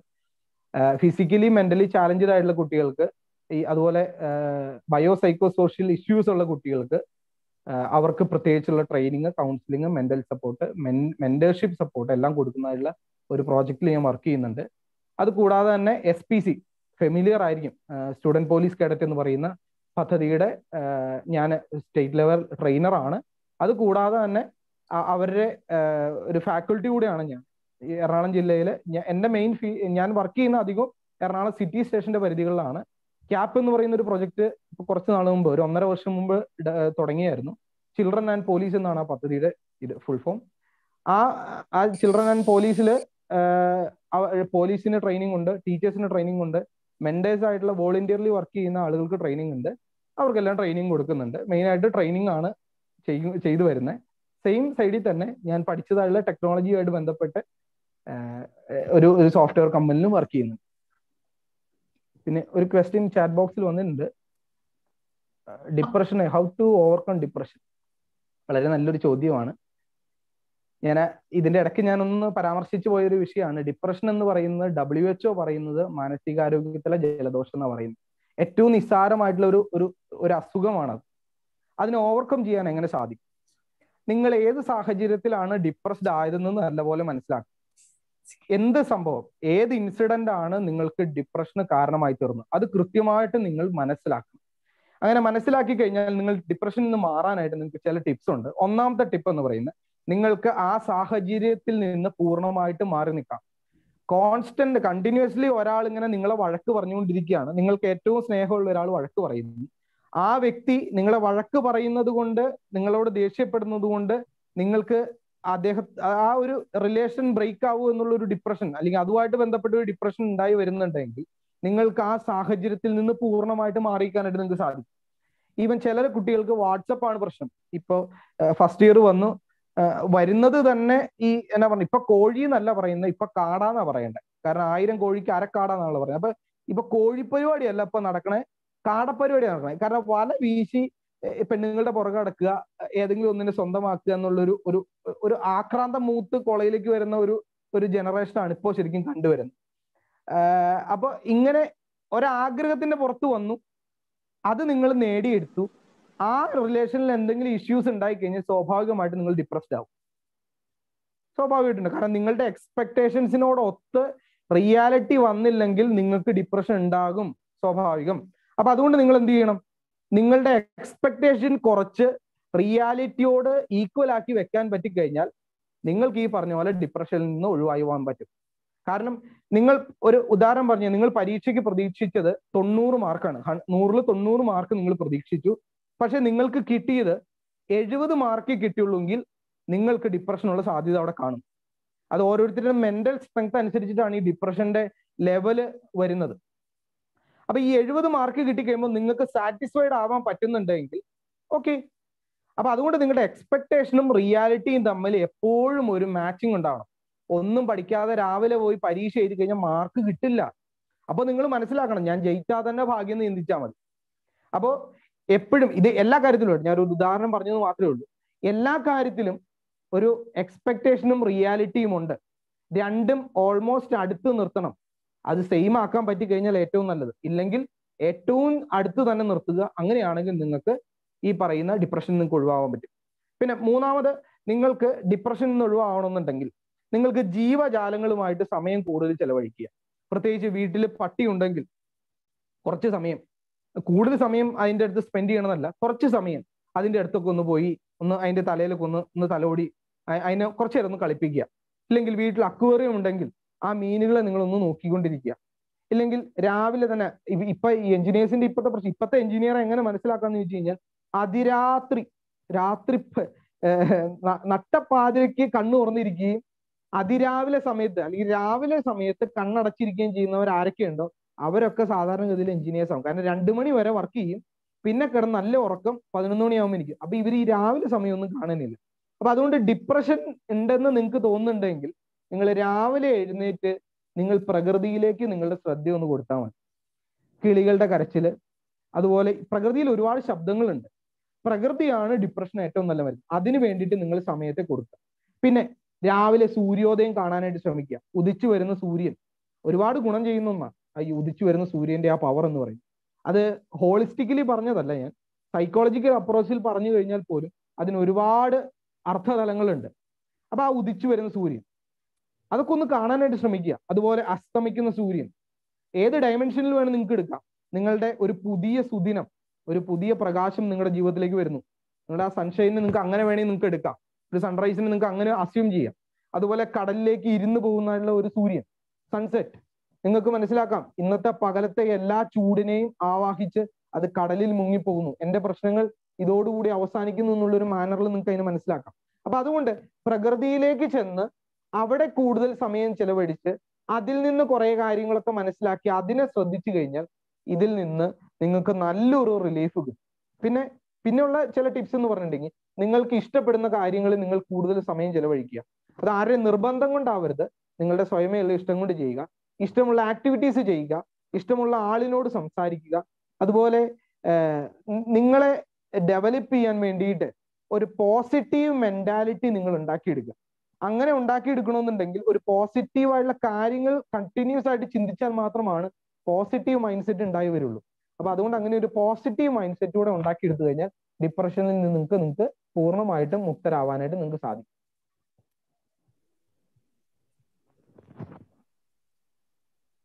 Clear? Yes, sir.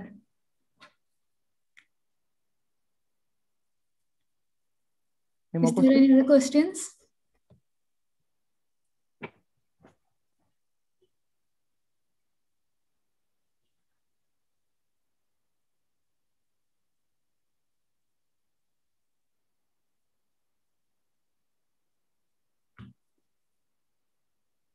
Sir, it's the end of the session. Anyway, thank you so much, sir.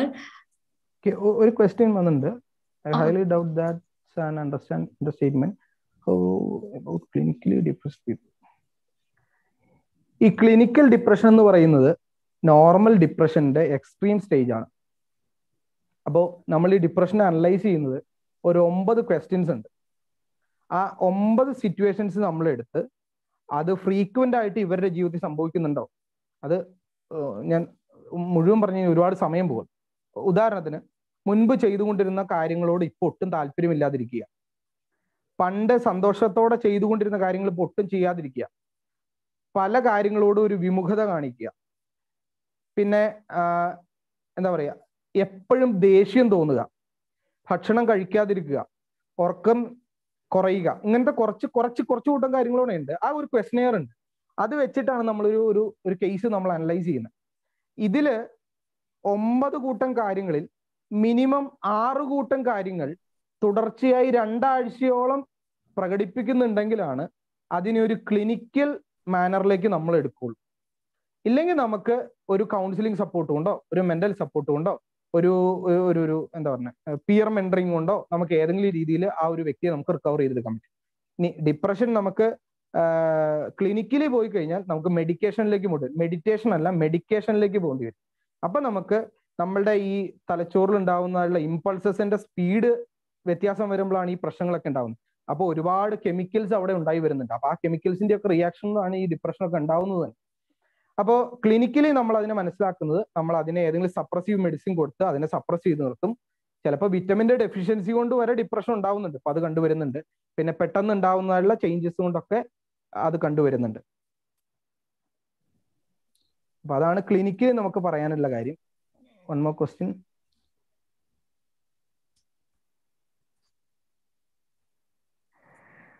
ഒരിക്കൽ പോലും എന്റെ കൂട്ടുകാരന് അങ്ങനെ ചിന്തിക്കരുത്, ആങ്സൈറ്റി ഡിസോർഡർ ഉണ്ടെന്ന് ഒരിക്കലും ചിന്തിക്കരുത്. കാരണം ഈ മെന്റൽ ഡിസോർഡേഴ്സ് ഒക്കെ നമ്മൾ പ്രോപ്പറായിട്ട് പഠിക്കുന്ന സമയത്ത് നമുക്ക് തന്നെ തോന്നും എനിക്ക് ഈ പ്രശ്നം ഉണ്ടോ എന്നൊക്കെ തോന്നും.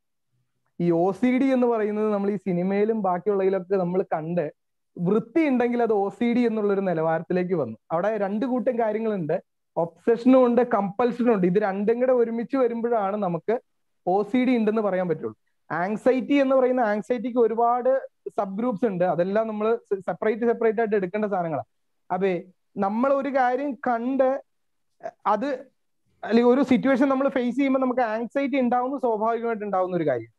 അത് ഉണ്ടായില്ലെങ്കിൽ പ്രശ്നമാണ്. അപ്പൊ അതുകൊണ്ട് അതൊരു ഡിസോർഡർ ആയിട്ട് ഒരിക്കലും ചിന്തിക്കരുത്. ഡിസോർഡർ ആണോ അല്ലയോ എന്ന് ചിന്തിക്കണമെന്നുണ്ടെങ്കിൽ അതേപ്പറ്റി കൂടുതലായിട്ടുള്ള ഒരു അനാലിസിസ് നടത്തേണ്ടിയിരിക്കുന്നു. അത് സെൽഫ് അനാലിസിസ് അല്ല നടക്കേണ്ടത്, അതൊരു കൗൺസിലറുടെയോ ഒരു സൈക്കോളജിസ്റ്റിന്റെയോ എന്താ പറയുക അവരുടെ മേൽനോട്ടത്തിലാണ് ആ ഒരു ടെസ്റ്റ് നടക്കേണ്ടത്. അപ്പൊ അതുകൊണ്ട് ഒരിക്കൽ പോലും എനിക്ക് ഇന്ന ഡിസോർഡർ ഉണ്ടെന്ന് ചിന്തിക്കരുത്. എല്ലാ ഡിസോർഡേഴ്സും ഒരു മൈൽഡ് ഫോമിൽ എല്ലാവർക്കും ഉണ്ട്. OCD ഇല്ലാത്തവരില്ല, ആങ്സൈറ്റി ഇല്ലാത്തവരില്ല, ഡിപ്രഷൻ ഇല്ലാത്തവരില്ല, എല്ലാവർക്കും ഒരു മൈന്യൂട്ട് ഫോർമാറ്റിലുണ്ട്. ഈ സൈക്കോളജിക്കൽ ഡിസോർഡേഴ്സ് ഏത് നമ്മൾ പഠിക്കുമ്പോൾ അതിൻ്റെ അകത്ത് പറയുന്ന കാര്യമുണ്ട്, മൈൽഡ്, മോഡറേറ്റ്, സിവിയർ, ഇങ്ങനെ ഒരു 3 കാറ്റഗറി എപ്പോഴും ഉണ്ട്. മൈൽഡ് ആണ്, ബിലോ മൈൽഡ് ആണ് എല്ലാവർക്കും വരുന്നത്. മോഡറേറ്റ് സിവിയർ മാത്രമാണ് നമ്മളൊന്ന് കെയർ ചെയ്യേണ്ട കാര്യമുള്ളൂ. അപ്പൊ അതുകൊണ്ട് ഒരിക്കൽ പോലും ഒരു ഡിസോർഡർ ഉണ്ടെന്ന് ഒരിക്കലും ചിന്തിക്കണ്ട. അങ്ങനെ ചിന്തിക്കാതിരിക്കുക, മെയിൻറ്റെയിൻ ചെയ്തെടുക്കാൻ പറ്റും നമുക്ക്. ഓക്കെ, ഒരു ക്വസ്റ്റ്യനോടെ വന്നിട്ടുണ്ട്.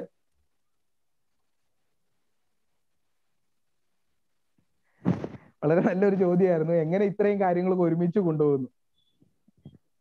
സത്യത്തില് ഒരു സിമ്പിൾ ആയത്, അതാണ് ഞാൻ പറഞ്ഞത്. എന്താണ് പാഷൻ? പാഷനാണ് നമ്മളെ ഡിറ്റർമൈൻ ചെയ്യുന്നത്. ഏതൊരു കാര്യവും ഒരു അഭിനിവേശത്തിന്റെ പുറത്ത് നമ്മൾ ചെയ്യുകയാണെങ്കിൽ അതിൻ്റെ അകത്ത് നമുക്ക് ഒരിക്കലും ഒരു ബുദ്ധിമുട്ടുണ്ടാവില്ല. അതേസമയം അതൊരു നിർബന്ധത്തിൽ, ഇപ്പൊ നിങ്ങൾക്ക് ബിടെക് പഠിക്കാൻ ബുദ്ധിമുട്ടായിരിക്കും അല്ലെ? ഞാൻ 2016 ബിടെക് പാസ്സായി, 2018 ഞാൻ എംടെക്കിന് ജോയിൻ ചെയ്തത്. ഈ 2 വർഷം എടുത്തു ഞാൻ ആ ബിടെക്കിന്റെ മഹത്വം ഒന്ന് മനസ്സിലാക്കിയെടുക്കാം. അതുകൊണ്ട് തന്നെ ഞാൻ എംടെക്കിന് ജോയിൻ ചെയ്ത സമയത്ത് എനിക്ക് എംടെക് പഠിക്കാൻ ഒരു ബുദ്ധിമുട്ടുണ്ടായില്ല. കാരണം അത് ആഗ്രഹം കൊണ്ട് ജോയിൻ ചെയ്ത. പലപ്പോഴും നമ്മൾ ബിടെക് ആഗ്രഹത്തോടെ അല്ല ജോയിൻ ചെയ്തത്, അത് ഇപ്പോഴും ഒരു പാഷനായിട്ട് മാറിയിട്ടില്ല. അതുകൊണ്ടാണ് അത് പഠിക്കാൻ ബുദ്ധിമുട്ട് വരുന്നത്. ഇനി പഠിക്കേണ്ടെന്ന് തീരുമാനിക്കുന്നതല്ല. അതേസമയം നമുക്കതൊരു പാഷനായിട്ട് വരികയാണ്. അതിങ്ങനെ ഉള്ളിൽ ത്വരയായിട്ട് വരണം. ഇങ്ങനെ എന്താ പറയുക, അതിങ്ങനെ പിന്നെയും പിന്നെ ഉള്ളിൽ നിന്ന് കയറി വരണം. അങ്ങനെ കയറി വന്നു കഴിഞ്ഞാൽ സ്വാഭാവികമായിട്ടും 1 അല്ല 10 കോഴ്സുകൾ പഠിക്കാനായി ഒരേ സമയം നമുക്ക് പഠിക്കാനായിട്ട് സാധിക്കും. ഒരു ദിവസം തന്നെ 61 കോഴ്സസ് കംപ്ലീറ്റ് ഒരു മാസത്തിനുള്ള 61 കോഴ്സസ് വരെ കംപ്ലീറ്റ് ചെയ്ത ആളുകളുള്ള നാടായി കേരളം. അത് റെക്കോർഡ് എടുത്ത ആളുകളൊക്കെ നമ്മുടെ കോട്ടയംകാരിയൊക്കെ ഉണ്ട്. അപ്പൊ അതുകൊണ്ട് നമുക്കിതൊന്നും പറ്റില്ലാത്ത കാര്യങ്ങളൊന്നും അല്ലെന്നേ. നമ്മളത് ഒരു സ്മൂത്ത് ആയിട്ട് ചിന്തിച്ചാൽ മതി. തീർച്ചയായിട്ടും നമ്മളുടെ പാഷനാണ് നമ്മളുടെ ഈ നമ്മളുടെ മോട്ടീവിനെ എല്ലാം പിന്തുണയ്ക്കുന്ന കാര്യങ്ങൾ. ഓക്കെ, അടുത്തൊരു ക്വസ്റ്റ്യൻ. അതിനെപ്പറ്റി വ്യക്തമായിട്ടുള്ള ഒരു തർക്കം നടക്കുന്നുണ്ട്. ഈ വെജ് ആൻഡ് നോൺ വെജ് ഫുഡ്സിനെ പറ്റി ഒരു വ്യക്തമായിട്ടുള്ള ഒരു തർക്കം നടക്കുന്നുണ്ട്. അപ്പൊ നമ്മളിപ്പോ വെജ് ആണ് നല്ലതെന്ന് പറഞ്ഞു കഴിഞ്ഞാൽ നോൺ വെജുകാരിടയും, നോൺ വെജ് ആണ് നല്ലതെന്ന് പറഞ്ഞു കഴിഞ്ഞാൽ വെജുകാരിടയും. പക്ഷെ ഒരു ഐഡിയൽ പ്ലേറ്റ് നമ്മൾ പഠിക്കുമ്പോൾ അതിൻ്റെ അകത്ത് പ്രോട്ടീൻ വേണം, കാർബോഹൈഡ്രേറ്റ് വേണം, മിനറൽസ് വേണം, പൾസസ് വേണം. എന്താ എല്ലാ സാധനങ്ങളുടെയും ഒരു മിക്സ്ഡ് ആയിട്ടുള്ള ഒരു രൂപമാണ് ഈ ഐഡിയൽ പ്ലേറ്റ് എന്ന് പറയുന്നത്. അതിൻ്റെ ഇലക്കറികൾ വരുന്നുണ്ട്. ഇലക്കറികൾ മാത്രം കഴിച്ചുകൊണ്ട് നമുക്ക് ആവശ്യത്തിനുള്ള പ്രോട്ടീൻ നമുക്ക് കിട്ടുന്നില്ല. ആ പ്രോട്ടീൻ നമുക്ക് കിട്ടണമെന്നുണ്ടെങ്കിൽ നമ്മൾ മീറ്റ് കഴിക്കണം, എഗ്ഗ് കഴിക്കണം, മിൽക്ക് കഴിക്കണം. അപ്പൊ ഇങ്ങനെ ഓരോ ഫുഡ് ഐറ്റംസിൽ നിന്ന് നമുക്ക് ഓരോന്ന് കിട്ടാനായിട്ടുണ്ട്.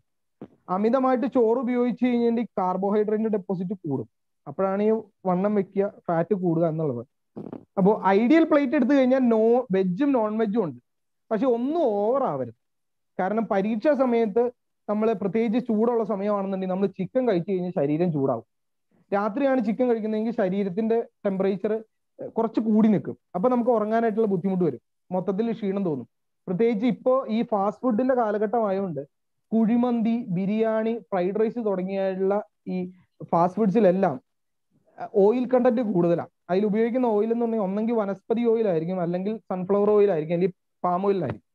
ഈ പല ഓയിലുകൾ യൂസ് ചെയ്യുന്നതുകൊണ്ട് തന്നെ ഇത് നമ്മുടെ ഉള്ളിലേക്ക് ചെല്ലുമ്പോൾ ഇത് ഓയിൽ ഓരോ ഓയിലല്ല യൂസ് ചെയ്യുന്നത്, 2-3 ഓയിലാണ് മിക്സ് ചെയ്യുന്നത്. ബിരിയാണി ഉണ്ടാക്കുമ്പോൾ പ്രത്യേകിച്ച് അങ്ങനെയൊക്കെ മിക്സ് ചെയ്യുന്നുണ്ട്. അപ്പൊ ഇങ്ങനെ അമിതമായിട്ട് ഓയിൽ ചെന്ന് കഴിയുമ്പോൾ ശരീരത്തിന് ഭയങ്കരമായിട്ട് ക്ഷീണം തോന്നും. ആ ക്ഷീണം മാറ്റാനായിട്ട് പിന്നെ നമ്മൾ മറ്റെന്തെങ്കിലും ചെയ്യേണ്ടതായിട്ട് വരും. പിന്നെ മറ്റൊന്നാണ്, നിങ്ങൾ ഇപ്പൊ ഈ മാർക്കറ്റിലൊക്കെ കാണുന്ന റെഡ് ബുള്ള് പോലത്തെയുള്ള എനർജി ഡ്രിങ്ക്സ്, ഞാൻ ബ്രാൻഡ് എടുത്ത് പറഞ്ഞാലും നിങ്ങൾ ക്ഷമിക്കുക, അതൊക്കെ നമ്മുടെ നാട്ടിൽ സുലഭമാണല്ലോ. ഇതിന്റെ അകത്തൊക്കെ ഉള്ള നിങ്ങൾ എടുത്തു നോക്കി കഴിഞ്ഞാൽ അതിൻ്റെ അത് മനസ്സിലാക്കാൻ കഴിയുന്ന കാര്യം കണ്ടെയ്ൻസ് കഫീൻ എന്ന് അതിന്റെ ബാക്കിൽ വലിയ അക്ഷരത്തിൽ എഴുതി വെച്ചിട്ടുണ്ട്. നമ്മൾ ആക്ച്വലി മണ്ടന്മാരാവുകയോ ചെയ്യുന്നത്. മണ്ടന്മാരാവുന്നതാണോ മനഃപൂർവ്വം കണ്ണടച്ച് ഇരുട്ടാകണമാണോ എന്നുള്ളൊരു മറ്റൊരു ചോദ്യമുണ്ട്. എന്നിരുന്നാൽ തന്നെ അവർ വ്യക്തമായിട്ട് അതിൻ്റെ അകത്ത് കാര്യങ്ങൾ എഴുതിയിട്ടുണ്ട്. അതിൻ്റെ അകത്ത് ഷുഗർ കണ്ടന്റ് എന്ന് പറയുന്നത് 40% അബവ് ആണ് ഷുഗർ കണ്ടന്റ്. അപ്പൊ ഇത്രമാത്രം ഷുഗർ നമ്മുടെ ഉള്ളിലേക്ക് ചെന്ന് കഴിയുമ്പോൾ ഈ ഷുഗർ പ്രോപ്പറായിട്ട് ഡൈജസ്റ്റ് ചെയ്ത് കഴിഞ്ഞ് ഗ്ലൂക്കോസോ ഫ്രക്ടോസോ ആയിട്ടൊക്കെ വേർതിരിയും. അപ്പോൾ ഇത് മുഴുവനും നമുക്ക് എനർജി ആയിട്ട് കൺവേർട്ട് ചെയ്തില്ലെങ്കിൽ ഇത് എന്ത് ചെയ്യും?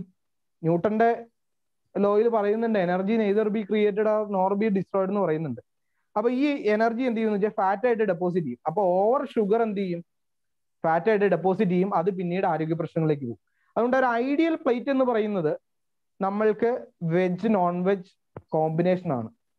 ഇനിയിപ്പോ ഈവൻ വെജിറ്റേറിയൻസ് ആണെന്നുണ്ടെങ്കിൽ അവർ പ്രോട്ടീൻ റിച്ച് ആയിട്ടുള്ള ഈ പൾസസ്, ഗ്രെയിൻസ് ഒക്കെ പ്രോട്ടീൻ റിച്ചഡ് ആയിട്ടുള്ള സാധനങ്ങളൊക്കെ ഉണ്ട്.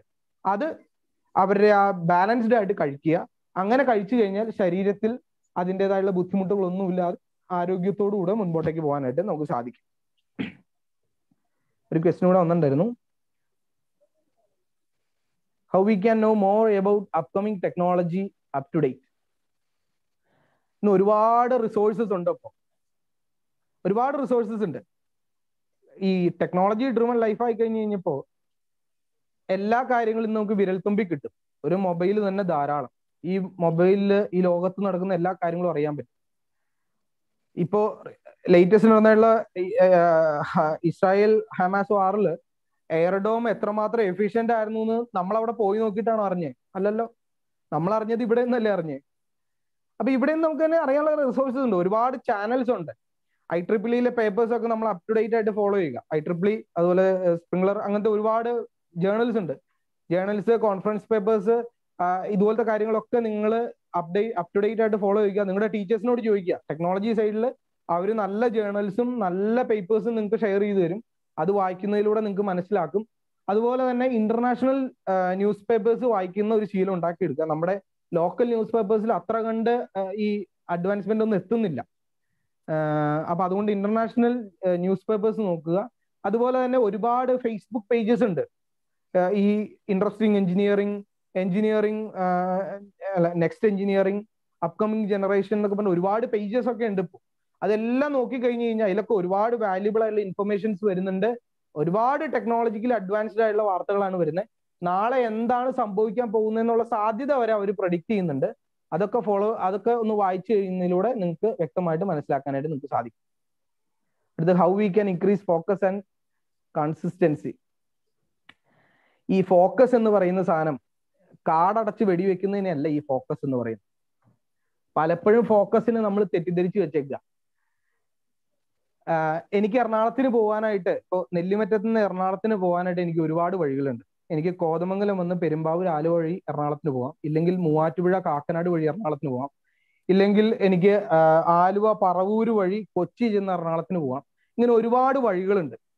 അപ്പോൾ ഒറ്റ ചോദ്യം മാത്രം അവിടെ അവശേഷിക്കും. ലക്ഷ്യമല്ല പ്രധാനം, മാർഗമാണ്. മാർഗമല്ല പ്രധാനം, ലക്ഷ്യമാണ്. രണ്ട് സ്റ്റേറ്റ്മെന്റ് ഉണ്ട്. ഇതിലേത് നിങ്ങൾ ചൂസ് ചെയ്യും?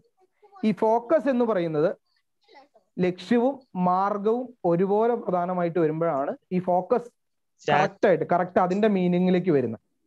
കാരണം ഒരു ഫോക്കസ് ഉണ്ടായതുകൊണ്ട് മാത്രം നമുക്ക് കാര്യമില്ല. നിങ്ങൾക്ക് ഇപ്പോൾ നിങ്ങൾ എല്ലാവരും ഗൂഗിൾ മാപ്സ് യൂസ് ചെയ്യുന്നവരായി.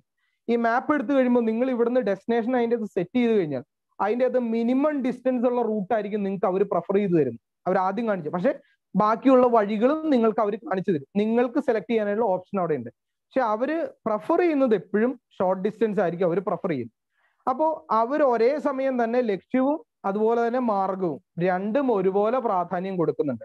എന്ന് പറയുന്ന പോലെ തന്നെ നിങ്ങൾ അൾട്ടിമേറ്റ് സെറ്റ് ചെയ്ത് വെച്ചിരിക്കുന്ന ഗോളും നിങ്ങളുടെ അംബീഷനും നിങ്ങൾ അതിനു വേണ്ടി തിരഞ്ഞെടുത്തിരിക്കുന്ന വഴിയും എല്ലാം കമ്പൈൻ ചെയ്ത് ഒരേ നിലവാരത്തിൽ ഒരേ മാനറിൽ പോവുകയാണെങ്കിൽ നിങ്ങളുടെ ഫോക്കസ് പക്കയായിരിക്കും.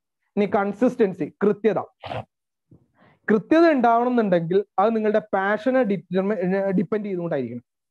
പാഷനിൽ നിന്ന് നിങ്ങൾ എപ്പോൾ വ്യതിചരിച്ചു പോകുന്നു, നിങ്ങളുടെ ആ പ്രൈം ഫോക്കസിൽ നിന്ന് നിങ്ങൾ എപ്പോൾ മാറുന്നോ ആ സമയത്ത് തന്നെ നിങ്ങൾ ഈ ആർച്ചറി മത്സരങ്ങളെ കണ്ടു കഴിഞ്ഞാൽ അറിയാം, അതിൻ്റെ അത് ഒരുപാട് റൗണ്ട് ഉണ്ട്. അതിന് നടുക്കൊരു ഡാർക്ക് സർക്കിളും ഉണ്ട്.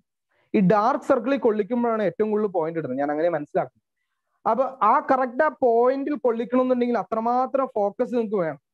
ഈ ഫോക്കസ് ഏതെങ്കിലും ഒരു നിമിഷം തെറ്റിപ്പോയി കഴിഞ്ഞാൽ ആ കൺസിസ്റ്റൻസി നഷ്ടപ്പെടും. നിങ്ങൾ ബാക്കിലേക്ക് ട്രിഗർ ചെയ്ത ആ സ്ട്രിങ്ങിന്റെ ടെൻഷൻ വരെ വ്യത്യാസം വന്ന് നിങ്ങളുടെ ആ എയിം മാറിപ്പോയി ആ ആരോ വേറെ എവിടെയെങ്കിലും ചെന്നുകൊള്ളും. അപ്പൊ അതുകൊണ്ട് നിങ്ങളുടെ പാഷൻ നിങ്ങൾ കറക്റ്റായിട്ട് മനസ്സിലാക്കുക. ആ പാഷൻ അനുസരിച്ചിട്ട് നിങ്ങളുടെ വഴികൾ നിങ്ങൾ തിരഞ്ഞെടുക്കുക. നിങ്ങളുടെ സാഹചര്യങ്ങൾ, നിങ്ങളുടെ സാധ്യതകൾ എഫക്റ്റീവായിട്ട് യൂട്ടിലൈസ് ചെയ്യുക. നിങ്ങൾക്ക് ചുറ്റുമുള്ള എല്ലാ റിസോഴ്സസും നിങ്ങൾ എഫക്റ്റീവായിട്ട് യൂട്ടിലൈസ് ചെയ്താൽ മാത്രമാണ് നിങ്ങളുടെ ഫോക്കസും അതിന്റെ അകത്ത് തന്നെ നിങ്ങൾക്ക് കൺസിസ്റ്റൻസി ഉണ്ടെന്ന് നിങ്ങൾക്ക് പറയാനായിട്ട് സാധിക്കുള്ളൂ. Sir, okay. Can you provide your mail ID so that many students can text you? Now okay. We want to end our session. Okay. ഞാൻ അത് ചാറ്റ് ബോക്സിൽ ആഡ് ചെയ്തേക്കാം. Okay, sir.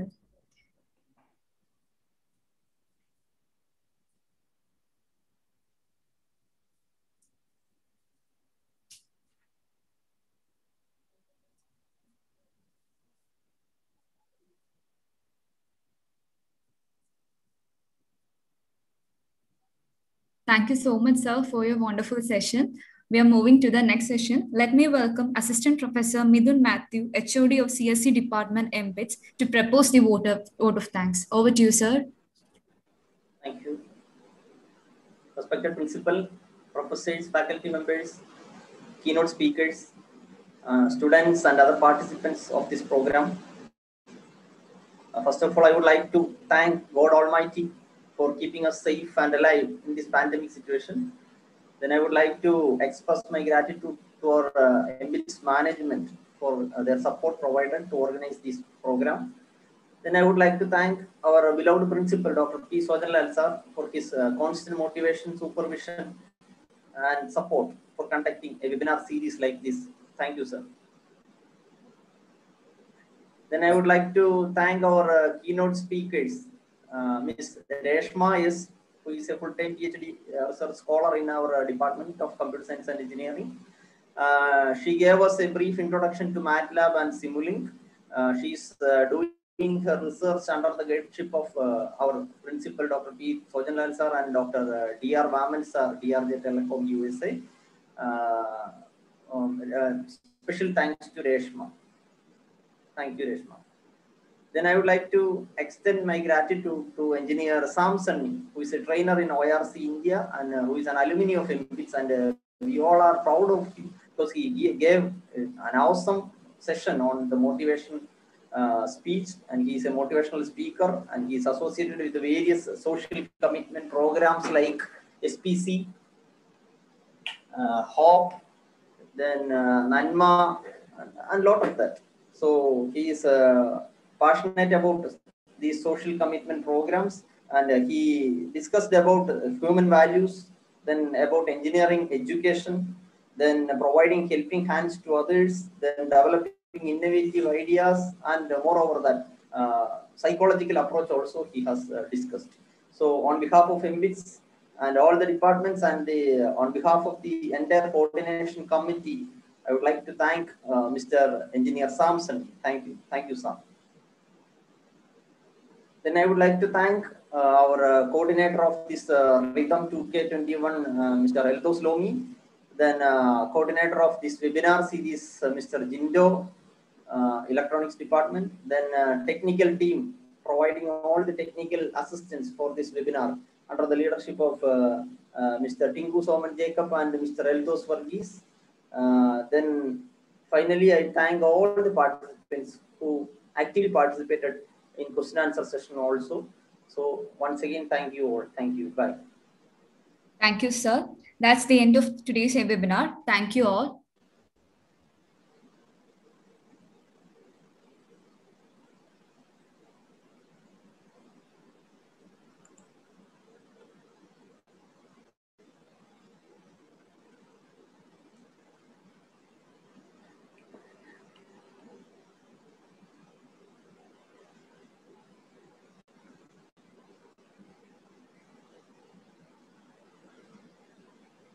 ഇടയ്ക്കൊന്ന് കറണ്ട് പോയി.